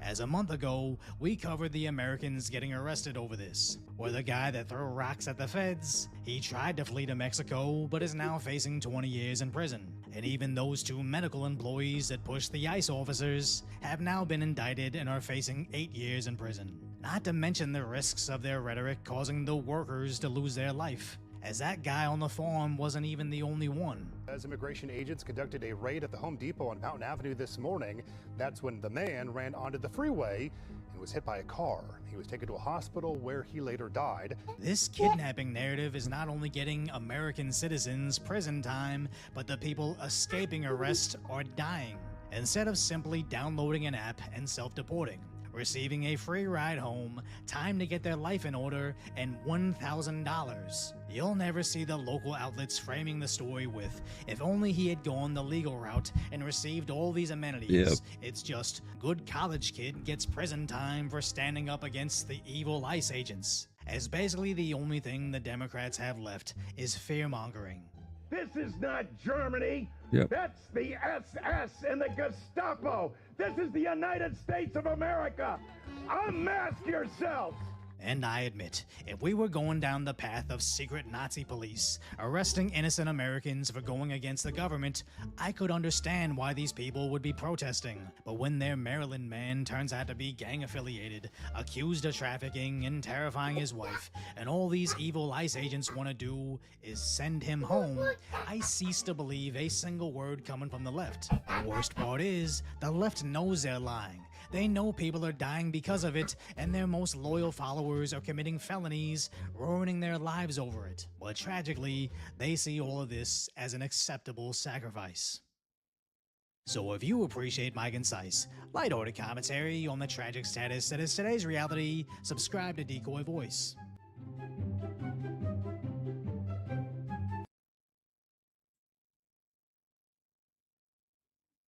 Good boy. Always at it.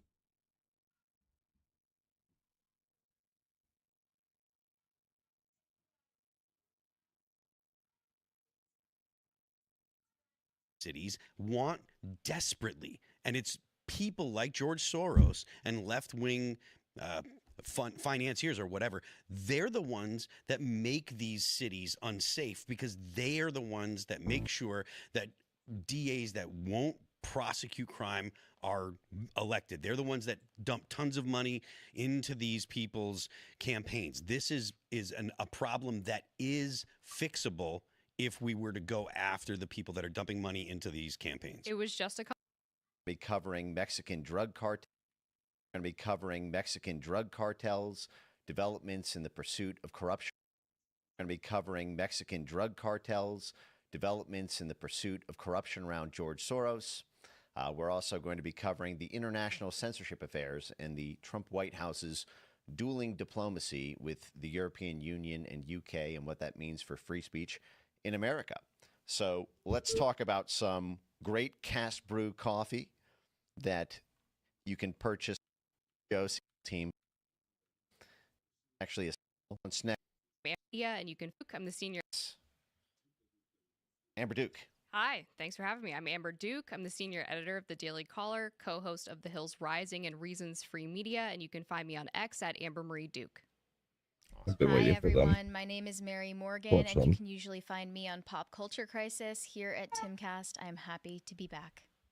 Hello, everybody. My name is Phil Labonte. I'm the lead singer of the heavy metal band All That Phil. Remains. I'm an anti-communist and a counter-revolutionary. Let's get into it, Mike. Today, corporate media is avoiding all mention of the Minneapolis massacre shooter being trans and all that entails. This is from the Post Millennial.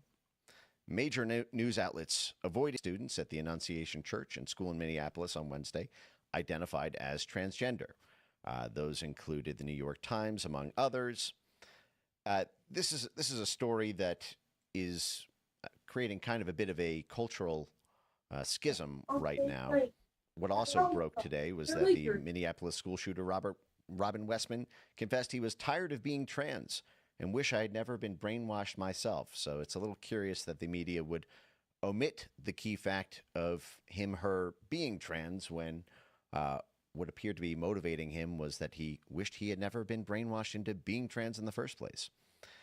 Reading here from the New York Post. He confessed that he was tired of being trans and wished he had never brainwashed himself in a manifesto posted online before he slaughtered 2 children and wounded 18 more at a Minneapolis church.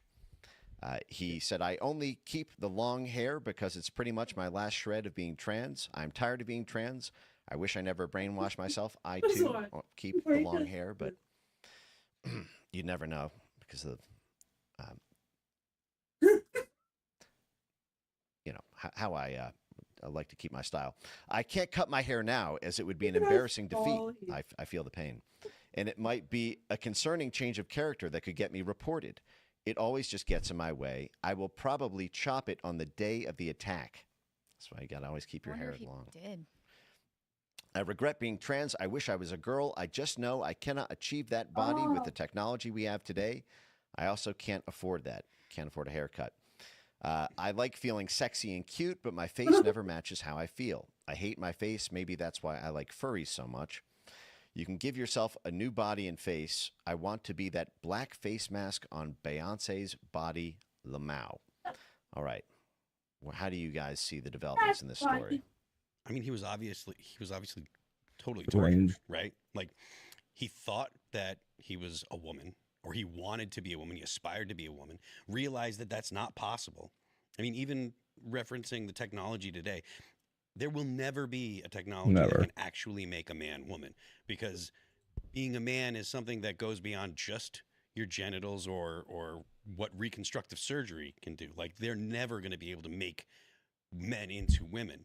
But he acknowledged that, and he had no recourse. He'd already kind of destroyed his life. And I imagine that's probably transitioning. Was he on HRT? I don't know. Because I only knew about the name change and not the rest of it. Obviously, he had the long hair, but was he medically undergoing that process? We still have yet to find out. I don't know if that information has been released at all. Something that I'm really frustrated by is the point scoring, the political point scoring that people have jumped to so quickly before they even knew anything about this case. Like, there was a point minutes, maybe not even an hour after the news broke, that people found out who this was, but it wasn't confirmed. No. It was just from a bunch of Twitter accounts, and then people absolutely sunk their claws into this narrative on the right. And I don't want to sound like a fence sitter. I guess I don't care if I sound like a fence sitter, but I also don't want to be misunderstood for saying this.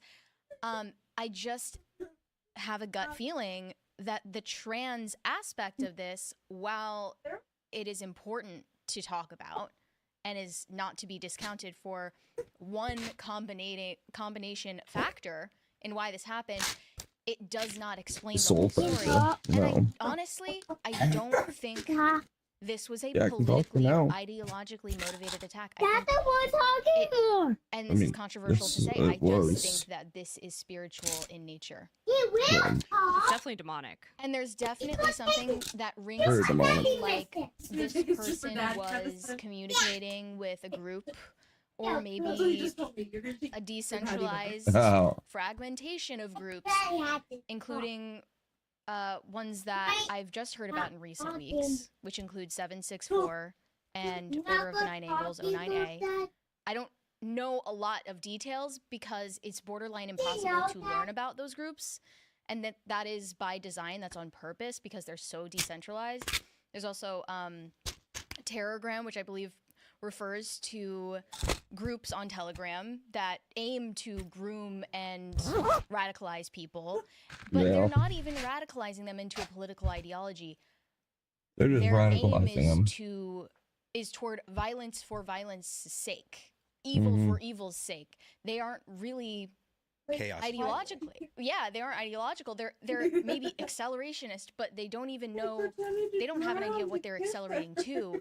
It's just Satanism. Like, they're very expressly Satanist, and the illustration of him looking in the mirror and seeing a demon in his reflection tells me enough that, like, all I need to know about this story. I would rather not learn more. Well, this gets to the conflict between identity and ideology. And if you can pull up on screen here, so there are obviously a lot of ideological things in the manifesto, pretty spicy opinions about Trump, Israel, Palestine, this sort of thing that made people think, okay, this is a leftist, terrorist, trans person. Okay. Glenn Can Greenwald you grab pointed Mom's this out. bag The for me? shooter also praised Anders Breivik and Brenton Tarrant, anti-Muslim mass shooters, commemorated the murdered wife of white separatist Randy Weaver and Timothy McVeigh, and saying the need to instantly impose a clear ideology is stupid. Yeah, At you the got same everything, time, you huh? have what is an unavoidable pattern. This is from Donald Yeah. Trump Jr., pointing out the Denver shooter was trans, the Aberdeen shooter was trans, the Nashville shooter was trans, the Georgia shooter was trans, the Philadelphia shooter was trans, the Uvalde shooter was trans, the Colorado shooter was trans, and now the Minnesota shooter was trans.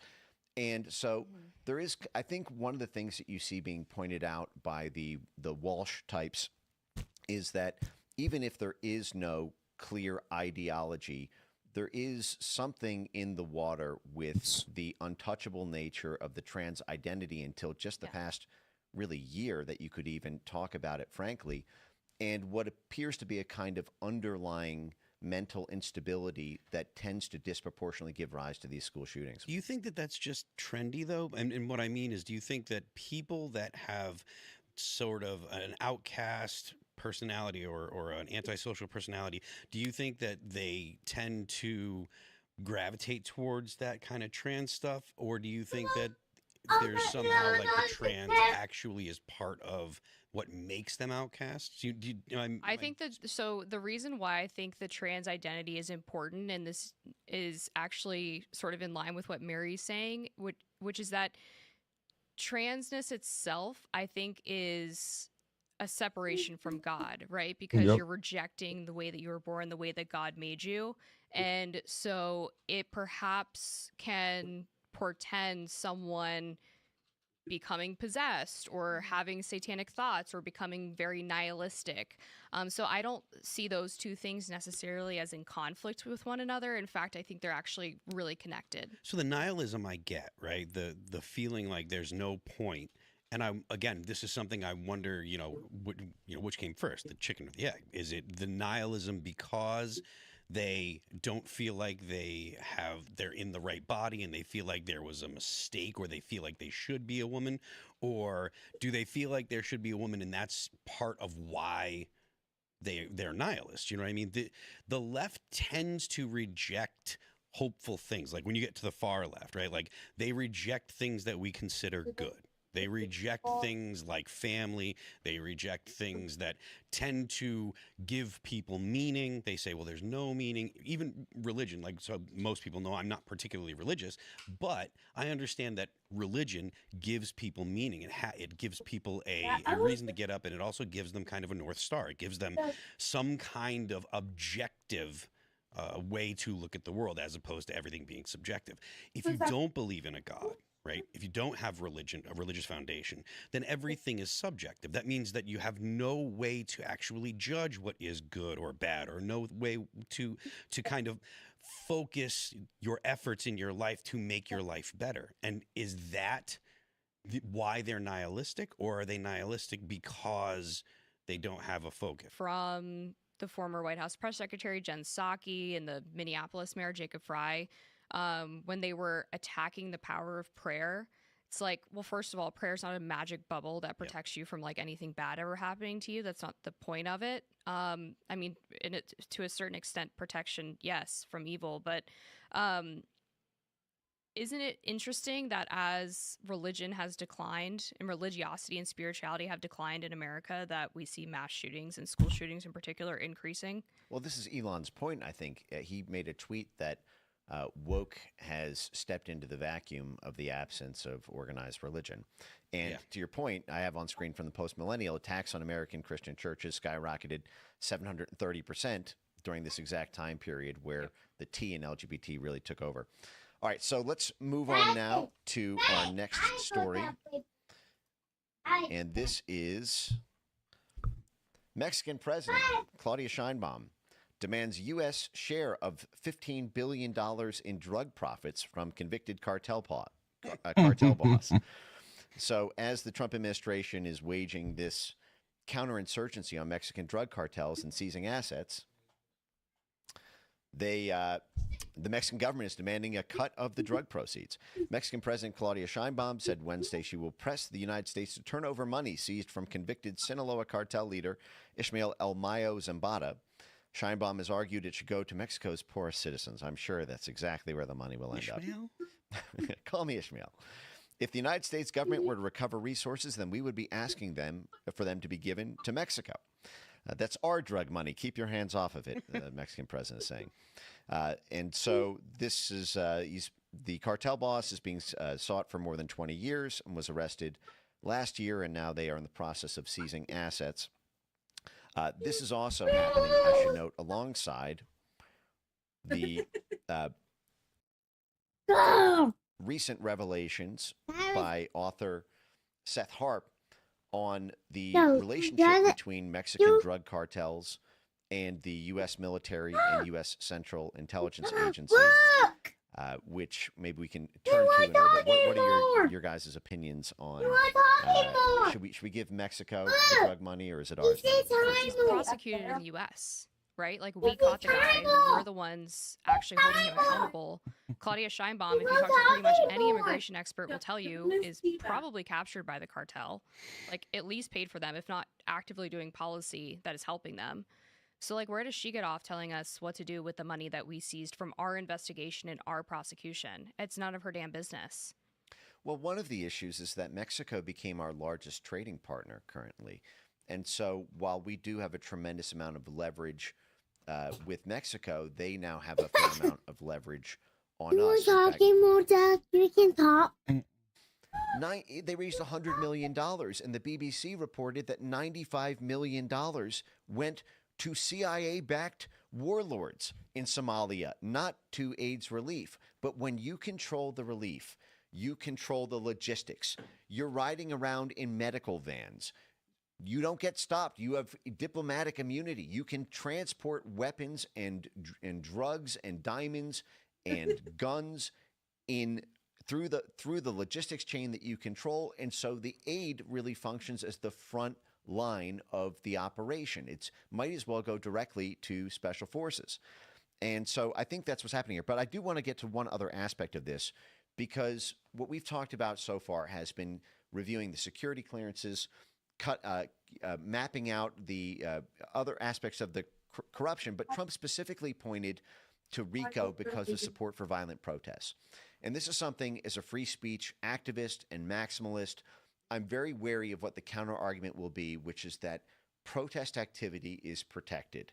And even if protests are large or sometimes get unruly, you should be careful about not going after the right of freedom of speech and the right to protest. But to that, I would like to point the Trump administration to where I believe the RICO case is strongest.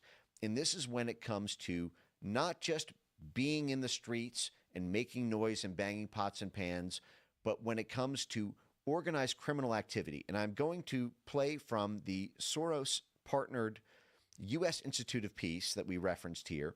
I'm going to play part of a video here from their own video archive, where what they propose is actually this is what they call nonviolent action, and this is what the Soros groups do under the guise of a kind of Gene Sharp color revolution style nonviolent action is what they call it. This protest activity. Now, this is from the U.S. government. This is on the U.S. government's video archive. I'm going to play just this section, and then I'll get you guys' thoughts on this. Third category of nonviolent tactics is nonviolent intervention. These include such actions as sit-ins, blocking roads, overloading facilities, establishing parallel or alternative institutions, occupying buildings, and acts of civil disobedience, and even deliberately seeking imprisonment. So this is the U.S. government guide that I have pulled up now. Again, this is produced by our taxpayers. The U.S. Institute of Peace gets $55 million a year from taxpayers and has a mandatory board spot for the Secretary of Defense and the Secretary of State. These mandatory board spots to have the head of the State Department and the War Department. And it was created by an act of Congress, funded by the U.S. government, our taxpayer dollars. I have their advanced course on civil resistance. Now, all of the folks involved in this course have been involved in the violent riots of the past decade, from backing the BLM, Summer of Love riots to the ICE riots. And even in their own written guide, they propose that groups blockade roads, blockade shipments, blockade the city. They have an entire training seminar here where they get people to strategize about how to block city intersections and like. So I believe when it comes to RICO, it's one thing. There's no problem with establishing parallel or alternative institutions or being in the streets, being an annoying person. But blocking roads is a violation of the law. And when that is organized and premeditated, that becomes RICO. Occupying federal government buildings. These are the same people who called for 1,000 years in prison for anyone who occupied the Capitol building, and yet they will propose to occupy police buildings or government buildings during the Brett Kavanaugh case. These acts of civil disobedience, all of this stuff, that means legal disobedience, breaking the law. And so I think when we need a full accounting of the, if a subpoena were to be fired off at the Open Society Institute and Churla in LA with the ICE riots to get their internal documents under court order to see how much of that was premeditated. It's no problem if you want to protest the ICE raids, no problem with that. But the moment you block the I-10 and cut off emergency services and the ability to get mail delivered to people's homes, the moment you do that, that becomes RICO.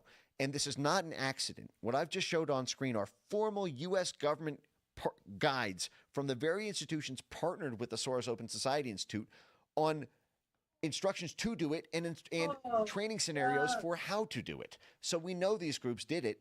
There's just never been a court-ordered subpoena to actually force them to turn over these documents or to bring the case. And I believe this is where the magic is when you get to this sort of organizational planning. What do you guys think of that?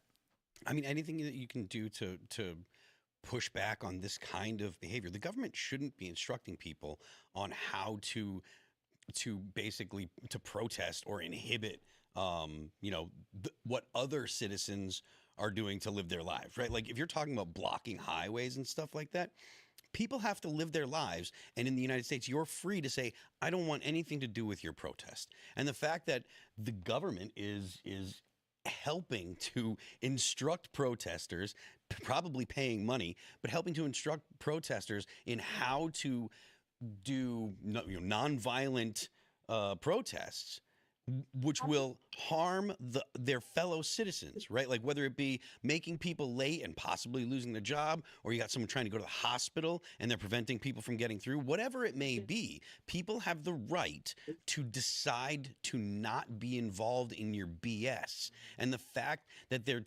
government is funding this kind of stuff, telling people how to frustrate your fellow citizens' lives, is absolutely abhorrent, and it should be stripped from the government, and any kind of criminal charges that can be brought up, I think they should do it. You know, I don't view blocking the free movement of people as nonviolent, right? Like that alone is a fallacy. Well, what's amazing is so this instructor here, Maria Stefan, who founded the U.S. Institute, or she was the head of the program on nonviolent action at the U.S. Institute of Peace. She's on record saying that they've cleverly defined the term non-action to specifically exclude property damage from the definition. Yeah, insane. So she's asked her opinion about the book How to Blow Up a Pipeline and whether or not it's okay to blow up pipelines. And she argues that technically it's okay because under our definition of nonviolent action, property damage is not included. That's convenient. Yes. Right. So these are the same people. But that sort of thing is RICO. And one RICO case on this network would make 200 other actors in the network never want to do this sort of thing again. And so I completely support the Trump administration's pursuit of it. And I think this is the answer. You get to these deliberate law-breaking sides of it. You go after the organizers, the main institutional cells. You force them under oath to testify and turn over documents in discovery, and I think that would break the whole thing open. But let's move on to to what's happening in the international free speech world. So, right now, the EU-US trade deal is stalled over digital censorship disputes. This is from Reclaim the Net. Efforts to finalize a trade agreement between the European Union and the United States have run into roadblocks, with unresolved disputes over digital policy and market access holding up the release of a long-anticipated joint statement. Talks have dragged on as Washington pushes back against what it labels as non-tariff barriers, which includes EU's censorship law, the Digital Services Act. Now, if folks remember, during the 2024 election cycle, the head of the EU Digital Commission threatened Elon Musk for talking to Donald Trump on X during their first public X space. He sent a threat letter saying, if you guys talk about what's happening in the UK right now with the Tommy Robinson street protests that were popping off, then you will be fined by the EU for non-democratic discourse that impacts hearts and minds in the EU.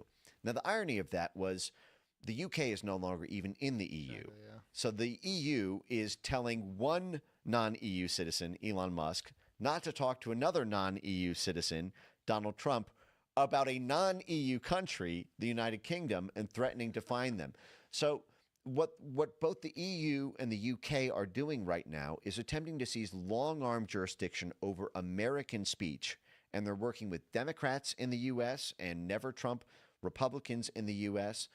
In order to try to take out both of their mutual opposition by using the power of the in-power government in bodies in the EU and the UK. And related to this, we have just out today the very guy who threatened Elon Musk for talking to Donald Trump during the 2024 election cycle, Thierry Breton, wrote in The Guardian, "The EU surrendered to Trump over trade tariffs. Now it's in danger of capitulating again. A fresh U.S. assault is aimed at Europe's right to regulate tech. It's an outrage, and we must resist it."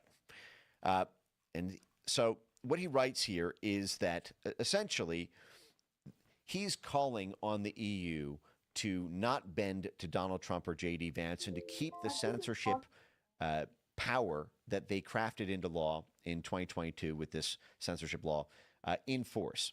And he's cautioning them against basically allowing free speech on the internet because American free speech impacts hearts and minds in Europe, and Europe will undergo a dramatic surge in right-wing populist political parties who undermine democratic discourse. Right.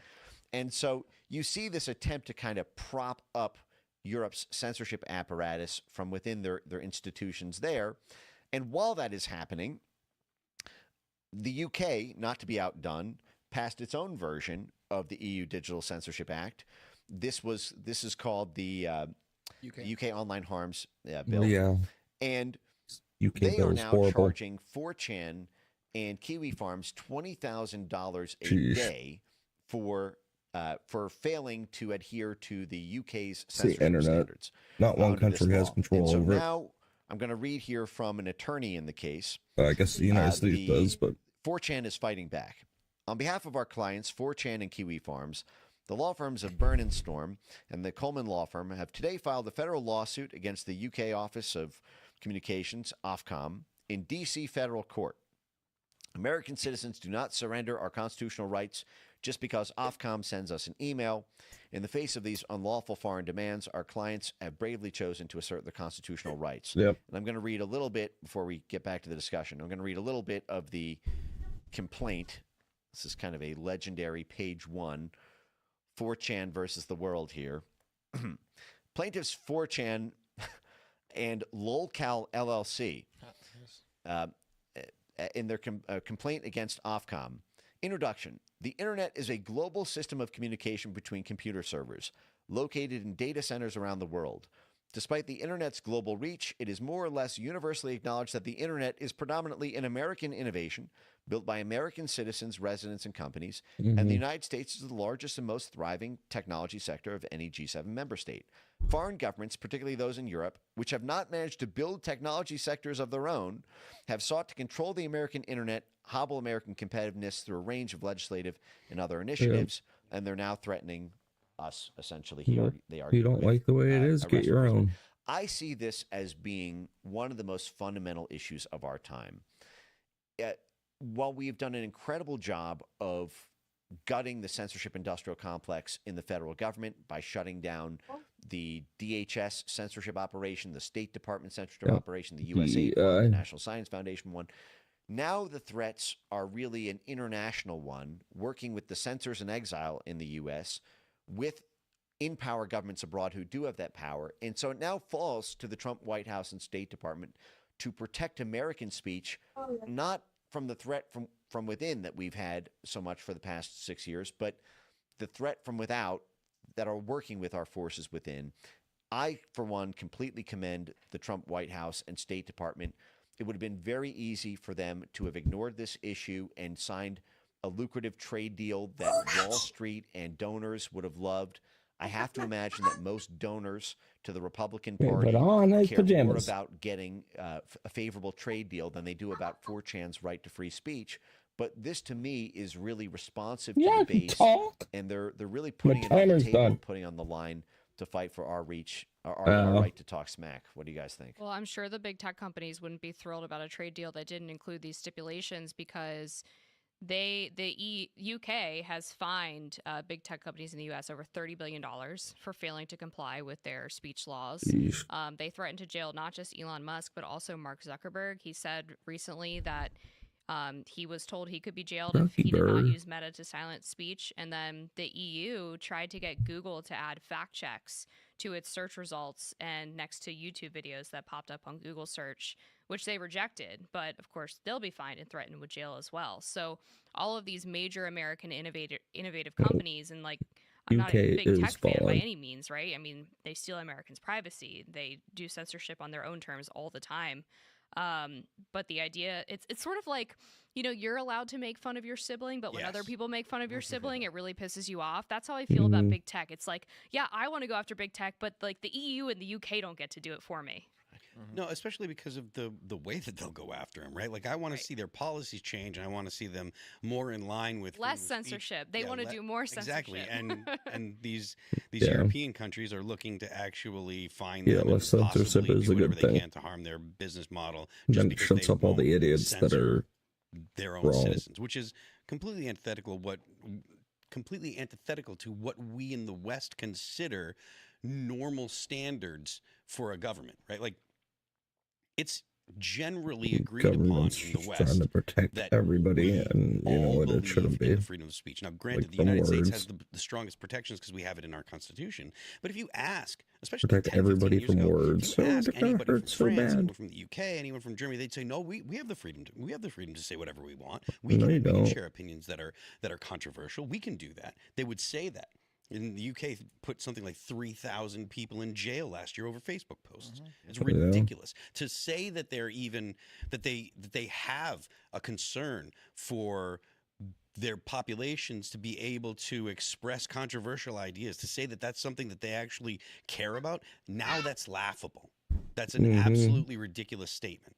So yeah, I mean, they'll literally throw you in prison for criticizing immigration policy. Absolutely, yeah. It's Yeah, insanity. and their immigration Completely insane. policy And is to be honest with you, horrible. that Horrid. isn't a controversial thing, to be honest with you. The Immigrants idea make of, more I money don't want sitting to in a have hotel than more immigrants in my country. I don't That's want not rape gangs. garbage collector. God forbid. well, so I mean, like, fair enough. That's exactly what they're saying. But just to say something as simple as, no, I think our immigration policy is bad, and we should have significantly fewer immigrants into our country. That is a boring boilerplate policy preference Yeah, I that can hold 'em. should not be controversial in any way. But you can still get picked up by the UK, by the police. All of these illiberal losers, by the way, in the U.S. who think Trump's a fascist, like, if you can't criticize your own government, they love Europe. These people love Europe. If you can't criticize your own government, like, you're not a free person. No. You're living under tyranny. No, that's exactly right, and I'm delighted to see that there is now. This is an easy thing to do, but it's an easy thing not to do, and it also gives an opportunity for the Trump base to grow up and understand the international picture. I think what drew most people who support Donald Trump for president or are sort of populist in the modern age was not necessarily because of foreign policy or international relations, but rather because they cared about their own country. They wanted to make their own country great again. They cared about their own schools, their own cities, and crime rates.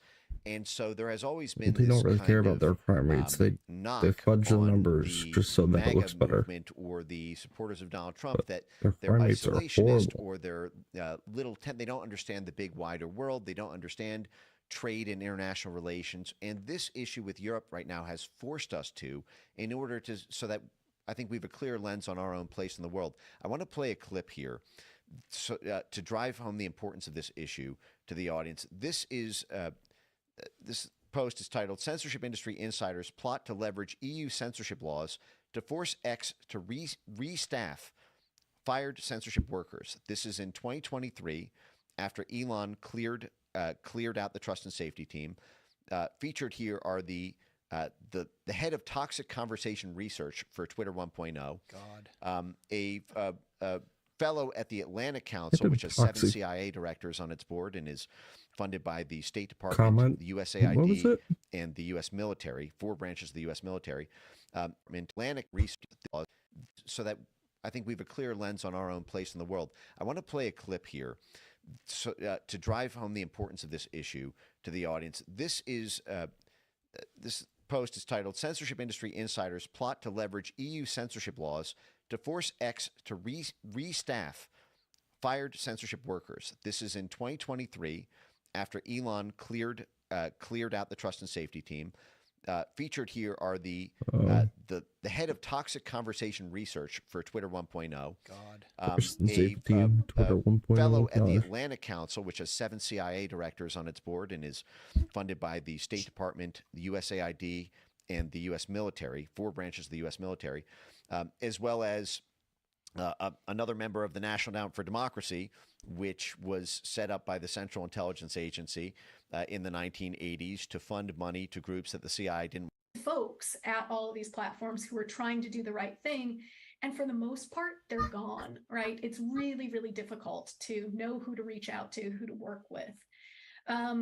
If it weren't for the European Union and the Digital Services Act, I don't know that we'd have much hope of rectifying that situation at all. But given the sort of requirements that Love you. for performing risk assessments, Yeah, you're for going to sharing bed. more transparent information with Go the ahead. public, and crucially for sharing data You press with this button on the side. researchers, I do think that we still have some options for leverage to continue the work that we've been doing, and hopefully ultimately that leads to a sort of restaffing of some of these positions, increased focus again as the DSA begins to come into force and the platforms feel the real pressure of actual enforcement action. So these are American censors with I have tea. I have a drug. multi-six-figure censorship jobs. Love you. From 2017 to 2022. Can't Saying throw that it they away would from feel me. desperate and Yeah, my despondent medicine. if not I for got it all a out. foreign government, a foreign regulatory body's censorship law, which will put real pressure on the tech companies to restaff them, get them either their or, old but I power just and money tonight, back. so we'll just be a And nighttime med then. once it comes into force, it will exert that leverage on them, and it will force them. Now, she says risk assessments. That's for, quote, disinformation risk, because now every American tech company has to submit a report to the EU about their own assessment of the risk of allowing different kinds of speech, allowing what disinformation, the risks there are to allowing people to challenge COVID vaccine mandates or support for different, anti-democratic candidates. But you're back. You're fine. And so these are the same people who are explicitly plotting with the EU. If folks recall Nina Jankovic, who was the head of our Disinformation Governance Board, earlier this year she testified to the EU that they need to stand up to another another authoritarian country besides Russia, and it's the United States of America. And what was she doing? She was testifying to the EU about the need to keep this censorship law in place and maximize it. She also did that. She registered as a British foreign agent. She had a FAR registration for her work after the Disinformation Governance Board at a USAID-funded censorship shop called the Center for Information Resilience. So what you have, again, are these censors in exile who see that they've lost power over our own federal government. But the only way to get the tech companies to censor political speech at the scale that they need in order to win is to have a government with regulatory power, the ability to find these companies into oblivion, to box them out of markets. If Facebook lost Europe, if X lost Europe, that would be huge. There's more people in the EU than there are in the United States. It's 550 million customers. They need that, and so those regulatory have bodies, but Facebook and Google and X can't fight that. That they can only turn to they don't have a military to leverage. They don't have $1 trillion in trade to leverage. Only the White House and State Department can do that. Negotiating.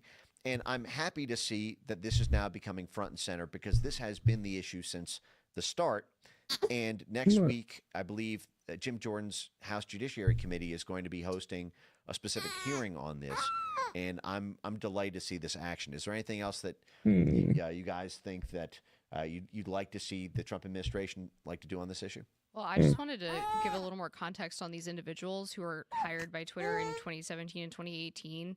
All of them are academics. The woman we heard from, Rebecca Tromble, works for a university in the Netherlands. So she's over there researching, talking to colleagues all day, probably, about censoring people. All of the academics had a history of studying right-wing populism, diversity, and Islam. So it's pretty clear what they were brought in to do. Yeah. And her statement when she was hired, she said, in the context of growing political polarization, the spread of misinformation, and increases in incivility and intolerance, it is clear that if we are going to effectively evaluate and address some of the most difficult challenges arising on social media, academic researchers and tech companies will need to work together much more closely. So it wasn't even just about disinformation, but about really any political speech that could be categorized as uncivil.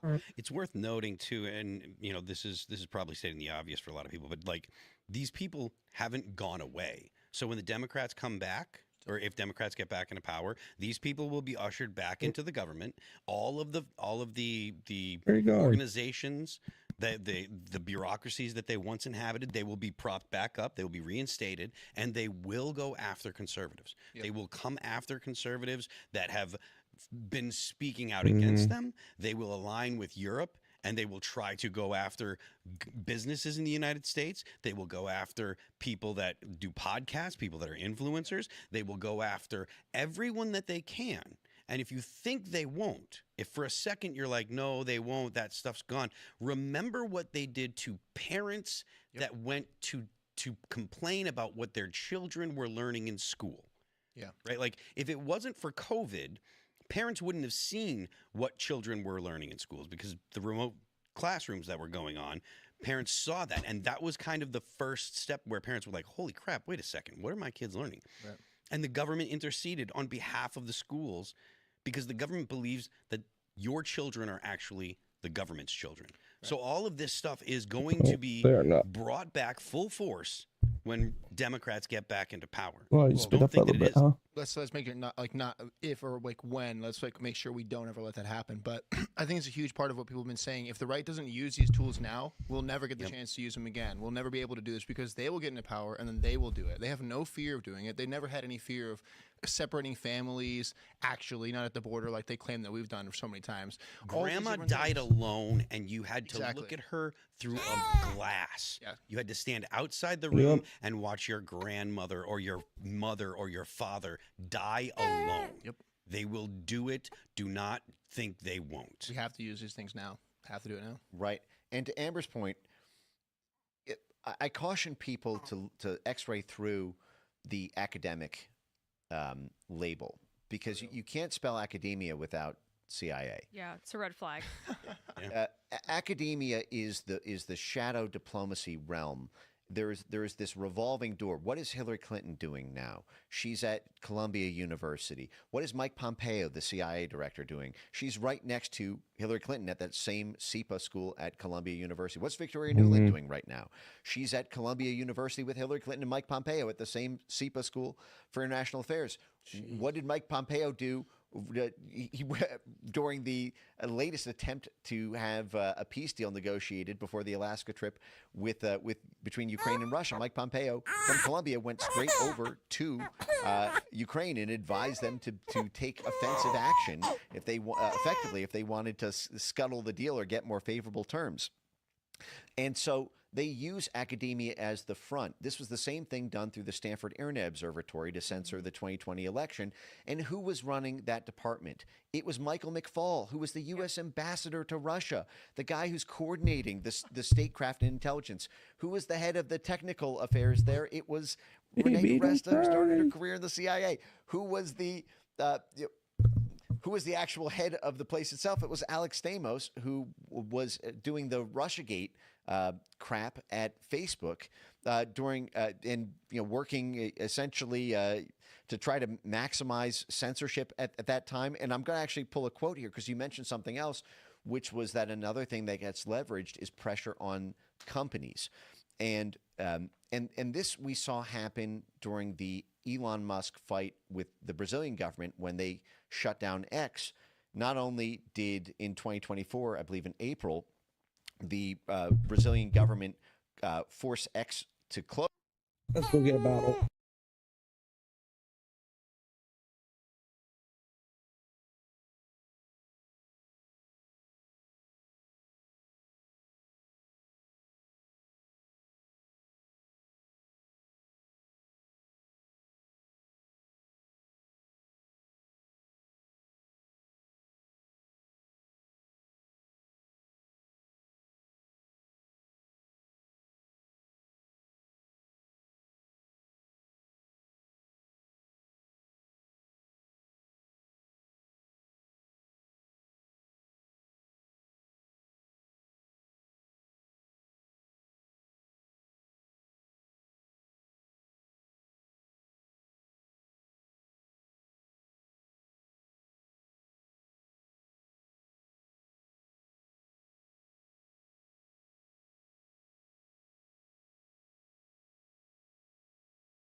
Hey, we're here, we're drinking. She's holding her bottle. Gotta make sure I'm tilting it up in the proper direction. Rock, rock the baby. Eating away, eating away. Rock, rock the baby. She's eating away, eating away. Oh, we're gonna wait to this close for a time, My but ti- but uh, they also seized assets from Starlink, a completely unrelated issue, just because it was connected to Elon Musk.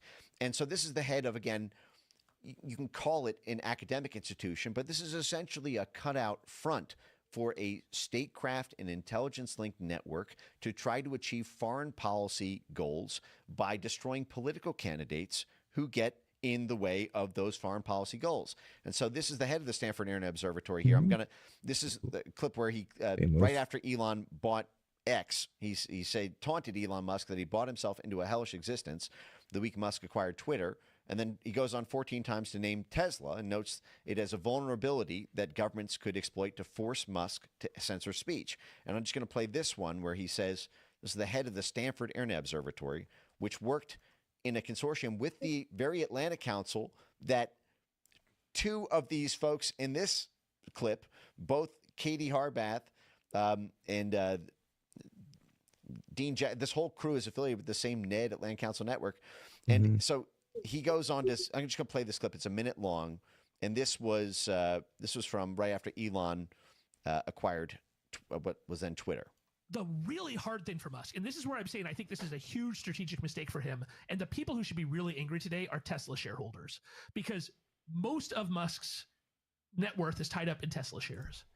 Tesla is a company that actually makes stuff that has to follow the law to ship products around the world and has huge exposure to all of these different regions that want to control the internet. That is, as you and I talk about all the time, the number one fight over the next 10 years is going to be who gets to control what speech is allowed online. And every government outside of the US with our First Amendment wants to do that. And so Musk has done something that is unprecedented here, which he has said, I am personally responsible for content moderation on this platform. And by the way, most of my money is in a car company that makes and ships cars in all of these jurisdictions. Tesla has a factory in Berlin, the headquarters of European content moderation, right? With Germany and NetzDG. So he's basically, suggesting that if they want to coerce censorship on X, they should target go after Tesla. Personal assets or equity holdings, or the essentially try to get the shareholders to do a color revolution, ground up, revolt at a corporate level against Tesla in order to compel censorship at X. That's basically ESG. Yes, true. But we also saw this these are the same folks who were involved in the Tesla takedowns that, I think helped drive a wedge between the Trump and Elon sides of the White House. 100%.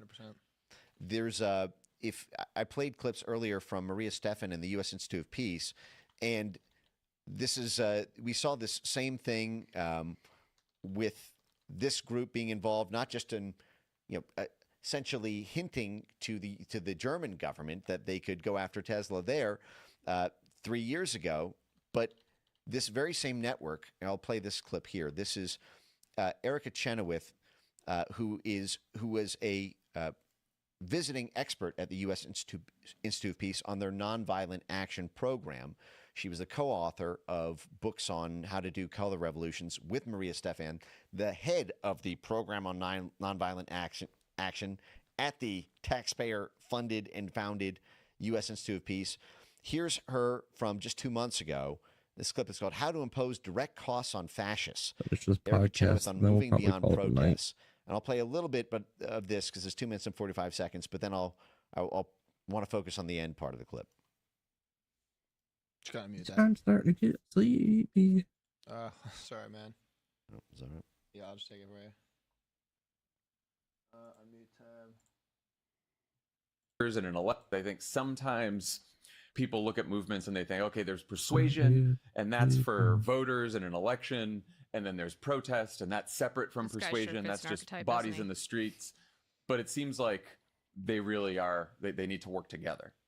Yeah, that's a good question. She looks exactly how you'd Gene expect. Sharp, Yeah, she does. who is considered by many as being a really potentially the key intellect in the latter part of the 20th century on nonviolent action. And now she keeps citing Gene Sharp here as their godfather, as they all do. And I want to just point out a couple facts about this to again connect this to the larger network. Gene Sharp his institution was given $50 million by the U.S. military. He and Henry Kissinger were part of something called the CIA at Harvard. It was a cleverly named, clever acronym. It was the Center for International Affairs. So the acronym is CIA, so it was colloquially called the CIA at Harvard. And they received $50 million from the U.S. military as part of Project Camelot, one of the most infamous Cold War social science projects, the Manhattan Project of Social Science, whose goal was methods for predicting and influencing social change and internal war potential, how to essentially create civil wars in order to overturn governments who didn't give the World Bank or the U.S. State Department what they wanted. And this was it was run by the Office of the Chief of Psychological Warfare, which is going to get us back to this Fort Bragg sort of idea. But this was $50 million in military funding in order to come up with this playbook for how to topple governments through a bottom-up, people-powered color revolution instead of a direct military coup or military invasion. But it was still a military thing. It's mobs in the streets, as George Soros does, as these networks do, are a paramilitary action. They're essentially a kind of special forces, small wars type thing. But that's who she's citing here, the $50 million in Pentagon contracts for psychological warfare. This is the guru. the theory of civil resistance kind of makes the kind of categorizes methods of nonviolent action into three buckets. And the first bucket is what he actually calls protest and persuasion. Like that's the first bucket.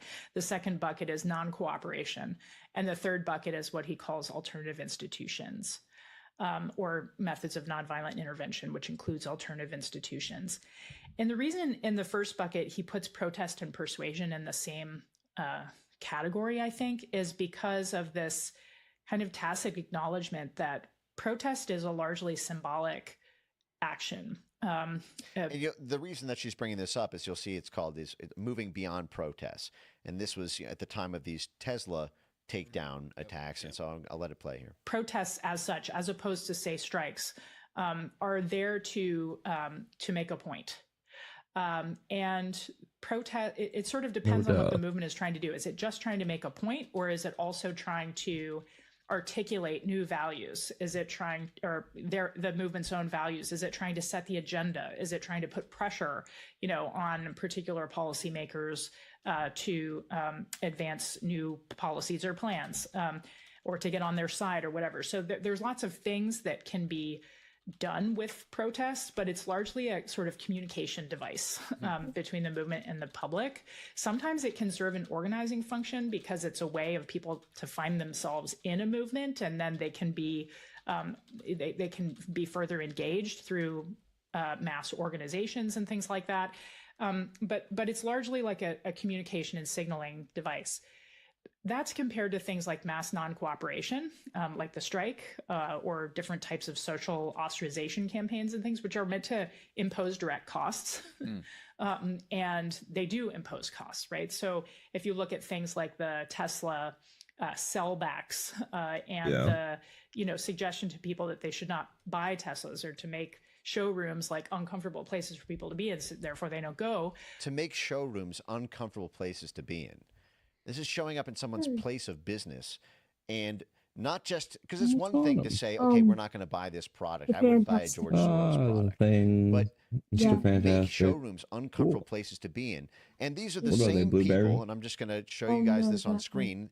I showed you guys earlier the official you paid Well, for I it, have to taxpayers. see what's on. Civil Resistance Advanced Okay. Course, a 312-page guidebook from the U.S. government on how to organize riots and block roads and deliberately get yourself arrested so that the media can portray you as a martyr. Institute of Peace. You'll see that she is actually one of the contributing experts to this very guidebook. But I know that we do have to get to the super chats. So let me remind everyone to go to timcast.com and check us out on Rumble and YouTube. You guys have been with me here for so many years. I really appreciate it. I know my reconstruction surgery is a little off-putting, but you'll get used to it. I hope the beard implant is aesthetic. It's, you know, I'll have no regrets being trans-faced years from now. Schools are safe. But let's turn now to the super chats. All right. Should I just start up? Yeah, just mention the name and then just read off the comment. All right. $2 from Raymond G. Stanley Jr. Tim, I can't place it, but you look different. Well, you know, I let the beard grow While out. Tim was away,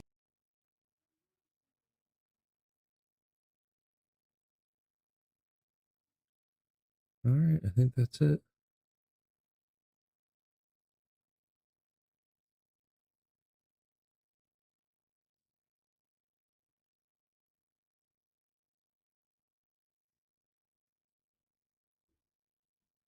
The Russian attack on Kiev.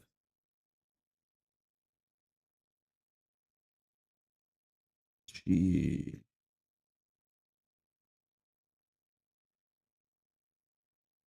Big blast.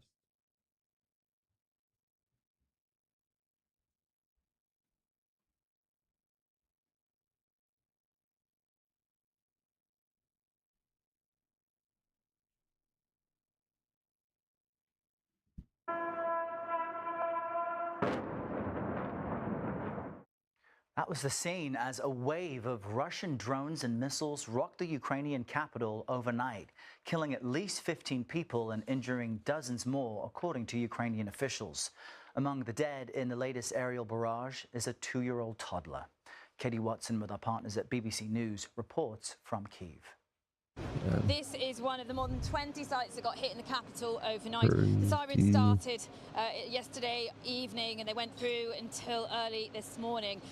Throughout the night we could hear Ukrainian air defences trying to intercept the drones and the missiles. This one though hit around 3 o'clock in the morning, ripping through the centre of the building and making the rest of it collapse. You can see the rescue workers are still very much trying to find any survivors. Some of the rubble is still burning, and we've been told that the authorities say that around 10 people lived in this part of the building. They can't get hold of those people. They're trying to work out whether they're still trapped or whether indeed they weren't in Kyiv at the time. But it's still very much a rescue mission. You can see all these trucks coming in to remove the rubble, making it easier for those on the ground. But this was a missile that hit right in the middle of the night when people were sleeping. As I said, more than 20 attacks here in Kyiv. President Zelensky has condemned these attacks, saying that Russia prefers ballistics to coming to the negotiating table. He does.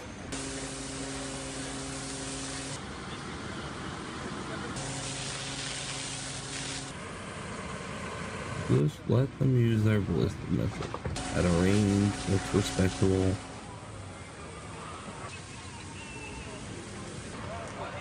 Russia's already doing it. So what are you gonna escalate the war to?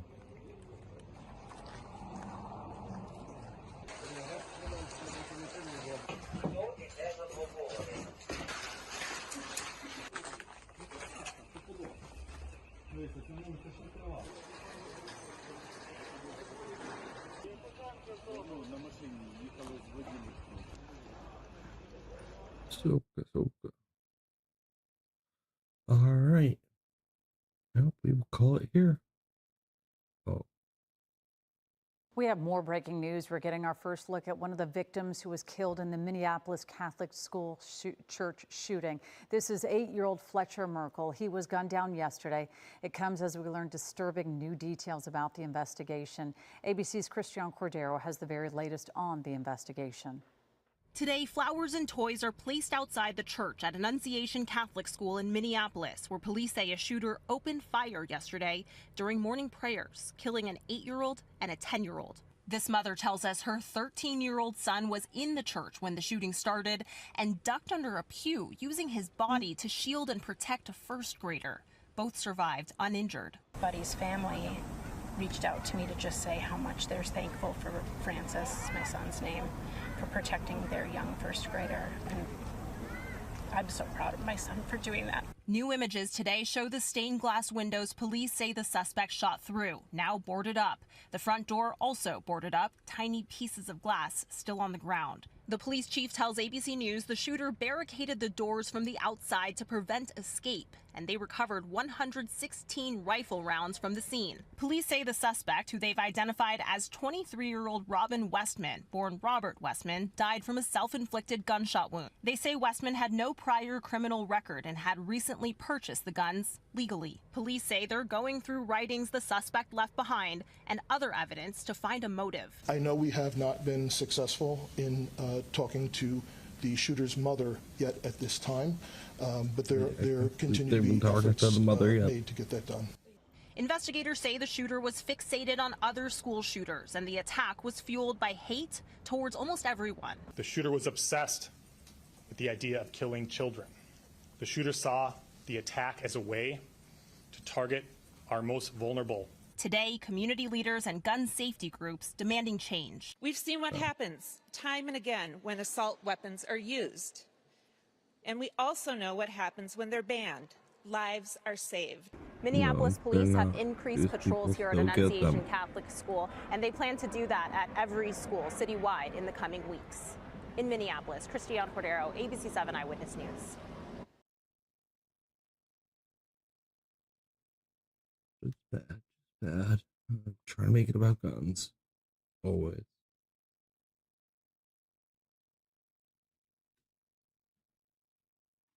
Alright, that's it for me though, guys. I will catch you tomorrow, hopefully. As long as I feel up to it. And we'll play some games, catch up on the news, see what's going on. Alright, thank you for coming, and God bless.